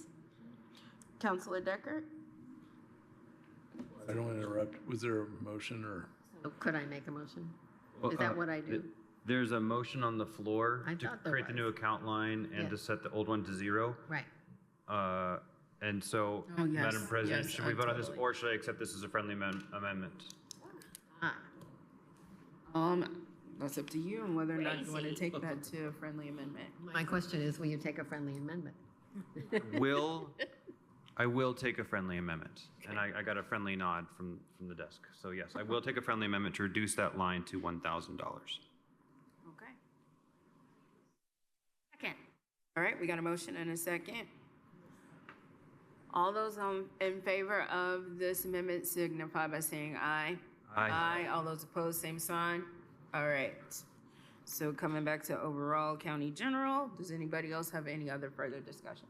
Councilor Deckard. I do have a question. I'm going to ask a tougher one. Is this with what this may not be appropriate, but with what we're experiencing in the Justice Building, is this going to get us through needs there, things there, time there, anything else, or am I asking about something in the wrong section? Yes and no. So we can use some of this with the Justice Building, but right now with the issues, we're using CUME special projects to address this. So the expenses in here are anticipated to be the expenses that we will actually see. So it doesn't have a buffer, if you will. This is the known ongoing costs of utilities and things, but it doesn't pay for the duct tape, bubble gum, and baling wire that we've been having to purchase recently. So essentially what you're saying, this is the basic betties of like the general upkeep and anything else related to bigger projects and unexpected circumstances comes out of CUME. Correct. Got it. All right. Councilor Henry. Thank you, Madam President. I know the hour's late, but and I don't even know if this fits here, but I think holistically, I want to address something with the entirety of the commissioner's presentation. I'm looking at the general obligation bonds that you have. Some of these go back 11 years. There's account lines in here that have not been tapped to deal with capital expenses and things that I think a closer read of the budget as presented would alleviate some of the challenges we have of drawing off the general fund. And so my general question, whether it is in this section or sections we've already covered, but definitely will need to be addressed before we finalize the budget, is what efforts have you made to draw down on stale bonds that could be used to address some of the requests that have been coming forward here? Because ultimately we're at 5 hours and I don't think we've even had $1 million in cuts, if maybe $500,000 in cuts. So entertain the question as germane or not. I don't care, but I'm putting it in the room. I just would like a general understanding of where we need to go with this, to how you're going to pull those resources into your budget making. So, if I may, first of all, the general obligation bonds, each bond has specific projects that are part of that bond, and the money that's been received is to be used for those particular projects. So sometimes if we have some money left in a bond, if a project or one of the projects that's in that bond meets a current need that we have in the county, we can then use those funds for that particular need. It has to be a capital expense, so I'm not sure, what it is, because I don't know what it is you're trying to find. Well, I'm trying to find a way to use the resource that's been sitting there, right? I mean, you've had as I'm looking at this 2014, you've got $1,600 sitting there from 11 years ago. And there's IT lines in there. So again. Those are all spoken for, so I understand. Have you presented those plans to council lately on how to use those or what your plans are for those funds? Because it's quite a bit of funding and we're trying to find quite a bit of funding. I'll yield back to Madam President at this point, but I think it's worth raising. Thank you. Yes, Councilor Wiltz. So this isn't the first time that we've done this, and we did go through, and you provided a pretty thorough report on what we could pull from, and we kind of did that. That was over a year ago at this point, I think. 2023. Oh, okay. So yeah, I mean, I don't know. We've done it for a while. I've got it here. I can email it. I think, well, that would be great, because I think what is needed is a regular review on this for our peace of mind as we go through. Because, of course, we can't pull something from a project that isn't complete, and I know sometimes they drag on forever. They do drag on. But at the same time, this is the time for us to find any pennies in the couch cushions kind of situation. Believe me, we have been doing that. With vehicles, we've been doing that. But I'll be happy. I'll send it to you. Thank you. It's all updated at this point in time. But when you see some of these larger lines, those projects they're still there. They just haven't actually had an opportunity to really get going. Solar project is one. Parking lot, Parking lot. sidewalks. We've got a lot Some of those projects evolve a little bit from when we first asked for the bond money, and they're just not finished yet. A conversation, either with a small, like maybe your liaisons. I'm not trying to take over or anything, but it might be something to walk through. I welcome looking at the document. I love looking at the older bonds and seeing where we can pull money from. And unfortunately, you can't just grab money from this bond and move and pay for something that you really want to pay for. You have to be a little careful there. But yeah, we're constantly looking at the older bonds to see how we can fund current projects. And I just emailed it to you. All right. We don't have any other further questions on this. I'm going to ask for a roll call vote since we still got several items to go. And it's almost 10 o'clock. I'm tired. We are still on that one. Yeah, Okay. you're on that one. Counselor Wiltz? Yes. Counselor Henry? Yes. Counselor Crosley? Yes. Counselor Iverson? Yes. Counselor Deckard? Yes. Counselor Feidel? Yes. Motion passes 6-0. All right, and we are now at item F. Council, I move to open for discussion and review Fund 1114-0068, Lit Special Purpose Commissioners, with the category requests of Personnel 0, Supplies 0, Services 95,000, Capital 12,000, for a total budget of $107,000. Second. All right. Okay, so this is the Special Lit, which is the youth services funding, one of their funding sources. And Vicki reached out to me this afternoon. I haven't had a chance to hear what she thought of this. Because what we did was we included in this particular budget $50,000 of proposed bond projects, which was a sterile dish machine kind of thing, light fixtures, updates, badge entry. So those were all kind of contractual things that could be done. So in the first line of the contractual, which shows $70,000, if you want these projects or these programs to go into the bond, which has not been presented to you for 2025, you can take it out. I know that in the past, Councilman Hawk has always said these projects should be funded by the lit. So that's why I went ahead and put it in there. Okay. Well, And the proposed bond for 2025 is $1 million plus over on possible projects. So We're over budget right now, so. When are we gonna hear about that? I have talked to, I think Mr. Cockrell is getting the bond timeline from. Usually it's going to be in the next couple of months because that's the timeline to get it done before the end of the year.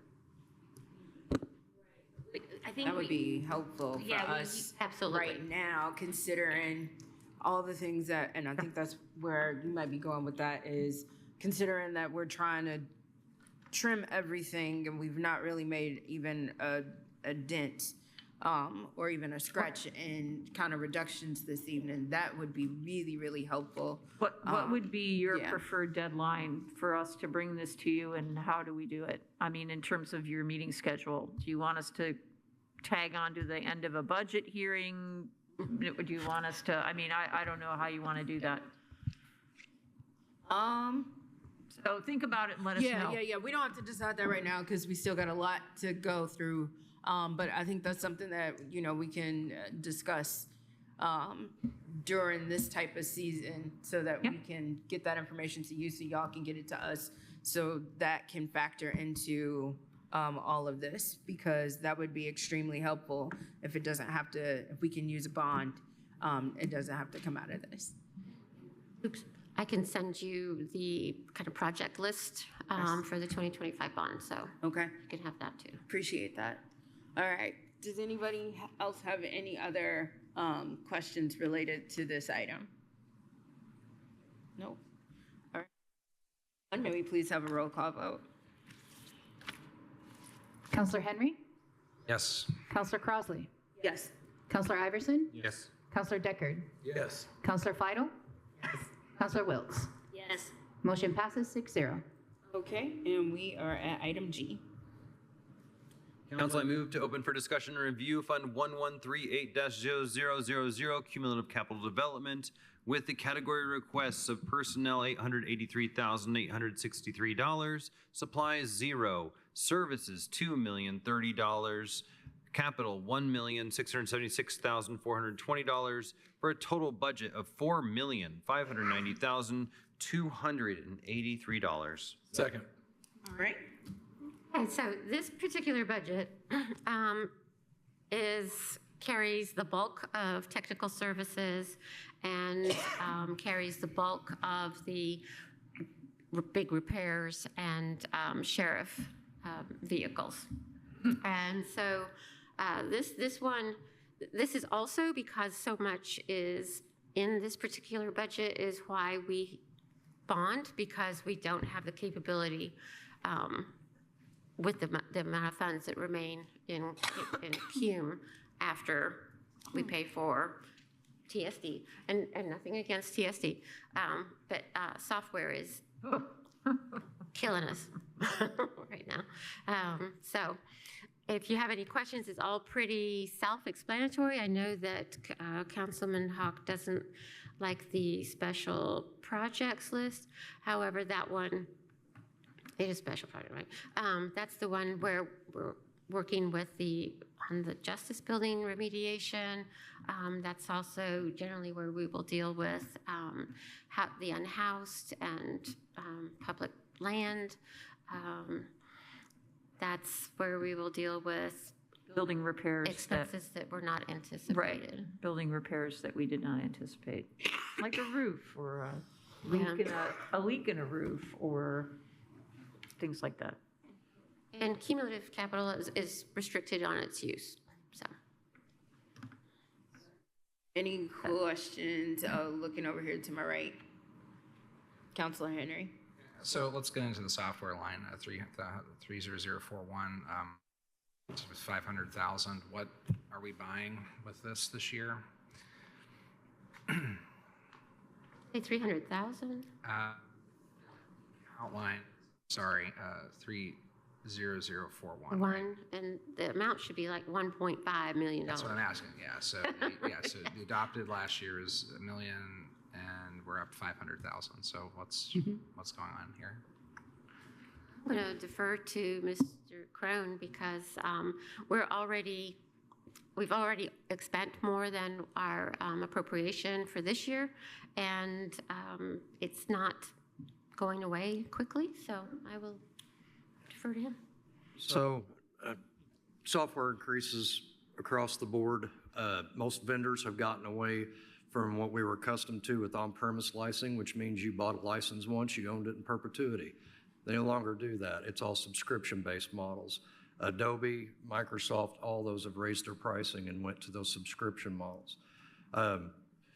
We've tried to make gains. I've worked with Microsoft to try to go through, do a complete inventory of our licensing, make sure that we're utilizing, getting everything out of that licensing we can, because there's still some things that we need to do with our Microsoft environment. All the gains we've made, the increases have taken them back up. We've added staff across the county. Every one of those people cost me right out of the gate $3,000 on a base employee, and then you got your ongoing costs after that. And that's stuff we haven't, it just keeps adding up on us. So we keep trying to make the cuts. We keep working with other vendors. Prime examples, our county website, going to the state CMS. That saved us several $1,000s a year over paying eGov.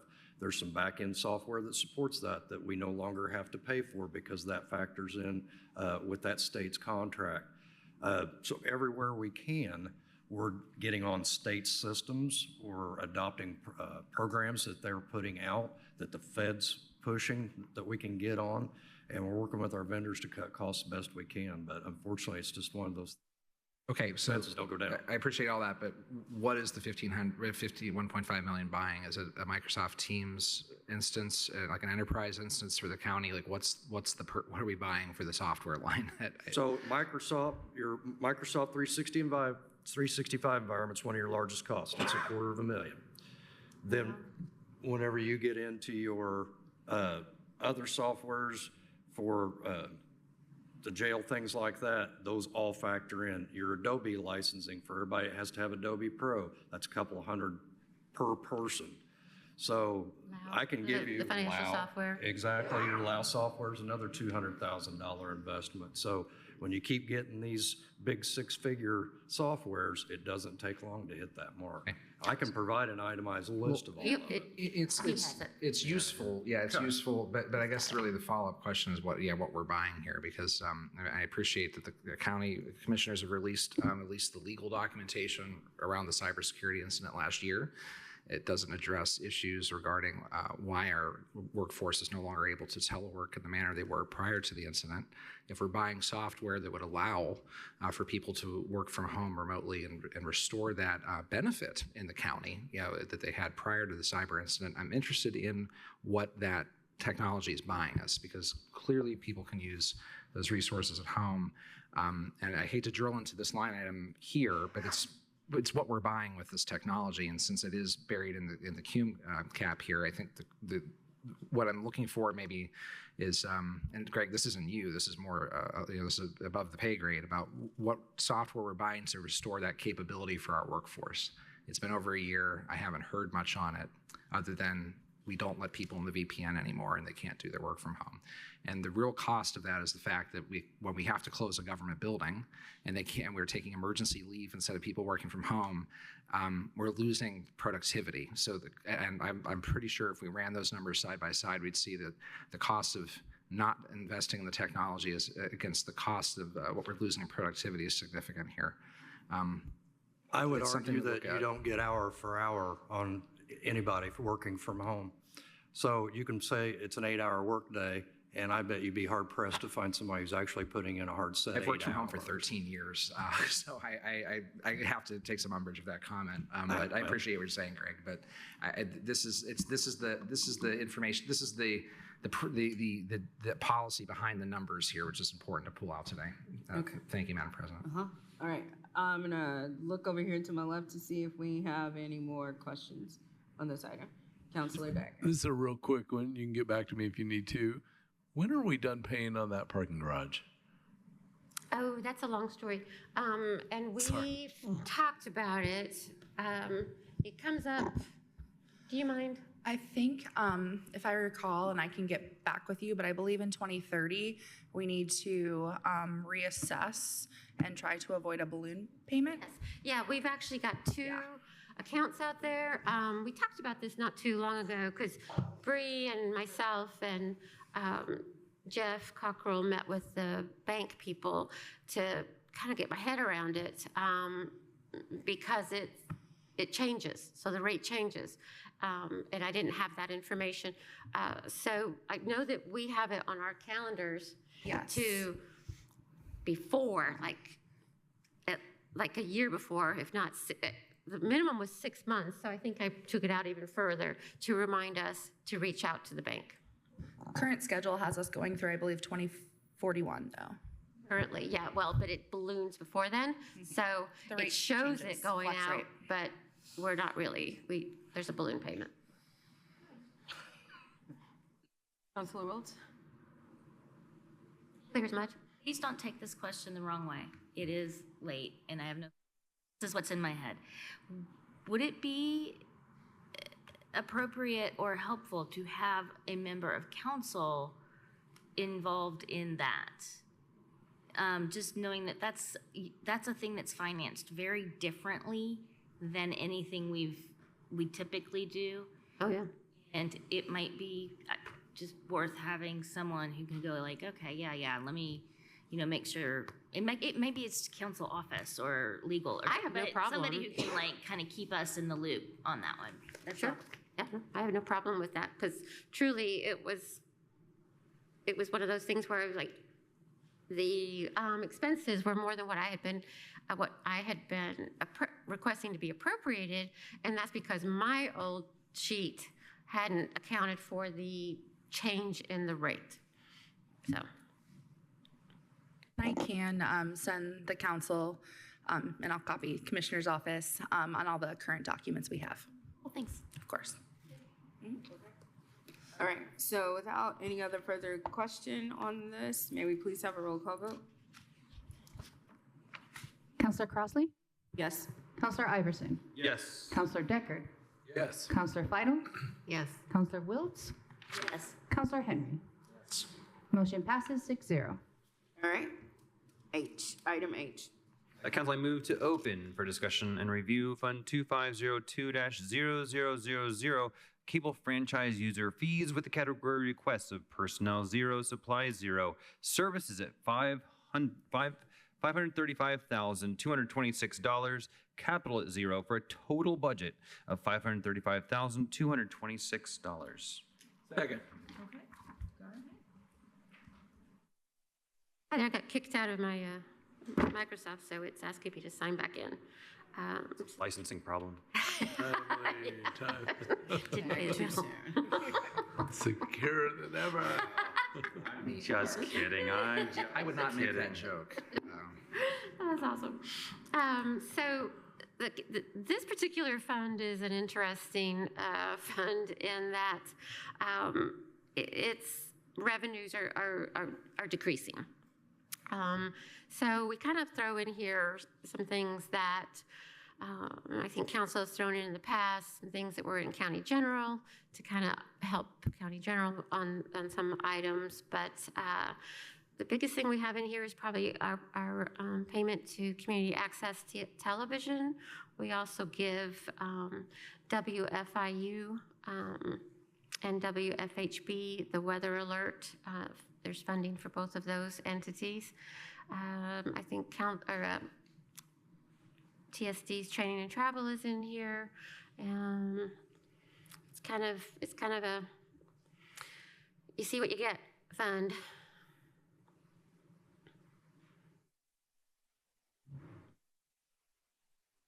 What is, okay, well, I'm gonna be the dummy this year because I'm new. What's the repro graphics or whatever that's called? No, I hate that. I can't stand Every the name. year, every year. Yes, we go through this one. The right way to say it? So there's two costs associated with our copiers. You've got a contractual that pays for the copier itself, and then you have a reprographics line.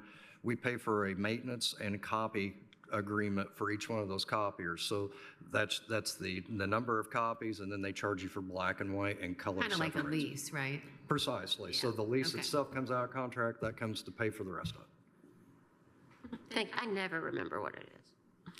I pronounced it right. Yeah. Luckily. Councilor Henry. Thank you. Yeah, this is an odd historic fund, right? I mean, it dates back a really long way, back to coaxial cable and whatever. And way back then, the prime account that was getting funding was the cable access, or CATS, right? And over years, that's declined. The rate or the revenues decline because people are cutting their cable, right? So I guess my question is just on the 30071 is, have we revisited lately what CATS, what we get and what they're getting from us in terms of this contract? And two things come to mind. I know the city's wrestled with this issue as well. We have folks from CATS TV recording us late night here, and they're earning a wage that's pretty well below what others do in the county. Have they approached the county at all about revisiting their overall contribution that they get from us to help maybe raise their wages? What they do is, we have a contract the commissioners sign, and so this amount was their request. I'm wondering if they know don't to get into ask their at this budgets, point. but this was their request of the funding. So I mean, maybe a nudge, they could ask for more, I guess, in a sense, which is a strange way to go at it. The second question here is that just generally what we're contracting, given how technology's evolved. I mean, CATS is mostly available. I mean, you can still, I guess, tune into a TV, but it's digital, right? Have we revisited some of the opportunities to maybe work with their growing programs? That they obviously closed caption everything, and we'd be capturing those words as potential use for minutes. I mean, I'm just kind of curious if we've thought about the contract, because again, it's like 40-year-old technology that the fund is quite old. Yeah, the funding mechanism's quite old. I wonder what we've done on this contract lately, what we're getting out of, what we're mutually getting out of it. Thank you. And yes. Hear from. I mean, I guess, Mr. President, would you? Sure. We will, yeah, please. Yeah, sorry. Martin O'Neill, the General Manager for Community Access Television. I'll just answer your question about the salaries there. CATS is a department of Monroe County Public Library, so the salaries are dictated by the library depending on the position. So that's where we get those salary guidelines from. It'd be a question for the board, not the. So that would be a question to the library board on that. Yeah, we're just a word of thanks and everything else for Angie and everything else for the support that we are getting. It's great. We all know it's declining a little bit over the years, and we have those headwinds to come up against eventually. But yeah, we're really happy with the support we're getting from the county. To be honest, to be fair, it's good and fair. Thank you. This was a case where I was trying to shake the tree to find more money instead of cutting. So, but anyway, I'll hand it back. And you're right too, if I may. The technology originally when it was invented, the cable is very old and everything else. But over the past few years, we have revamped our whole system. So we're now live 24/7 streaming. We're on YouTube and Facebook and everything else, and we archive everything. Everything that we have since 1974, 75 is being archived as we speak. Thank you. Thank you, Madam President. Really like that you're on YouTube. That's really appreciate that. That's really great. Yeah, it took us a while, but we got there. Thank you so much. Thanks, Angie. All right. Anybody else have any other questions? Sorry, I'm standing because I need to stand. Anybody else? Bueller? Okay. Can we please have a roll call vote? Counselor Crossley? Yes. Counselor Iverson? Yes. Counselor Deckard? Yes. Counselor Fido? Yes. Counselor Wiltz? Yes. Counselor Henry? Yes. Motion passes 6-0. Well, y'all look, we are on the back page of this. All right, item I. Council, I move to open for discussion and review Fund 1222-0000, Monroe County E911, with the category requests of personnel at 0, supplies at 0, services at $622,294, and capital at 0, for a total budget of $622,294. Second. Okay. Hey, well, this budget is solely for dispatch. That's all the money can be used for, and I don't know what's going to happen with it in the future. Not heard about how it may or may not be affected. But at this point in time, this is what the city of Bloomington, when they met with myself and and Molly and Jeff, we kind of hit at different times, but this was their request be funded in this particular line. And the contractual, I want to say it's part of their phone system, but I might be wrong on that. All right. Council votes. It's actually less than was budgeted for the current year. Why? I can't really answer that question because that was what the city provided to us. I don't think that they needed as much. I think there was a reduction in the contract or in what they were getting. They also know that this fund can only be for dispatch issues, and I anticipate they're going to, if their police department's moving, they're going to be moving their dispatch. So this is a nice fund for them to kind of keep in mind for that project. I see Ms. Turner King wants to weigh in. And I do believe Chief Dekoff and the dispatch manager is going to be here tomorrow to present that budget, so they might be able to provide further insight. Perfect, thank you. Thank you. Okay. Anybody else have any questions related to this? Nope. May we please have a roll call vote? Counselor Iverson? Yes. Counselor Deckard? Yes. Counselor Fidel? Yes. Counselor Wiltz? Yes. Counselor Henry? Yes. Counselor Crossley? Yes. Motion passes 6-0. Okay, thank you.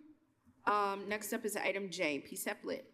Council, I move to open for discussion and review Fund 4933-0000 PSAP lit, with the category requests of personnel 0, supplies 0, services $2,781,462, capital 0, for a total budget of $2,781,462.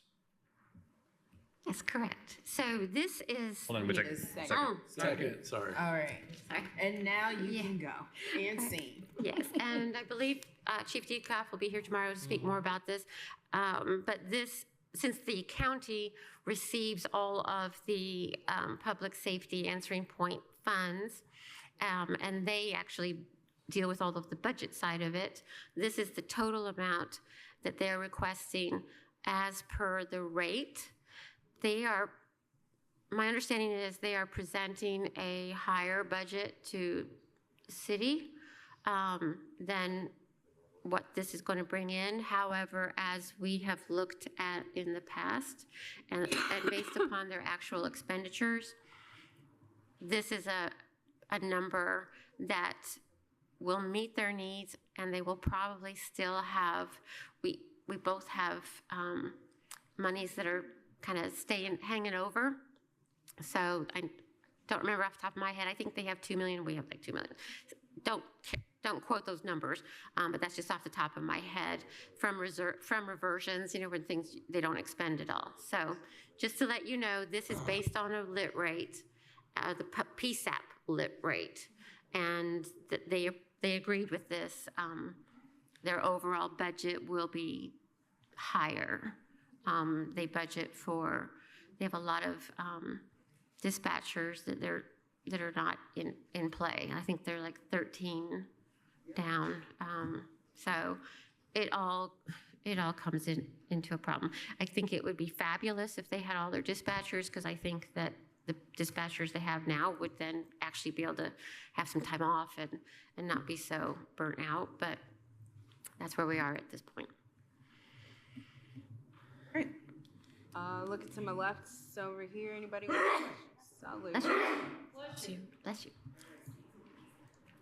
All right. Looking over here to my right and seeing, nope, because you'll sneeze. All right. So, may we please have a roll call vote? Forgot Counselor Deckard. what to do. Yes. Counselor Fidel. Counselor Wiltz. Yes. Counselor Henry. Yes. Counselor Crossley. Yes. Counselor Iverson. Yes. Motion passes 6-0.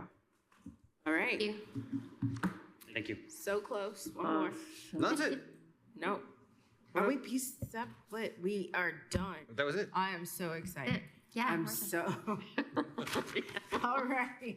Thank you so Thank much you. for Thank playing you. this game. Thanks, everyone. We see you soon. All right. We see you soon. Whoa. All right. And then I have a hand raised at the table, and I see some head nods. So I'm going to go to Michelle. Michelle, hey. Hi. I don't want to extend our time, but I would really like for you guys to go back and open the highway general fund and reduce all of those lines to 0. Otherwise, we will not know where we're at tomorrow with regards to general fund and that kind of thing for starting tomorrow's budgets. And then the other one would be to also open 1176 and amend the self-insurance to add in that 162,000 into that budget. And then that way you will know exactly where you're at with the highway fund as well as general fund when we start tomorrow. I move to do whatever Kim Shell says. Do we need to vote on this? Do we need to vote on this? I don't think we need to vote on Yes, this. because We just have to, yes, we do. So, okay, I move that we reopen the highway general fund budget. I don't know any numbers. Oh, I see what you're doing. So somebody second Second. that. Thank you. Yeah, I got you. I got So you. we got a motion and a second. who seconded? I did. Okay. Okay. Is this an all in favor of opening kind of vote? Yes. Voice vote, right? Yes. All those in favor of opening this discussion back up again signify by saying aye. Aye. Nobody else saying it. Okay.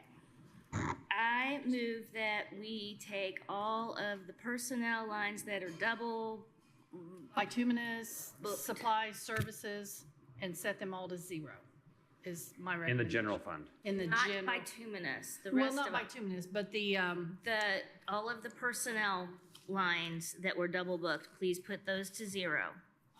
In well, the general fund. In the general fund, that's the one that's open.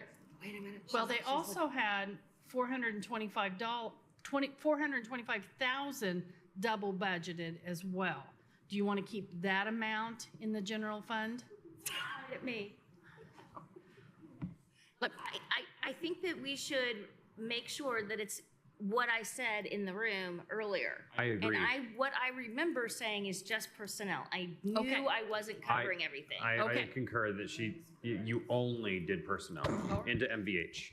Okay, that's all, okay, that's good, that's, I want. We'll talk about this more. Yeah, Okay. we will come back to it. We have to. But this at to. least gets you a little bit closer. Status Okay. quo is not sustainable. All right. So we got a motion and a second, and we got a motion on the floor. So, is that right? Voice vote. Yes. Did somebody second that? Second. All right. Iverson seconded. So. Any talk? Any discussion on this? Please no. All right. Maybe this is we can do a voice vote, right? We've been voting on the others. I would follow the same pattern because you are changing what is on there, being reviewed. Okay. So can we please have a roll call vote? Counselor Crossley. Yes. Counselor Iverson? Yes. Counselor Deckard? Counselor Fidel? Yes. Counselor Wiltz? Yes. Counselor Henry? Motion passes 6-0. Okay. And then there was something else that we needed to open. Is it in the same highway? It's not in this one, it's in 1176. 1176. So 1176, we're here. H. And who's?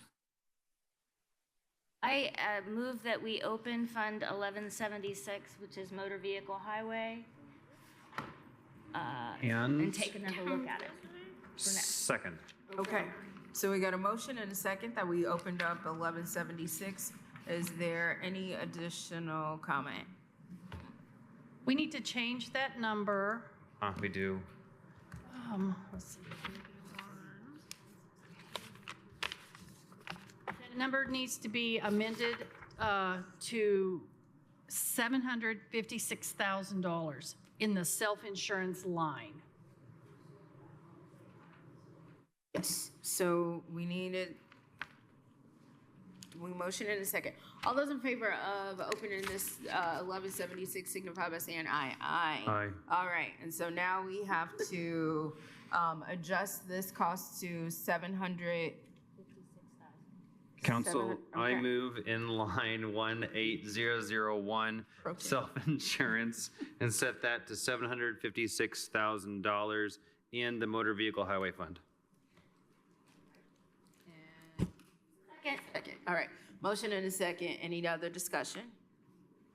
This is, again, for anybody watching this very quick play-by-play of a very long and late meeting. This is something that we are doing so that we can look at our numbers and have a better picture of what we have in general. All right. May we please have a roll call vote? Counselor Crossley? Yes. Counselor Iverson? Yes. Counselor Deckard? Yes. Counselor Fidel? Yes. Counselor Wiltz? Yes. And Counselor Henry. Motion passes 6-0. Okay. And so. Yes, that's all I need. Thank you very much. We are so appreciative.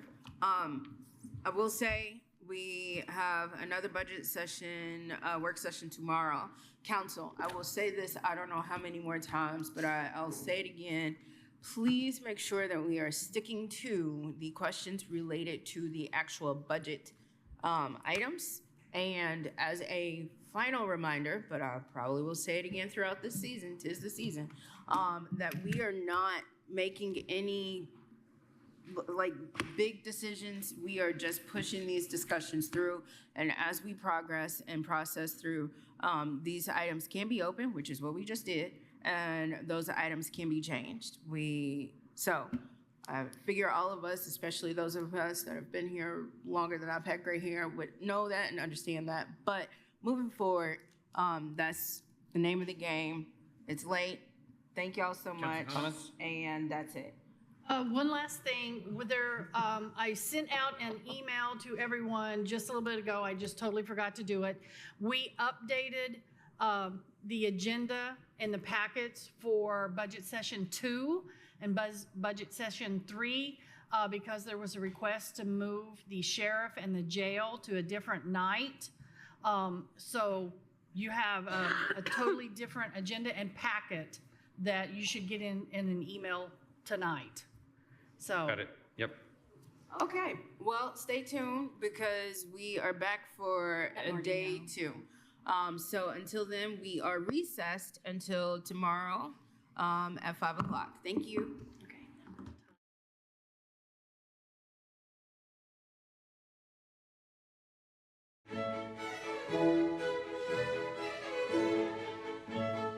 Okay.